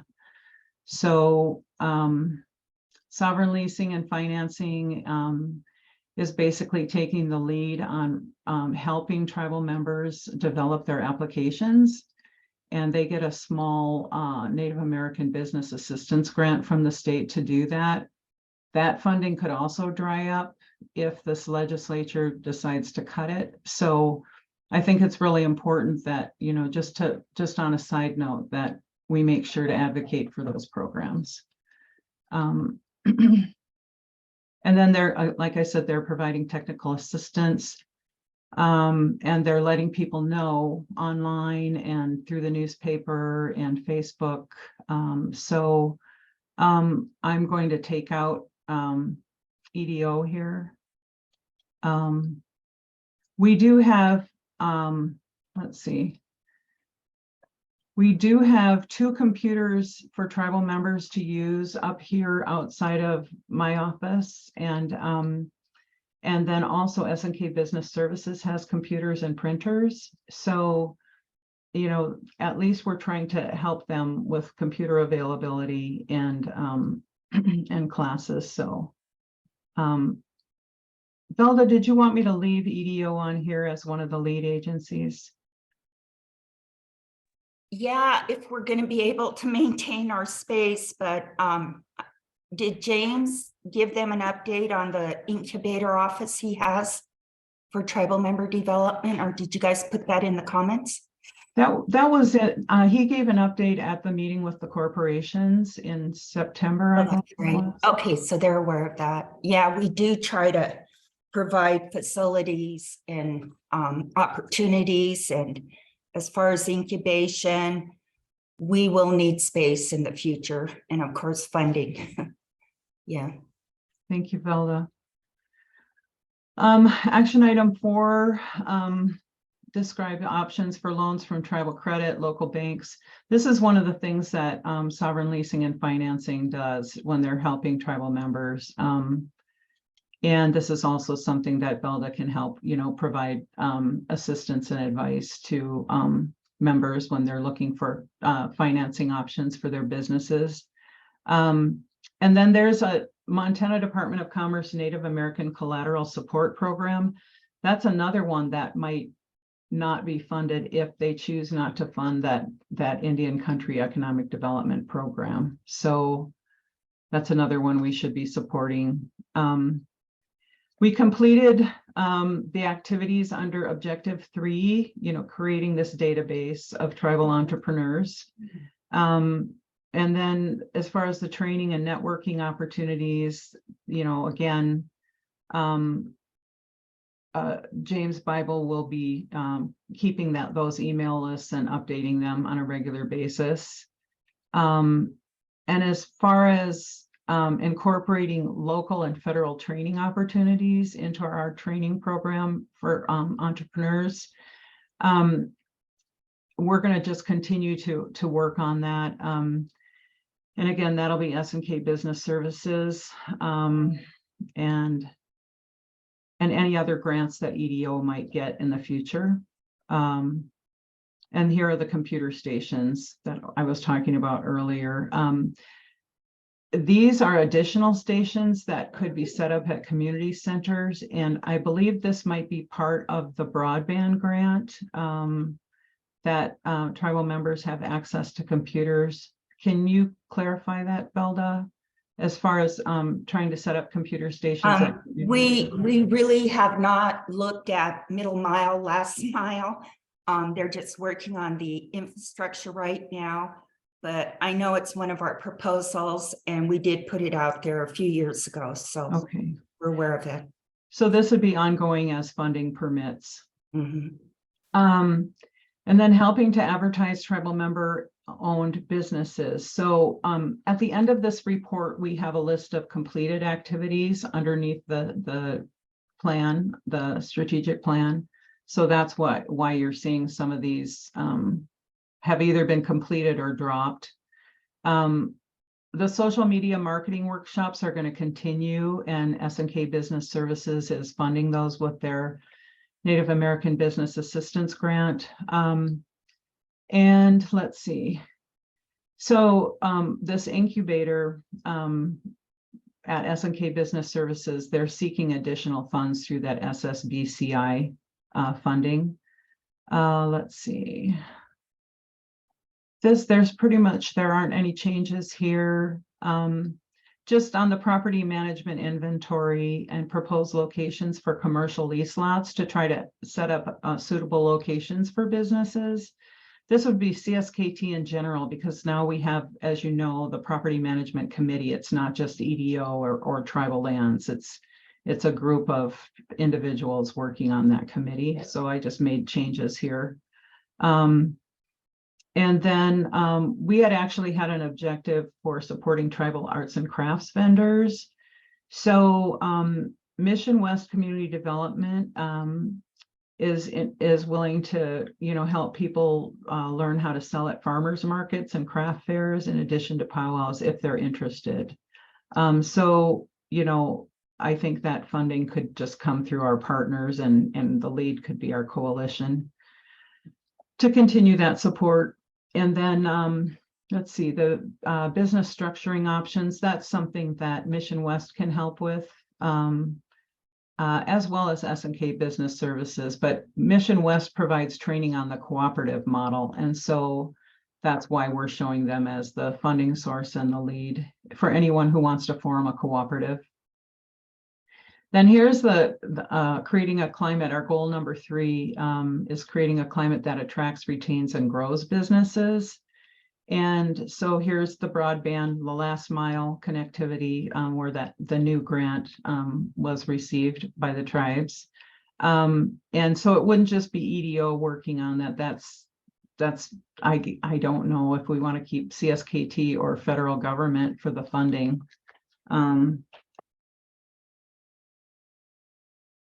But this steering committee for broadband would be the lead agency on that. And then educating the public about priorities and potential on the reservation, about buying local, to recirculate dollars in the reservation, to support more local jobs. So we completed a business directory and published that in the Charcusta News this last summer. And that it would be an ongoing effort to work with the Charcusta on trying to get that directory published on a regular basis. Other infrastructure issues, expanding water and sewer capacity, IHS funds, Salish Kootenai Housing Authority funds, the Lake and Sanders County Sewer and Water Districts. We don't have any sewer or water districts in Flathead or Missoula County on the reservation. And then besides Salish Kootenai Housing, NRD might need to be involved as to where they're seeing water quality issues that probably should be addressed with new sewer systems. So that's why I added them here. I don't know if you have any concern about that or if you agree with that. But I'll just keep going if I don't hear anything. Okay, then we have a tribal transportation committee to prioritize projects and meet with council to get your concurrence with those priorities. And that's all of this, again, needs to be part of economic development because infrastructure is so critical. We really can't move forward without the base infrastructure to, access sites and have clean air or clean water and sewage treatment, and broadband and other communication and power infrastructure. And then this action item was to use community development corporations and experienced grant writing consultants to apply for grants. And that's basically, whenever we can find the funding to do grant writing or to hire a grant writer, that's what our goal is, to try to find people to help us with feasibility studies and so we can move forward on a project or decide if it's not feasible. So that's what that action item is about. And then affordable housing, which is a critical issue.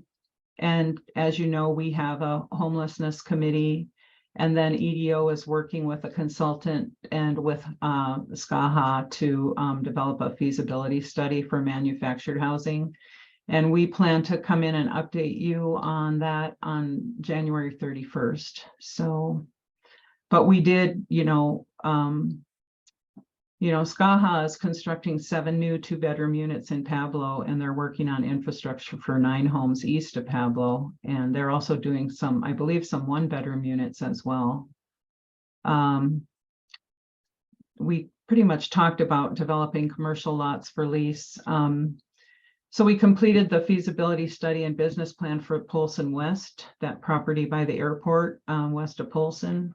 And we're continuing to work on the annexation issue, and that's coming into council, an update on Thursday.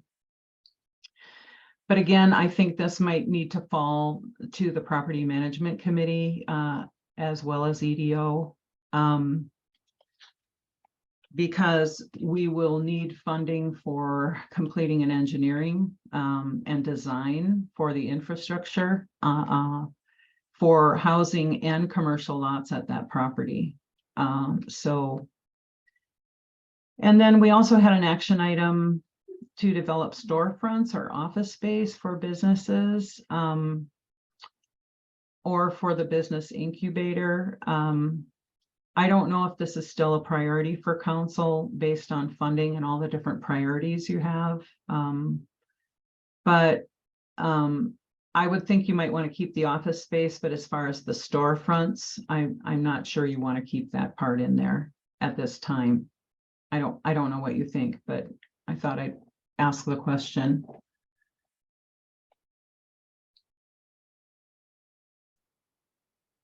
Any preference there for council?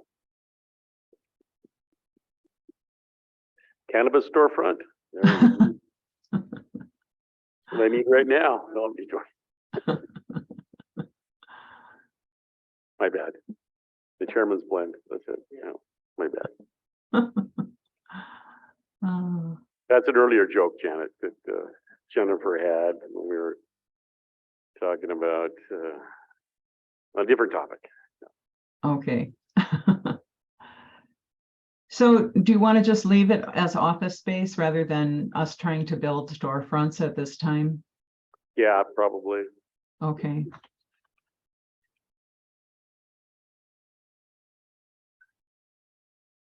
And let's see.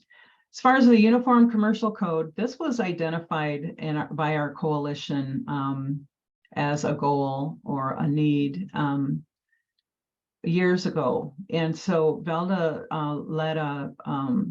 she received a planning grant from the Montana Department of Commerce. And as you know, Charmel and Velda came in and talked with you about what they learned when they were looking at this potential for adopting a uniform commercial code. I'd like to say that this action item has been completed, and what we would say in our report this coming year is that the roundtable discussions are being followed up with the lenders along with this financial literacy training. But the study showed that a tribal UCC is not needed at this time. However, best management practices are being shared between CSKT lending entities. You know, you can definitely add to that in the report in October, but it seems to me that there's been some direction that's been identified as to keeping, you know, asking the different lending entities to file liens with the state and continue to use that system because it's already centralized. You wouldn't have to hire more staff and create more rules and regulations. And then, you know, but then the best management practices that Eagle Bank has in place can be shared with Tribal Credit and S&K Business Services, and they can maybe standardize their practices.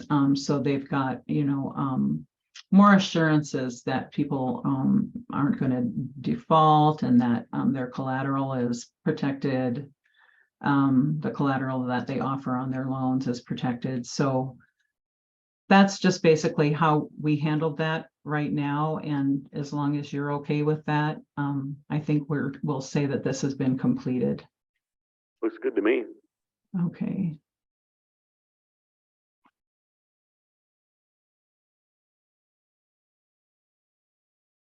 And then as far as the road, bridge, and safety projects, this is all under the roads program. And the Highway 93 expansion project coordination, I believe that's still being led by the roads program and the lands department. Have you assigned anyone else to work on that as far as tribal leads?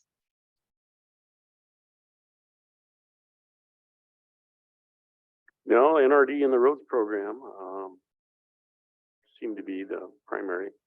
Okay. And then let's see, CSKT. Objective 2 is exploring the feasibility of a business park north of Pablo.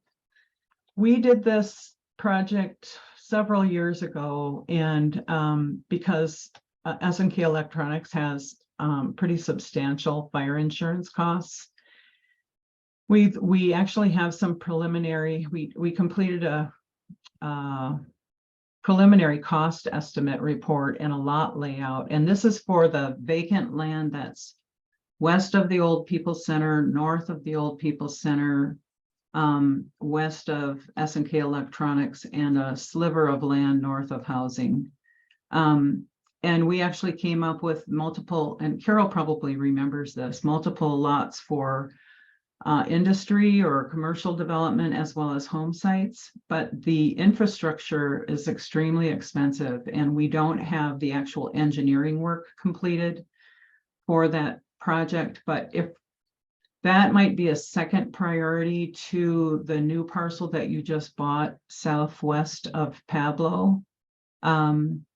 So I don't know if you want, we could keep this in here as a medium priority to be followed up on after after we work on that other property southwest of Pablo. But these are just action items that would need to be completed in order to complete the development of those lots so they can be leased. So if it's okay, I'll leave this in here as a medium priority.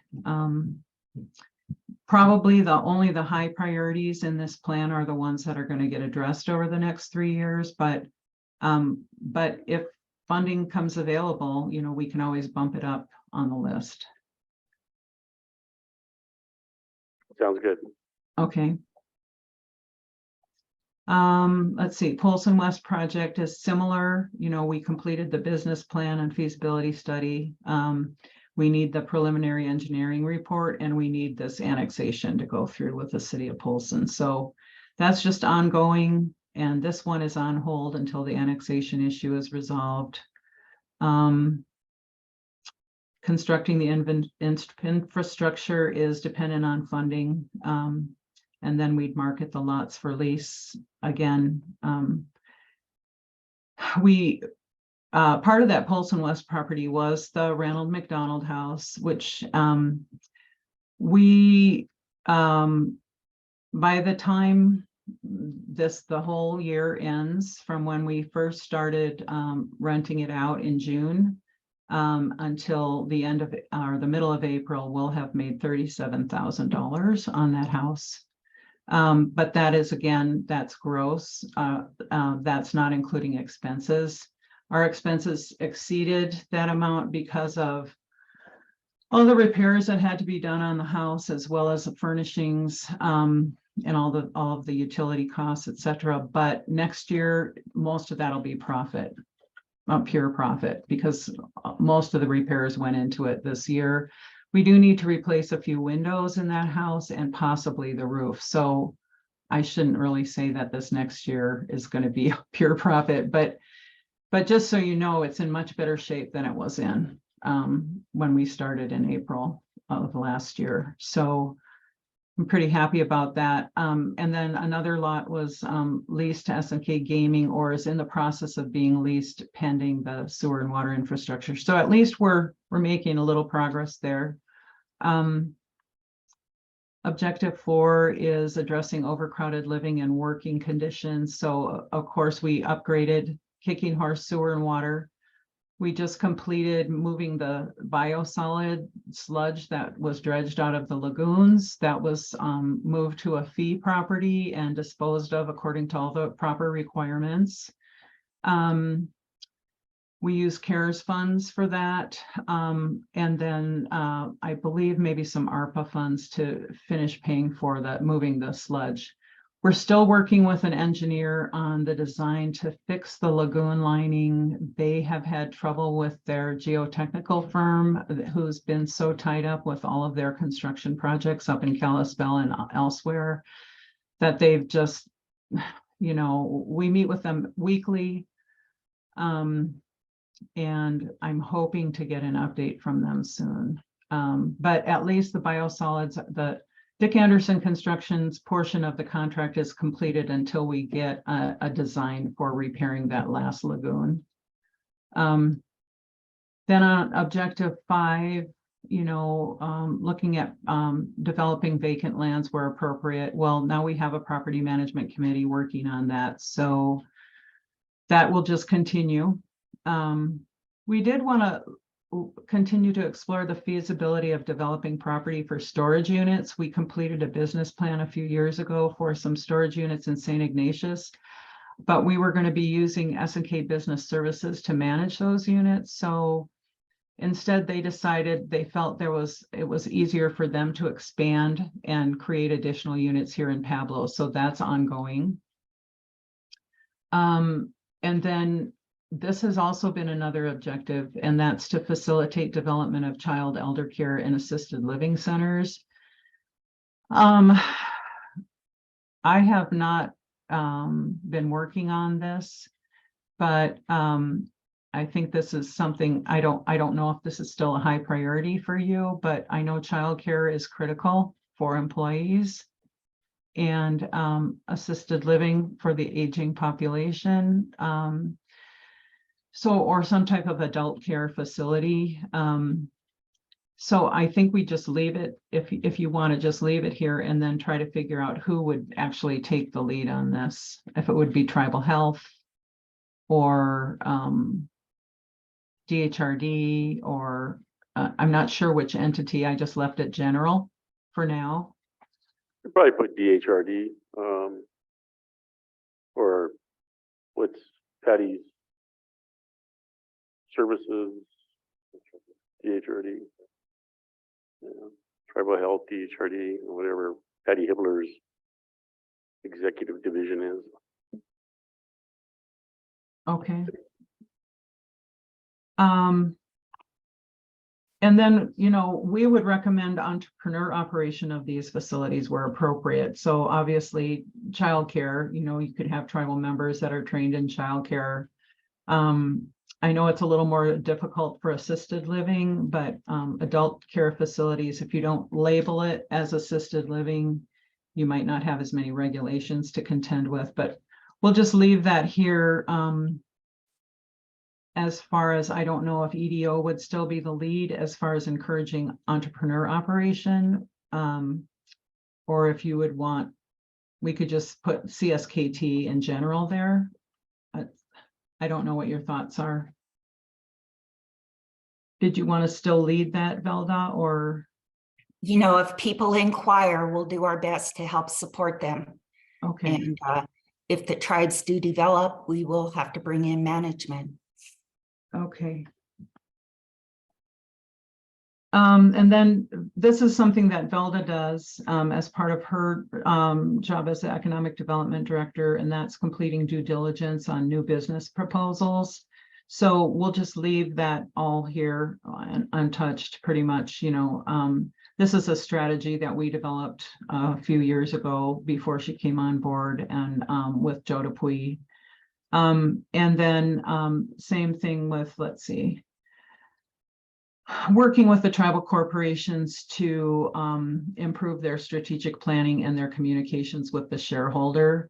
There's a policy document that was developed with Vern Claremont and updated with Joe Dupuy and Greg DeMontier and myself. And that's Velda pretty much works to make sure that policy is being followed with the corporation. So that's what all of Objective 8 is about. There aren't really any changes here. And then goal 4 is nurture emerging sustainable industries and encourage innovation.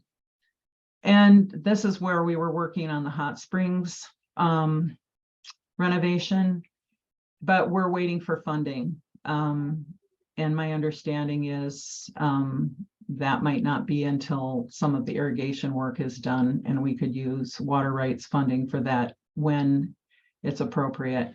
And Shakopee is another funding source there.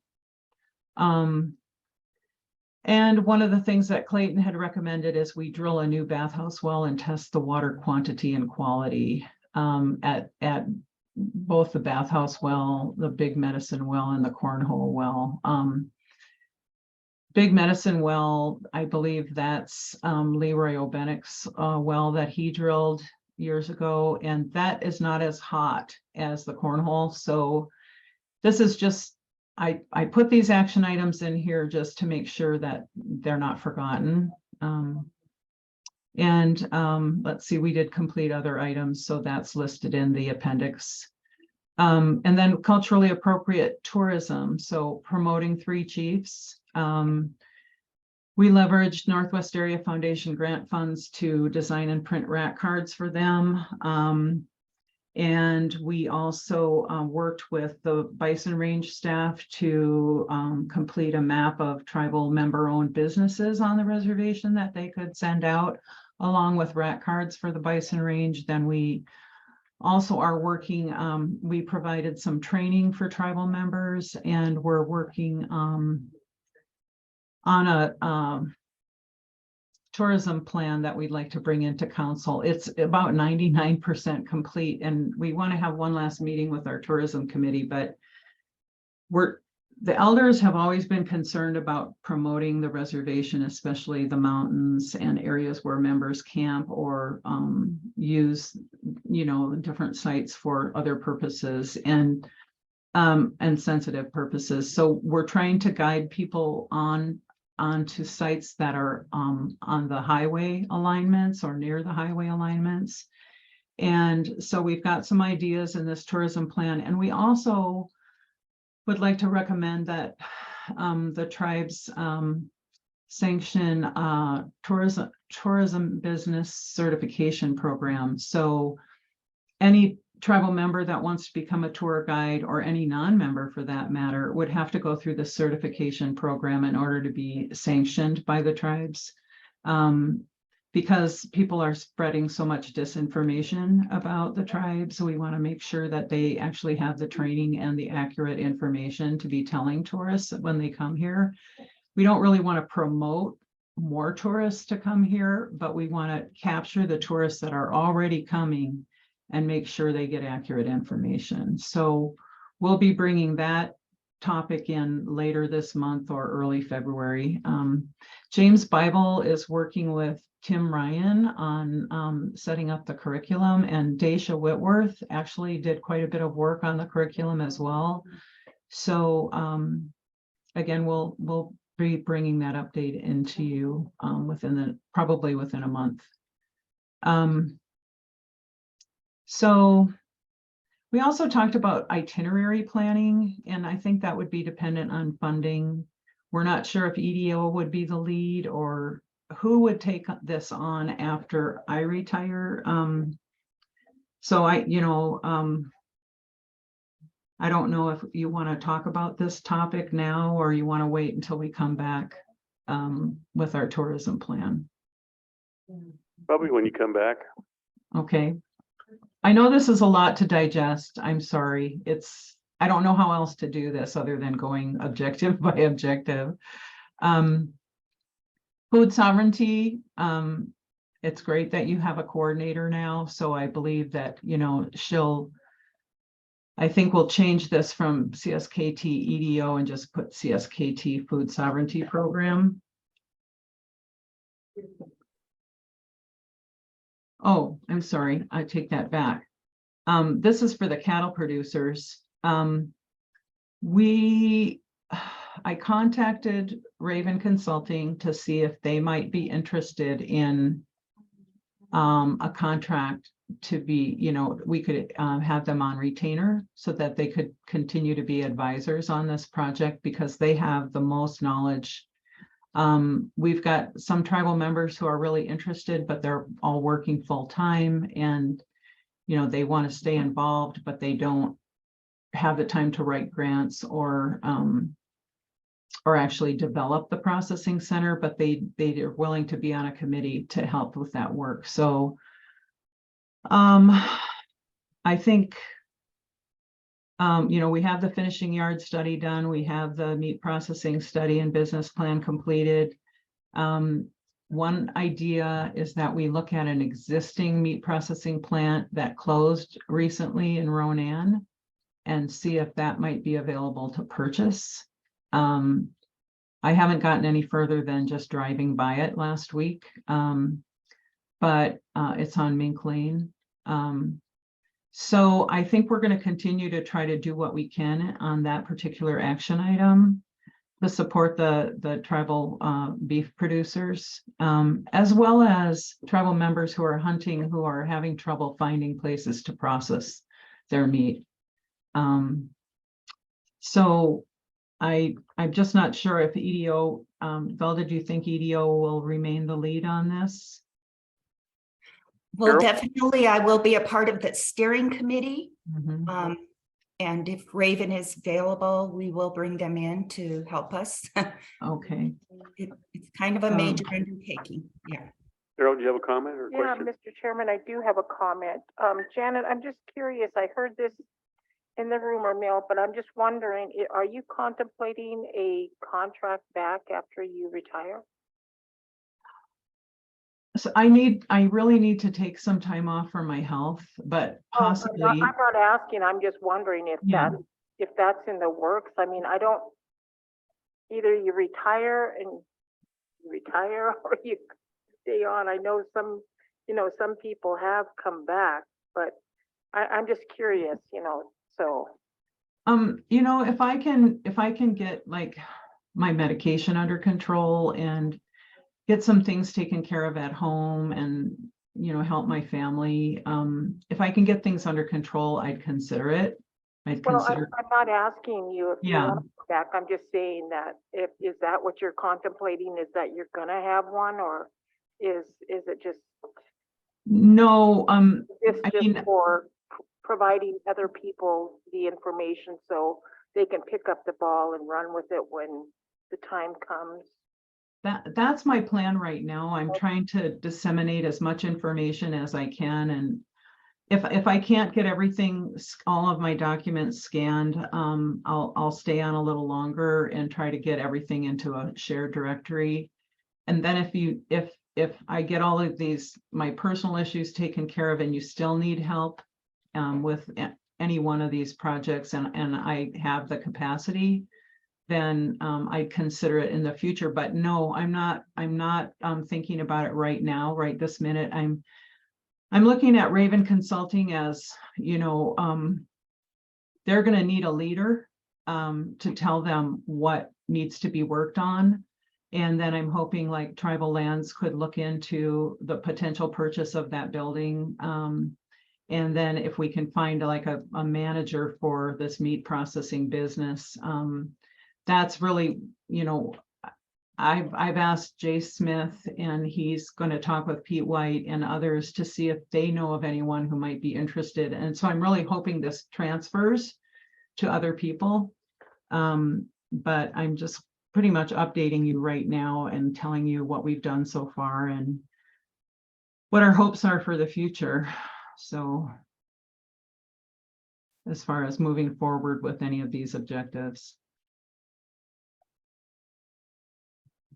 Okay. So these individual and community gardens, we're going to review these with Dana and Jordan and others to see if any of these activities are still viable. Because we had talked about inventorying greenhouse space and seed storage and other things for food production and processing. So this is all part of the food sovereignty effort. So we'll just we'll try to have a meeting with them before I retire to try to go through these action items. Then as far as renewable energy resources, I thought I heard EKI thinking about a feasibility study for developing a solar farm on the reservation. And I gave them a recommendation for a site. So as far as I heard at the meeting with the corporations, they were exploring new opportunities. So, and objective 5, enhancing energy conservation. This is basically, I don't know if this feasibility study has been done or if it's going to be done, but that this might be a discussion with these departments here. EKI, Mission Valley Power, Housing Authority, and other departments. And maybe this could be brought up at a department head meeting. But, again, these were all, we're just trying to accomplish the goals for sustainable, comprehensive economic development. And everything ties in with, energy conservation, energy development. So I'm not really asking for any council action. I just wanted to give you an update as to where we're at. Everything is pretty much either to be determined or ongoing. But these were voted by council 2 years ago as high priorities, so. And then Kicking Horse Small Homes Project. As I said, the infrastructure replacement project is almost done except for the one lagoon. The lot layout for new lots out there, we've probably got at least 10 to 15 lots that could be developed. And this, this is something that I'd like to try to get finished with tribal lands before I retire. And then we've given electronic files and paper files to GIS and to tribal lands, so that now the as-built, which had been lost for Kicking Horse, for where all the sewer and water lines were, now we've got those in a few different places, and then maintenance has a set too, so that hopefully those won't get lost again. And then this tiny homes feasibility study. And it's not just tiny homes, it's also 2 and 3 bedroom homes as well that we're looking at it with our feasibility study and business plan. And so we'll be bringing that to council. Like I said, an update on the 31st, and then also in February, the consultants will join us in a Zoom meeting in February.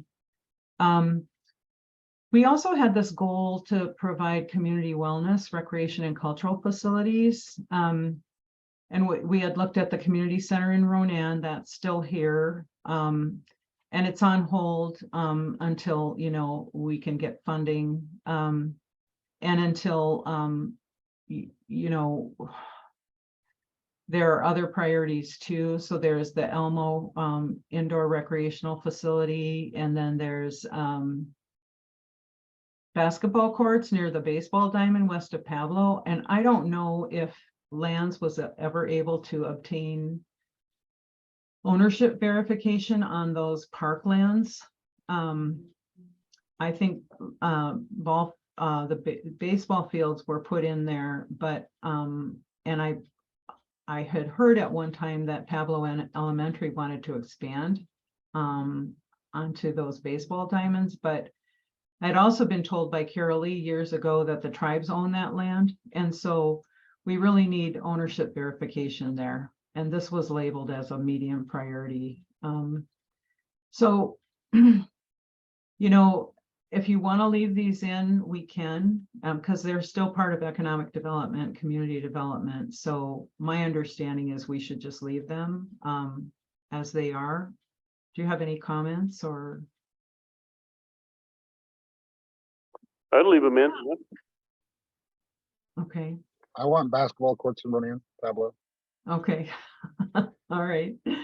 And then goals, we're almost finished. Thank you for hanging in there with us. Research and plan for the best use of tribal and reservation assets aligned with cultural values of the Salish, Kasanka, and Kalispe people. So this is the exploring and developing a culturally based, community-driven substance abuse prevention, education, enforcement, treatment, or aftercare program. And this is an objective that was developed after, oh gosh, so many different meetings over the years. So we're looking at homelessness and substance abuse, and the position description has been drafted, but last I heard, that position hasn't been filled, but we have a committee, a homelessness committee that meets weekly. And we've talked about, and I'm sure you've heard this multiple times, about the permanent supportive housing. We've got these housing options and locations, and this is ongoing, where we're looking at, SCAHA is looking at submitting a grant for permanent supportive housing for families. And I think they're still going forward with that, utilizing that site by the new Ronan Clinic. And, and Morningstar is going well from everything I've heard. So for single individuals. So we think that that's going to actually, make a difference, hopefully, for these families that are struggling with substance abuse, and they might go away to treatment and then come back and they still, fall into the same issues. They really need this aftercare support, and they need to be with their families if possible. And this is a way to help them do that if they can be in this permanent supportive housing, and get the counseling that they need where they live. So that's still ongoing. Let's see, we had a homeless response plan that was going to be drafted by the coordinator once that person is hired. And then this strategy that includes hands-on job and life skill development while healing. So this is ongoing at the Morning Star with individuals, and just maintaining continuity of staff members working with individuals, and additional action steps to be determined. And then, we have a comprehensive land use and natural resources plan. And I've been able to get a few chapters updated. We have some money left in the grant. I'm just going to leave this as a medium priority, and I'm not quite sure what's going to happen with this action item after I retire. I would have loved to have gotten the update completed, but with so many other job duties, I just couldn't get it done. So the history chapter was updated in 2018. Wildlife and fisheries chapters were updated in 2021. I'm working with GIS on updating some maps, but that's where that stands. And then the cleaning up Dixon Agency. I believe that's still sitting with natural resources. James, are you still on the call? Yes. Okay, so for this one, you should follow up with Mary Rose Morajo to find out what the status is. Yeah, I have that on my notes from yesterday. Okay, great, thank you. One of the things we talked about with maintenance years ago, tribal maintenance, is consolidating existing buildings to reduce long-range maintenance costs and improve energy efficiency. So that's an objective, and then there are steps outlined in the maintenance work plan. And I know that, like out at Kicking Horse, a couple of buildings might need to be taken down and others have been renovated. But it all ties together with budgeting. And of course, we want to keep any buildings that are still usable and feasible to keep. But I think this would help with maintenance issues and liability issues. So, and so again, it's finding funding to complete different projects. And we just left that with the executive officer and director of administration. And then planning new structures and consolidating buildings. That's just as time and funding permits. Supporting existing government revenue producing programs and evaluating new program proposals. So in past years, I wrote a business plan for Quicksilver, and we hired Steve Claremont to write one for the gift shop at Three Chiefs years ago. It was when it was the People's Center. And so that's just something that has been in our work plan, but I think it's as needed. So I don't know if you want to continue to leave that with economic development, but we also put the executive officer and then Clayton was in here because that was Clayton's idea, that we help some of his revenue producing programs when needed. So then as far as revenue forecasts, risk assessment and mitigation, this is all going to be coming out of your directors and also EDO. And then opportunities and constraints for land parcels, that's now falling with the Lands Department Property Management Committee. So I just put CSKT here as the lead entity. And then environmental and infrastructure analysis. I'm not sure where that's going to be housed. That part of my role as a planning director, we still don't know where that's going to go. If it's going to go back to tribal lands or natural resources, or, but you know, who will do the environmental assessments? Some can be given to Jim Durglow to work on if there's funding available. And then the infrastructure analysis, the surveying, you know, coordinating land surveys for these projects. I know the Lands Department already coordinates land surveys, but as far as new projects go, that was one of the things that I would do to set up new lots, is it would be to work with a surveyor to get those lots complete, mapped and approved by the BIA superintendent. So I don't know if you're thinking maybe that should go back to tribal lands, or do you want more time to think about that? Any preference from council?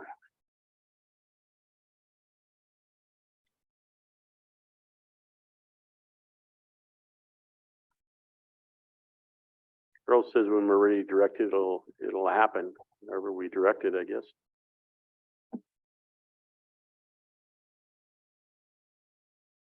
Do you want me to mention anything in this plan as to who the lead will be?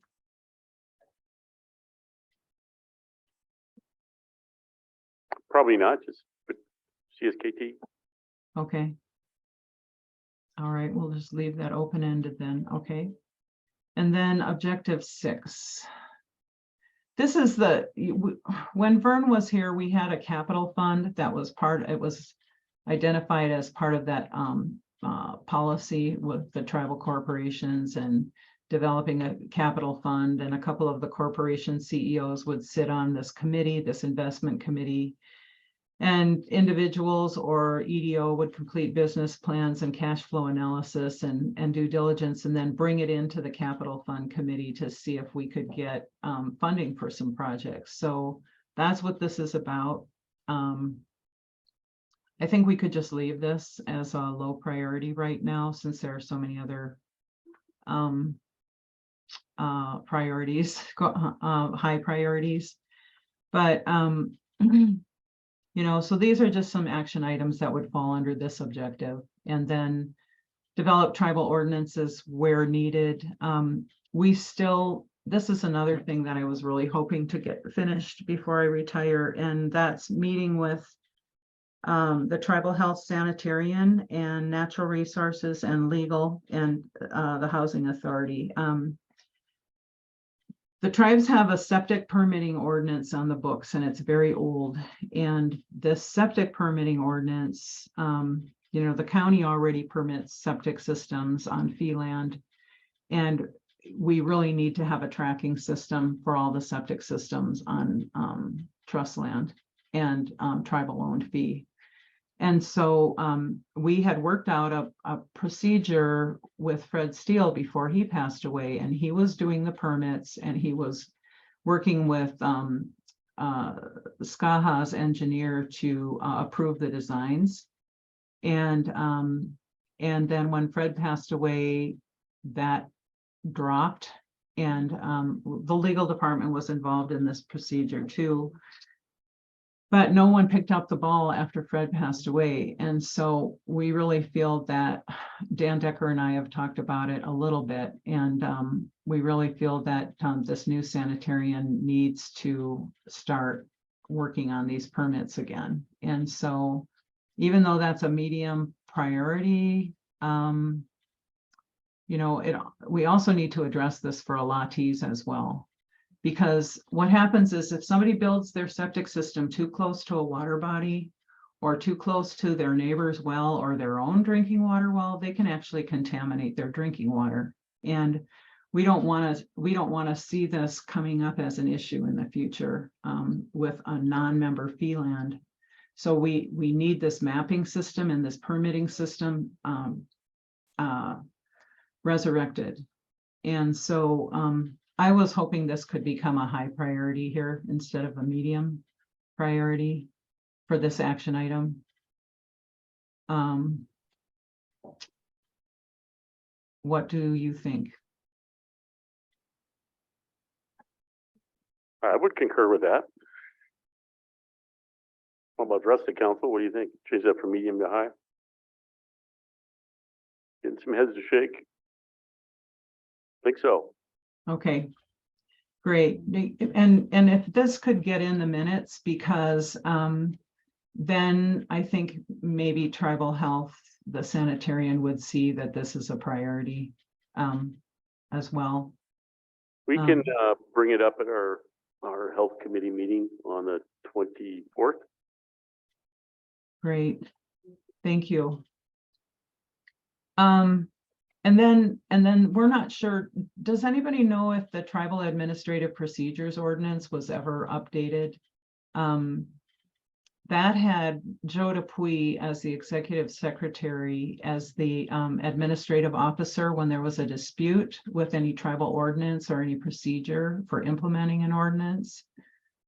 And I don't know if that was ever updated, that ordinance. I'd have to ask the two gentlemen in the room right now. It would be Mike and Jordan. They're probably the only two that have looked at it recently. They don't know. Okay. So should we follow up with Dan then on that, or would one of them follow up? Jordan will. Okay. Thank you, Jordan. Let's see. Almost done. Okay. Coordinate with other governmental entities. So this is where we are talking about resiliency. And this is where Dale Nelson coordinates with Lake County's Emergency Response Commission and their planning committee. So this is all pretty much in his area of expertise. The climate change plan, historic preservation takes the lead on that, and trying to implement that. We know that's a high priority. And then the Lake County Planning Board, I just changed this from EDO to the appointed representative. Now that Jim Steele is that representative, it won't be in our department anymore. And then goal number 7 just has 2 objectives. And one is to the Buy Indian, Buy Local marketing campaign. And that's again where Velda worked with a public relations firm to publish articles about 26 different tribal businesses in 2021. Those were in the Charcusta. And then we printed our Indian preference directory this last summer and included some of those articles, as well as, you know, the entire directory that the Indian Preference Office maintains. And we just published it in print form for elders and others who don't have access to computers to be able to look at the online list. So, and in that directory, we included quite a few articles from the American Independent Business Alliance to, again, talk about how important it is to buy local. I know Amazon is cheap and you can get a lot of items from Amazon and it's very convenient, but only $1 out of every $100 that's spent at Amazon stays in the local economy, 1 out of $100. So that's not very good. So the more you can promote local businesses, the better. So we tried to include that type of promotion in that directory. And I think that needs to be ongoing, that type of promotion. And then, of course, S&K Business Services will also distribute promotional materials as their budget allows. And then we talked about these res dollars. And I don't know if council even wants to keep this in this goal, under this goal. you know, this was just an idea that came up at one of our coalition meetings. It would be similar to the holiday dollars. And I think the university, well, not the university, I apologize. Ronan had these holiday dollars that could be spent at different businesses in Ronan. And we thought, well, maybe we should look at that to see, but we have not had time. And I don't know if we want to keep it in this strategy. We've got 3 years to work on all of these other items, action items. So this one just seems to continue to not really get any attention. So if you'd like to drop this from the plan, I wanted to just ask your opinion.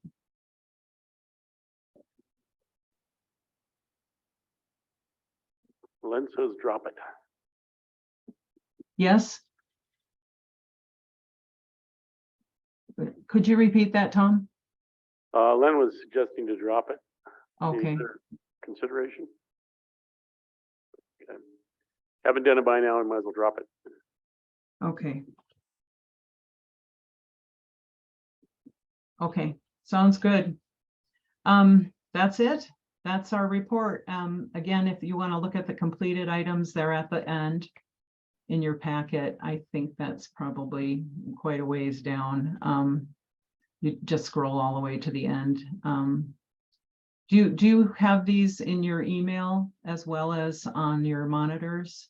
Or do you want me to send you a copy of this? Or how would you prefer to review this document? Or Council preference? Send it an email. okay, will do. Okay, we'll clean this up a little bit and send you the document with all our changes. And thank you so much for your time. And do you have any other questions for me or James or Velda? Any questions? Not this time. Thank you. Okay, have a good night. You too. We'll see you guys later. Thank you all. Stay safe.